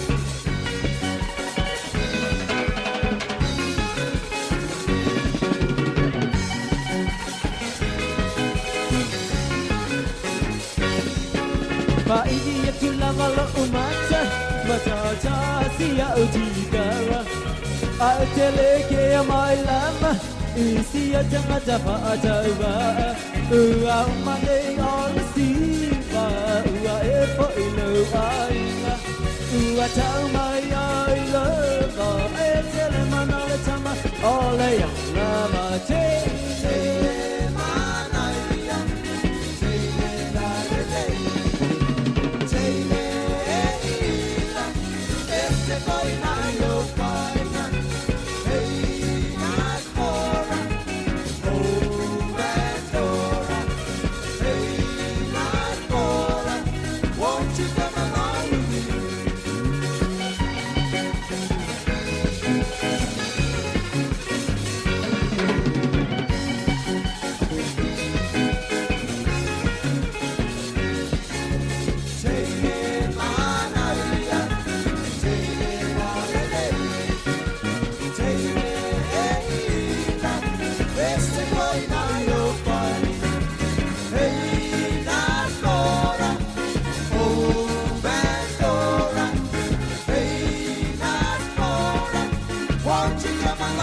O le tautua le si ufonga o le laumua o lo iai fo i le langolango a le New Zealand On Air.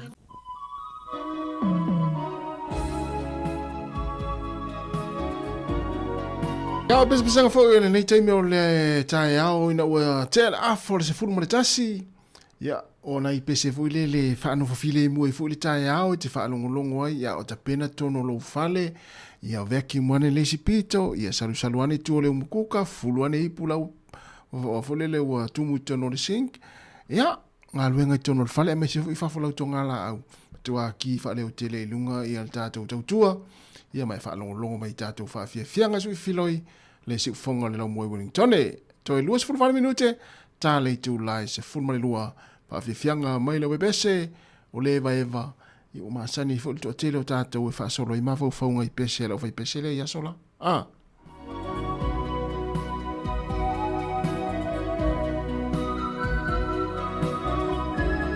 Alo vatfo le sunga kone lio no malo lava kone lio.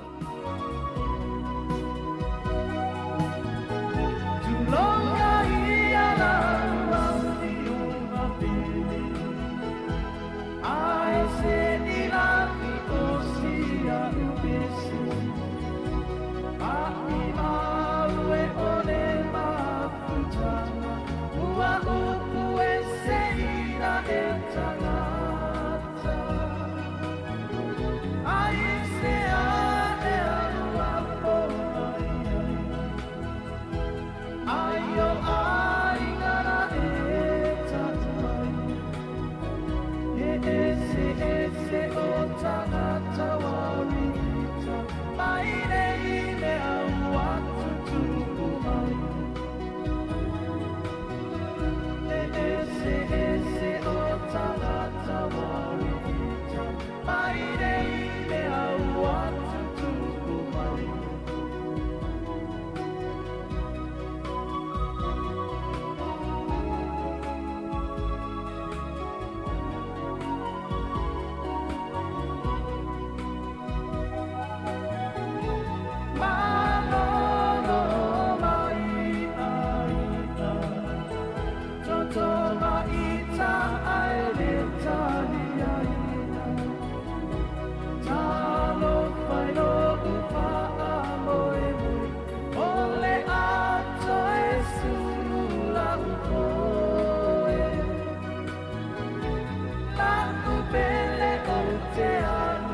talu ai kua o matua.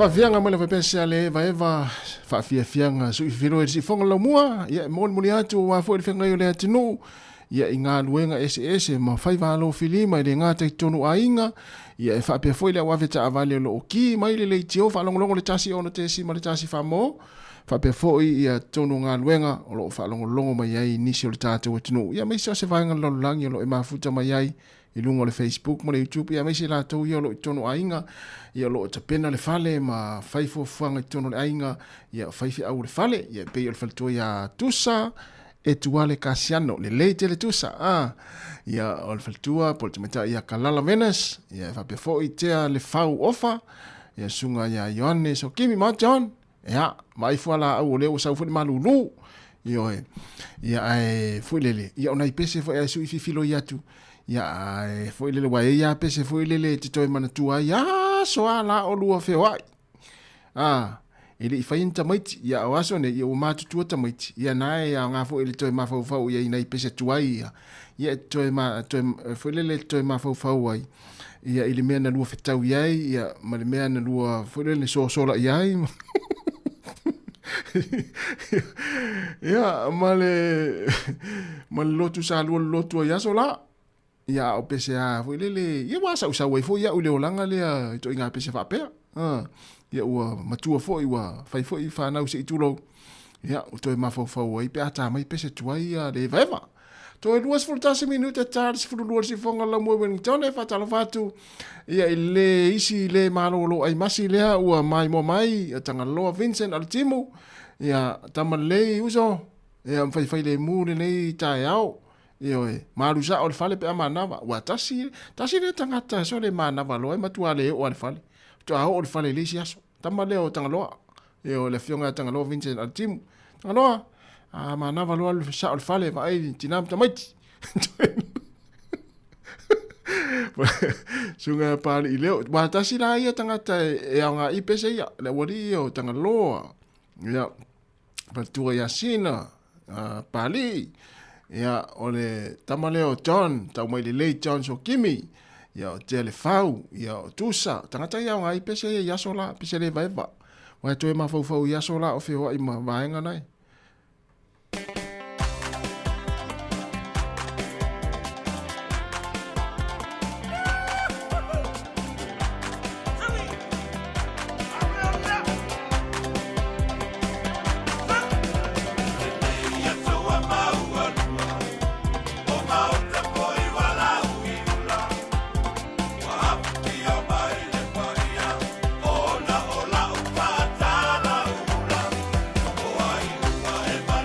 Mai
inga chache leo le alofa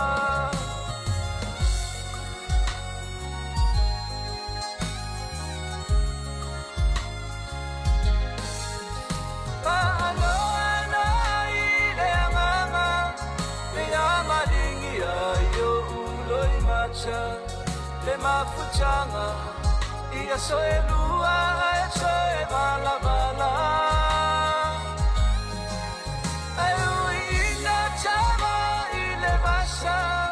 Akeiloa ipea ichalo sanga Ramona chachalo pea Ile atua iso semea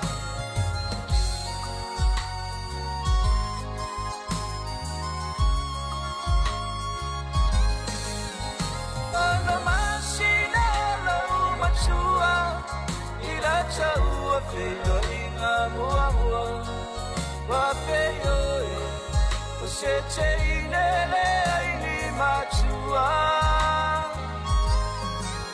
Male atule na lo uasu E chau I chama chachonga mababau Ramona o ele pele ele papel wa usola ese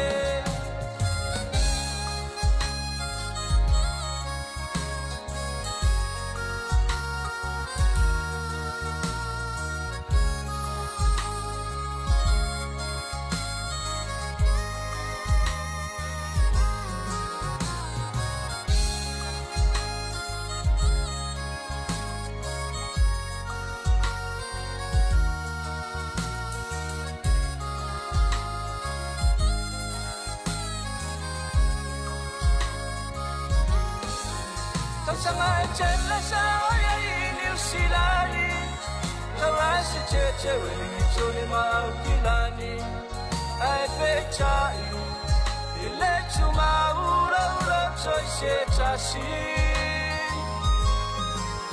Ole ne chaimi o chichau chinochu Kona oe le chaele oro ufachu Ramona Pamaoni Olo alofa seyo o ileochi Ramona Pamaoni Olo alofa seyo o ileochi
Walangona ina lo pia pia awa uota fantasia watu lo loto atoa oe olela Sāmoa lo famo oe ele uma e tu mau pea se yo le uma oe ma uotasi olo o sila sila mai le langi la le oe o Sāmoa wanau nau ya ilo loto atoa lo ola malo si e mo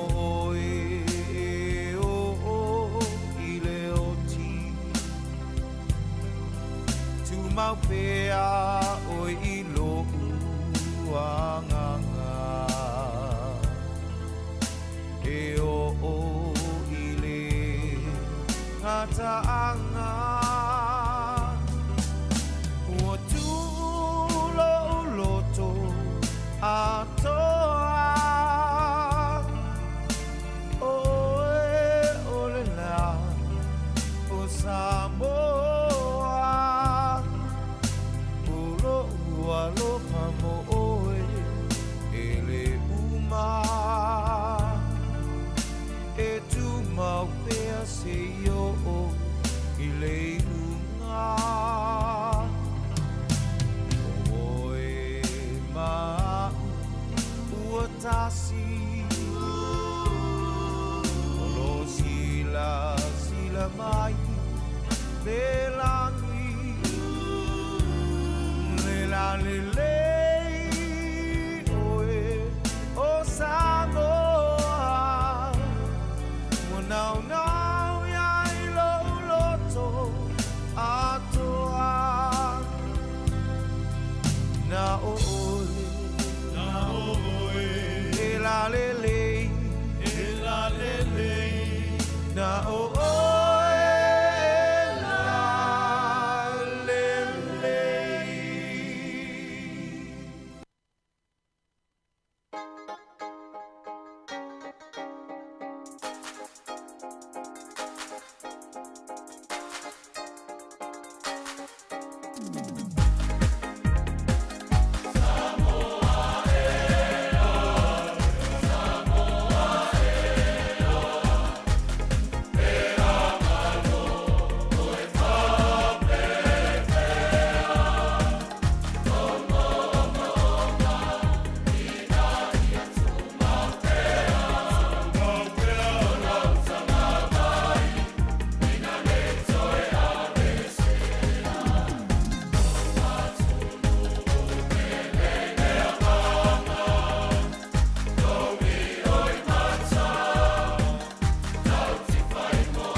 E toi whatalo whato le whapupungo talafou mo le ni vaenga o lawa uli.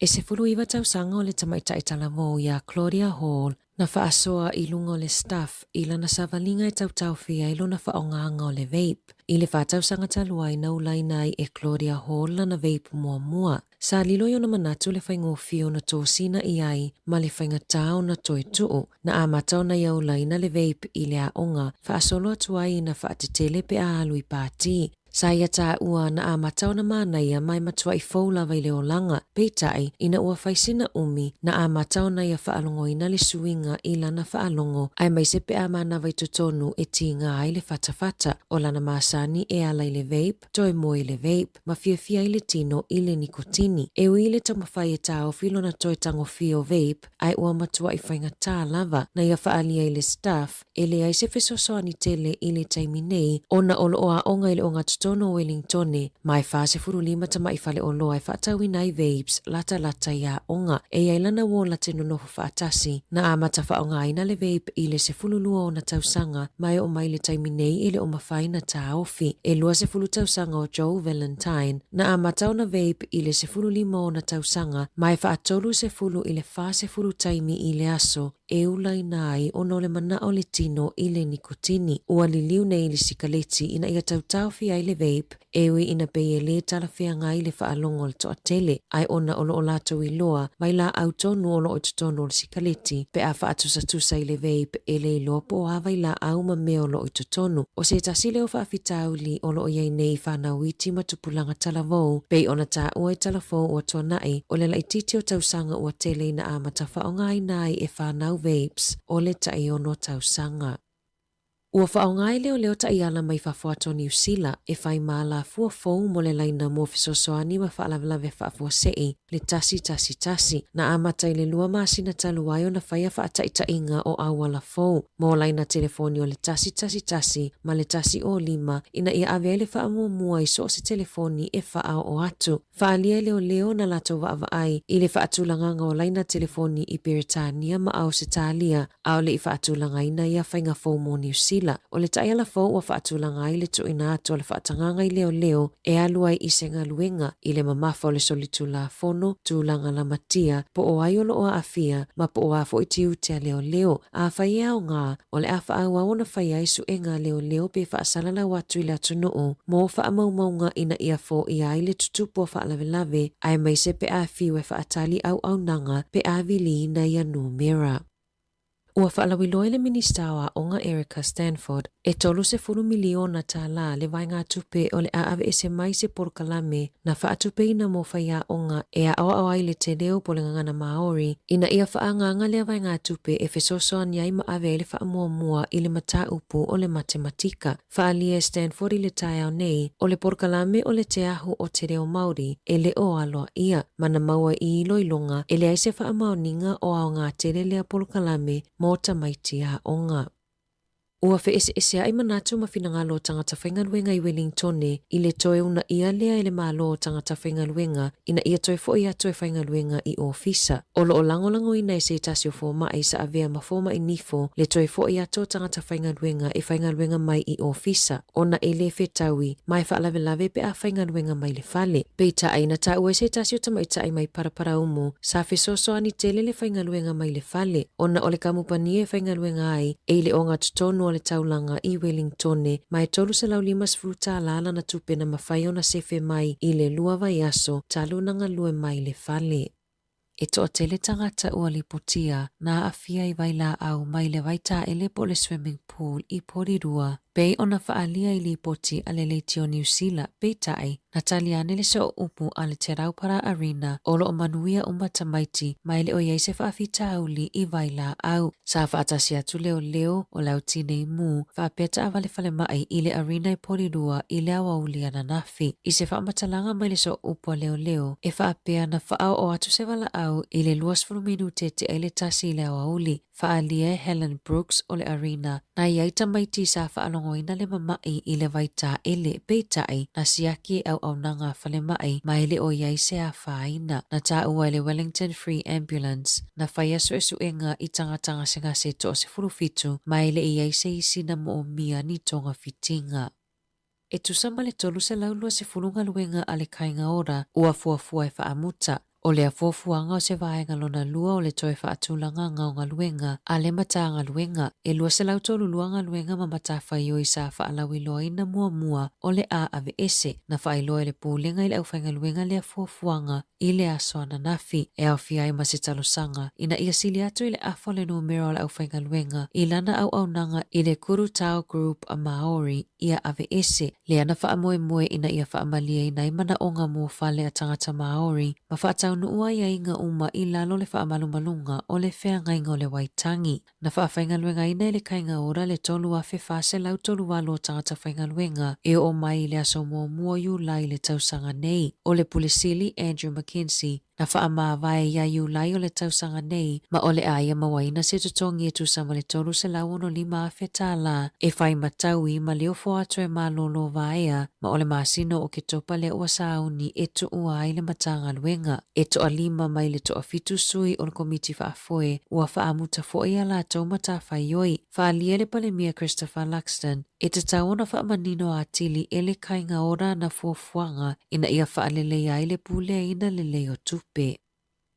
O loo whaamalu se tasi o ainga i whawhane o latou whale au ki lani saute, ona o loo whaia pea i loilonga ma tau whaawasenga lo latou whale i le silia ma le lua se furumasina taluai taluona whaaleanga ina i lo longa i le tausanga taluai. O le aio maangere o se tasi o pito nuuna pito sili o nā whaina i le taimi o lo longa i le aso whaamanato mo au ki lani. E na o le se fuluwalu mai le iwas fulu 5 whale i le pito nuu ua mai au na whaawasenga ina na ta ua i le tina ia Helen Felo Akitohi na matua whaina lo latou whale i lo longa sa le ai se vai vivela whaaleanga ina lo latou umukuka na whaatoa umo na whaafou ma le tele o mea whale na tati ai. Sa mawhai lawa o na whaonga le whale ui peitai o le whale ta ele sa matua i whaaleanga ina ma le saonga le mu. Sa manatu le tina e whaapea feo na ola whaapea i totono New Zealand. Ua lata i le lua tau sanga talu lo longa i le aso luas fulfito Januari ai o lo talia pea i le tele o ainga le whaawasenga ngā o whale e le pūle ngā nuu. E lata i le awhi whale i totono au ki lani o lo whaatalipea mai pito mawhatia le pito nuu o maangele. E toa tasi le tangata whaase e le kiona i itu ainga whaase e ngai mulimuli tai i ai le helikopa, le heli skiing, na maliwa na nafi ina ua whaafose i o na vave le solo le kiona, na longo ina au na ngalavea i le Aerosmith Range, pe tu so le kuata te el se fululua i le awa ulia na nafi, o le tangata ua maliu na tanumia i le kiona, mai le i whaamanu alia ina isi tangata na latou whaase se e whaatasi.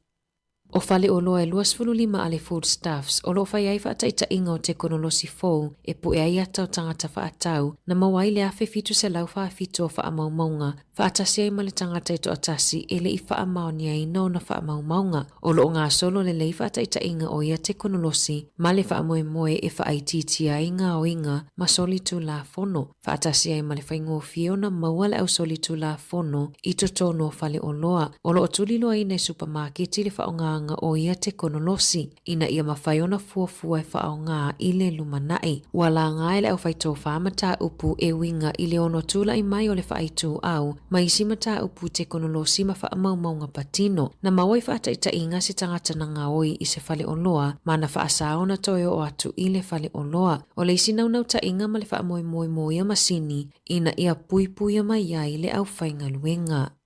I alonga, e se 5 tausanga o le tamaita ia Alana Reardon, mai wai kanae, ua longolongo atala i le sailinga siamu pinia le lalolangi, i le alonga e whaonga ice scooters, le Scootering World Championships, le olo o whai ai Roma, e le iai ni tala vou i le vaenga na tau vai Alana, ma sa tau vai le vaenga o tamaita i matutua, na mata ina whaalinga lea tamaita i, mana tulanga ono i le sailinga siamu pini, ai whaapale ina i le se 10 pito i lunga o tangata pito le leile scootering i le lalolangi.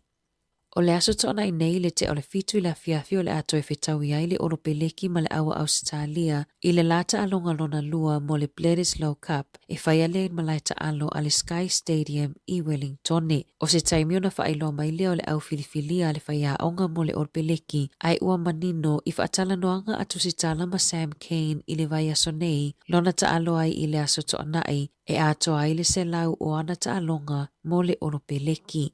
Tala fo ia mai le si ufofonga le lau mua mo le nei vaenga o le awa uli.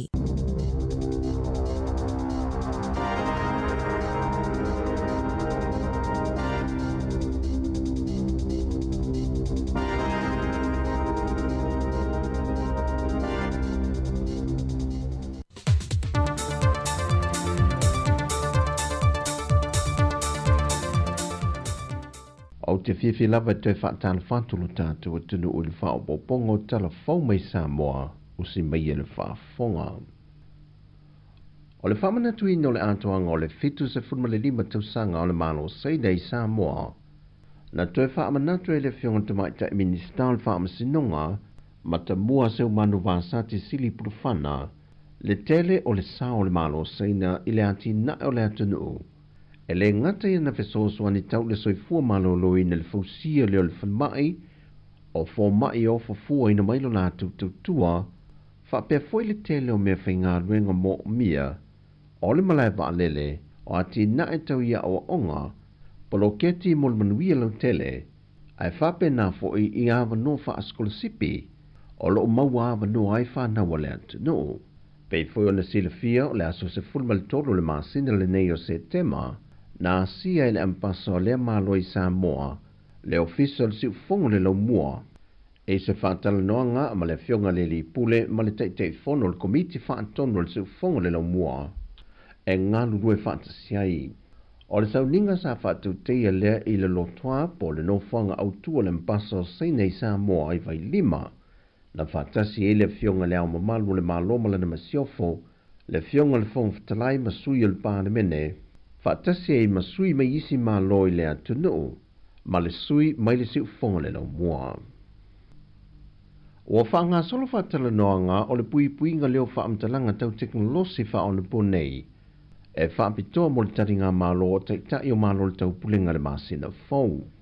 O sea o onga na whaatu tei e te tonu le lua aso e le nganga o le awa o ina lea o awala ma me totia e na ia mauti no e pui e whaamtalanga tō tino e whaatatau le whontanga whaafao malo le nei. E le saunoanga le fionga le minister mtanga winga fiso ta inga tele vavave whao le po nei. To e lupe po mune nuku on semo. O le ngāru wenga le o le a ngāru rue whaatasia i lantou na vāna au lia e ia matua mauti noa le pui e le o pengta whaailangi ma fiso ta inga whao no po nei o le a whao ngai na le whontanga tele le nei. Ai meise o le wha le leia leo le ngā whatia e Sāmoa o na talia tui whainga tau wha matau i lunga o pengta wha i langi ma ia lava le sango le mua teitai uma o malo le tau pulenga. O sui na whaatasi le nei whontanga o la tau lava to mai maanga waa e le wha moe ngolo o fina ngalo i le fionga le minister e au sia le la sanga malea nganga ia malu pui e wha amtalango le whontanga le nei ini o sa inga e whaonga ai nai au wala whaateko na losi. Wato a fitu whanawa o ngā melikolisia sa ngato Iosefo, le ua whaia ne i aile mtanga luenga o leo mō lianga, mai ilwe vesi ma se tasio kolisi le taulanga i pia, o lo whaasolo pele ngā luenga leo i lato sue suenga, e mata i tui nai i lato o ma na a fia, pēna whaatinon sori ngā tu la fono. Wa fisoso antele ia me po e ata fau i o whaapipi e mtanga ruenga leo i le vaenga lea o le taulanga. Wa mawhai i o no lato maa ua tonu ia whanau o lo sa i lia. O mōdianga o le whao o manua ma le whaatupu vivesi i no whanga whaitele. Lea ua mōdia i lantou ma e ono iei nisi mōdianga whao popo i nisi o i lantou. Peo le silafia o le kolisi o sangato Iosefo o lo iei fo i lunga o le whaasalanga o le mawhaile o na toe awai i ni taamilisanga la kapi. I se isi fo i vevesi le sa ili ngā siampini o le taamilisanga la kapi le tau sangan te nei i le malai i lona lau mua i ala fua. O le vaiaso nei leo le a whatau nui nai i se soundinga e whatau toi nai le lua se lau ono se fulu o li i matama i tai wa whao popo atu ngā ruenga a maru le malo. O nisi o vaenga o le tāpenanga le mtanga ruenga e na ia ngā whatia le pui ino le saunga le mua le whontanga te tai o malo le taupulenga le masina fau. O le sauninga o le a whatau toi i lantou e whatau teia lea e le mauta wha amasino i mulino.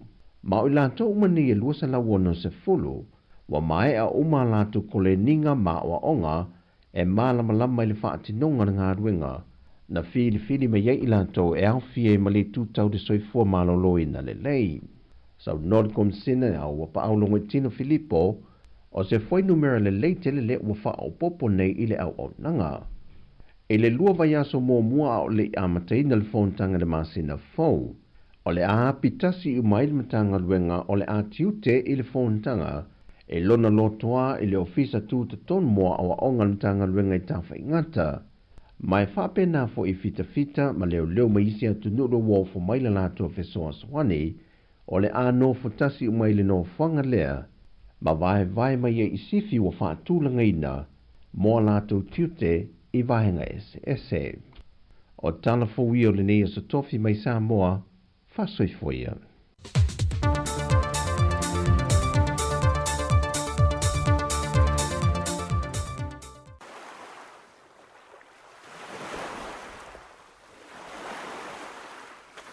Afia mai la taulangi, malai na lua. Afia mai tunga mala o le mapu o tuia ana. Maliu mai le whaal fitu e ia te oe le lio ainga. Afia maia, maliu maia e sasa.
Ilo unu upele sili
Ilinga o le fianga o whaasita o tai mai le sunga ya te Stanley ina walua se fululua minute te edis fululua.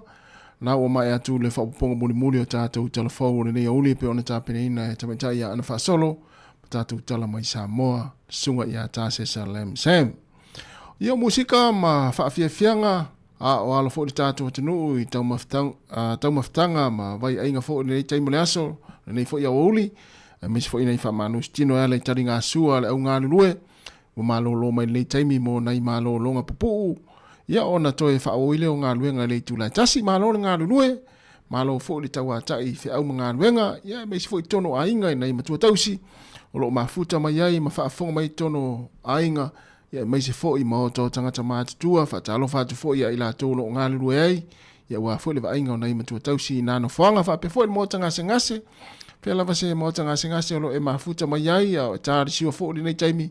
Ia e whamalo atu ma whatalo whatu le tātou proklame. Musika se whiwhiroia le se whonga lau mua. Ia e meise fo i lātou fo i o lo utonu o maoto. Ia po o whale pui pui i to ese. Ia mafuta mai ai fo i nisi o le tātou atunu o lo ia i nano whanga. Ia e whatalo whatu malo fo i le ona sai whaasalanga fo i. Ia e pei ona ia i nano whanga. Lua se fulu ma le tolu minute te aris fulu lua. Ia po le latala fo i le tulai tasi ona toe taliu fo i leo tātou whaasalaunga i Sāmoa. Ia i le tautua mai a le sunga i a tāsesa i lungo tātou upengata whailangi o le Facebook ma le tātou YouTube. Ia se i pa ia le tulai tolu i le fiafia nā nei. Ma lo le mafuta mai whatalo whatu le sunga tupu muri au. Ia vape fo i le sunga Chris a Charles whafta i tele lava Chris. Ia manuia fo i fuafuanga le nei a uli. Ia se uso ia Tangaloa, Vincent Alatimu. Ia lo whatu uso. Ia te oi male ainga. Ia malo fo le ngā le lue nei fo i taimi o le aso. Tā mai se fia i nai PF. La tulang o el tau i nai PF Vincent. Ia o nei ia o loo wha malu. Malu mai lau fo i le mātou pitanu nei o Porirua. Ia po o Wellington. Ia ele o ilonga lau fo i na suru le la. Ia o ele o pauni ti munga i nei. Ia o loo toa mai fo i savili. Se vanga na ai whai asi malu lua fafo. Ia o tulang o lo ia ili tau nei Wellington ma Porirua. Ia le la wha watu musika so i whiwhiloi nei taimi lua se 45 minute ua te ai nei le tu lai se fulu ma le lua. Ia o le taimi na New Zealand, taimi mātou i New Zealand, whaatalo whaatu foi le sunga ia Tash Tiva. O lo o mafuta mai, mai mo mai lunga o le Facebook, ina i le taulanga ia po le laumua o Australia o Fea, o Canberra i Australia. Ia wa laumua na Australia, na o tai loa mai ia mea ia soa o ta o ngal tūlanga lua. Ia i taulanga i laumua o atunu. Ia le tate i loa le leia ia Canberra, Australia, ia New Zealand, Wellington, ia maisi atunu. Ia mele le leima mele tangata wili sa tō anga i lea onga ia sola. Ia e mai tau li lei mea sa onga ai. O lea ua lau mai le au le olopeleki au ala ta alonga ma le au le Wallabies Australia i lea so to ona i nei. Ia i nei Wellington. O i tai le stadium i tai Wellington. Ia i mātou lea lea whai ali ta alonga lona lua lea o le Bledisloe Cup i le vāo Australia ma New Zealand le olopeleki ia ma le Wallabies Australia. Le ala ufa iloa mai le auli nei le aua le olopeleki o le ata alo ma Australia i le astona i nei ia i le tulai fitu le fiafi i Wellington. O le numero tasi o Ethan de Groot, le numero lua Cody Taylor, numero tolu Tyrell Lomax, numero 4 Scott Barrett o le kapiteni fo i lea, numero 5 Tupou Vai, o le numero 1 Wallace Sititi, numero 7 Sam Kane, numero 8 o le sui kapiteni lea le sunga Ari Savea, numero 9 TJ Perenara, numero 10 le wase mai ele tama lea Bowden Barrett, numero 10 tasi ia Caleb Clark, numero 10 Anton Leonard Brown, numero 10 Rico Ioane, 10 Reese Sevu Reese, ma le numero 10 o le kapiteni fo i lea ia o Will Jordan. O le Impact, po le vangwele le wha leo mai tu lei mai ia le afa muli ia po le afa lona lua. O le numero 10 a Safo Omua, numero 10 Tamati Williams, numero 10 Basilio Tosi, numero 10 Patrick Tuipulotu, numero 20, Luke Jacobson, numero 20 maletasi, o Kodes Ratima, numero 20 malelua, Damien Mackenzie, male 20 maletolu, David Havili. Ya, ole aunale ole pileki lela ta alom Australia le ta alonga lonua, fai le ta alonga nai le stona nei, ia il Malaya o mātou Wellington ia i tai le city. Ia ole a whaatumulia fo i la le whaingo le neva yaso, ia i le taulanga nei, ia o Wellington, ia le ta alonga lea, ia ole mai tau fo i le whaingo le yaso, ia pe ia le langi le leito e mana ia fo i le tau, sulu fo i le la. Luas for 5 minute te nei le tu la se full maritasi ya le la fa o tu musika so filoi ya wala fo i le fenga yo le tinu ya i tau maftanga fo i le time le aso ya me se fo i la to fo i lo fa o pe nga luenga le time ya me se la fo i la wa ta vale o lungo la wala ya ma fa longo mai a o fenga ya i fe o nga luenga i tono i lungo la wala i ta afi.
Musika o malo longa ma tau mawhitanga o leo au li si ufofonga o le laumua.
Tala maia I soa lofa Pe ana e loa O te nofo Male polonga Wa au le loa Se isi tali Aya o o e Ta wawina basi Aya luia Se yai Se isi taimi Ya mali fina ngalo isa upu walanga vale pamangalo mai isa upu afai ai ta uatu ya eloa alofa mo oi atoa ole a o foi malie atoa Fatali fai ali itama sei fai atu ola utala leila pa ola ule panga wa au ia ina ia upu aelele pe elengutu tomaya lima wa uma fo ilo umusu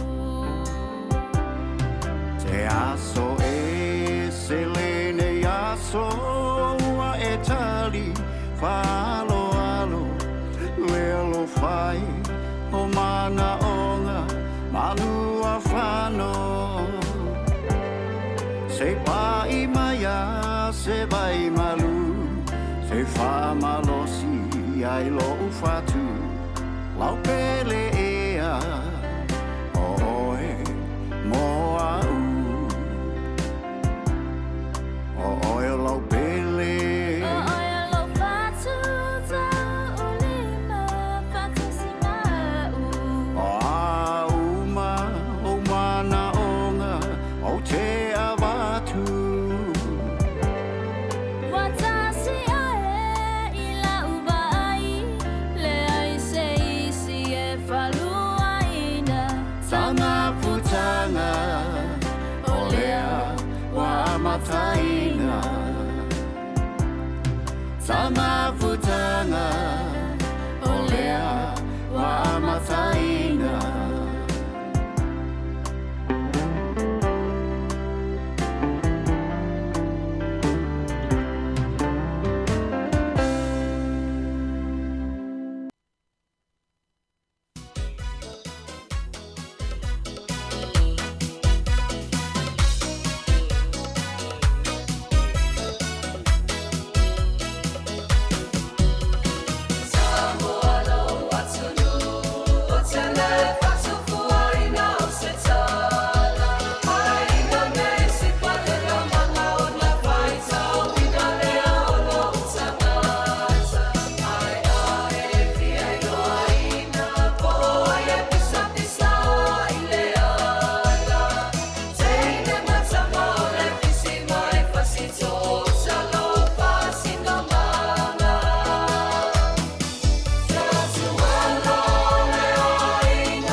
Le au talvo le kalesia e whakasai whasta uta ma vivi ingo le whianga whasta uta o mai atu ai fwoi pia o mai atu ai fwoi ma vi o le whianga whasta utai wa vai so so atua whasta utai whasta uta to e se full 5 minute tartasi ile to ma fwoi atari utatu whasara langu i Sāmoa ia il tatu ofisa i nalawaya le la tau tua mele sunga ta sesa lam sam li tulai tasi i lungo le Facebook mo le tatu YouTube ia se pa ia le tulai tolu i le afia na nei pole uliana nei ia le la vat pena i fa afia ia le o toi mama foi ia e fa no file muel nei aulia e mai se la to le ato ta pena a matanga luenga le tasi ina o mai ai foi mano longa mtau maftanga sa afia ia i le tulai se fulmani lua Sika o mano longa matau mafutanga o leo au si fofonga o le laumua. Ya vatalo vatu ya Amy Roberts faftai.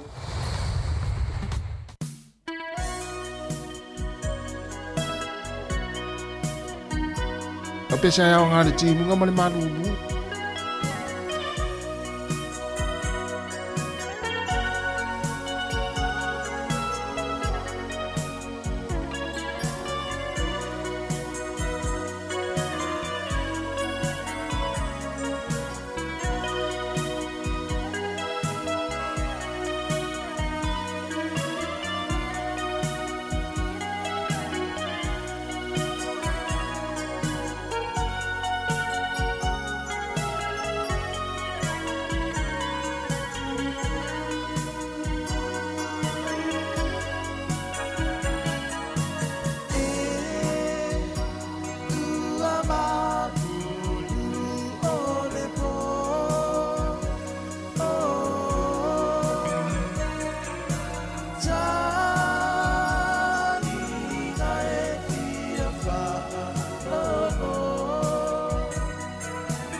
Oh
Sāmoa nei.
Na o tau sa ili o ele wo ile po malulu.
Le fafianga mai le la ofepes ia le fionga ai ono ni usale lea faunati ia o vivi inga fo yo Sāmoa ina o toi 2 minuti na tale o tsa Sāmoa le tinu pelo mai le tatu tu tu lungo le ala leo e mo le tole nga fa aftai tele lo to pa ia malo to malu ia tu sai o le taria pelo nei tau tu i tono mota malawa fa pe fo i tono fo le fainga luenga ia me se fo i lungo tatu penga te fai langi fa talo fa fa tai fo ia ila to na fa so ina le tatu por clamor ne ia so mai la le tau na leila se ia pa ia mai le ia uli ia manuel to maftanga mo le sunga ta se sai lungo tatu penga te fai langi a mataritasi se i pa ia le tulai toru le fiafia na nei ia fa malulu tu fo ia wa sala fo singa ngana le tau tu le nei aso ia matou te fa malulu atu tatou mafuta tai au felo i tai au le te masani le tulai fitu ia manuia la fo inga luenga o toi le nei aso le tatou tunu ai mai se fuanga o lo fianga ia le nei taimi fa mnia tele lava le tua ia mai le tau tua nei se fonga la mo Wellington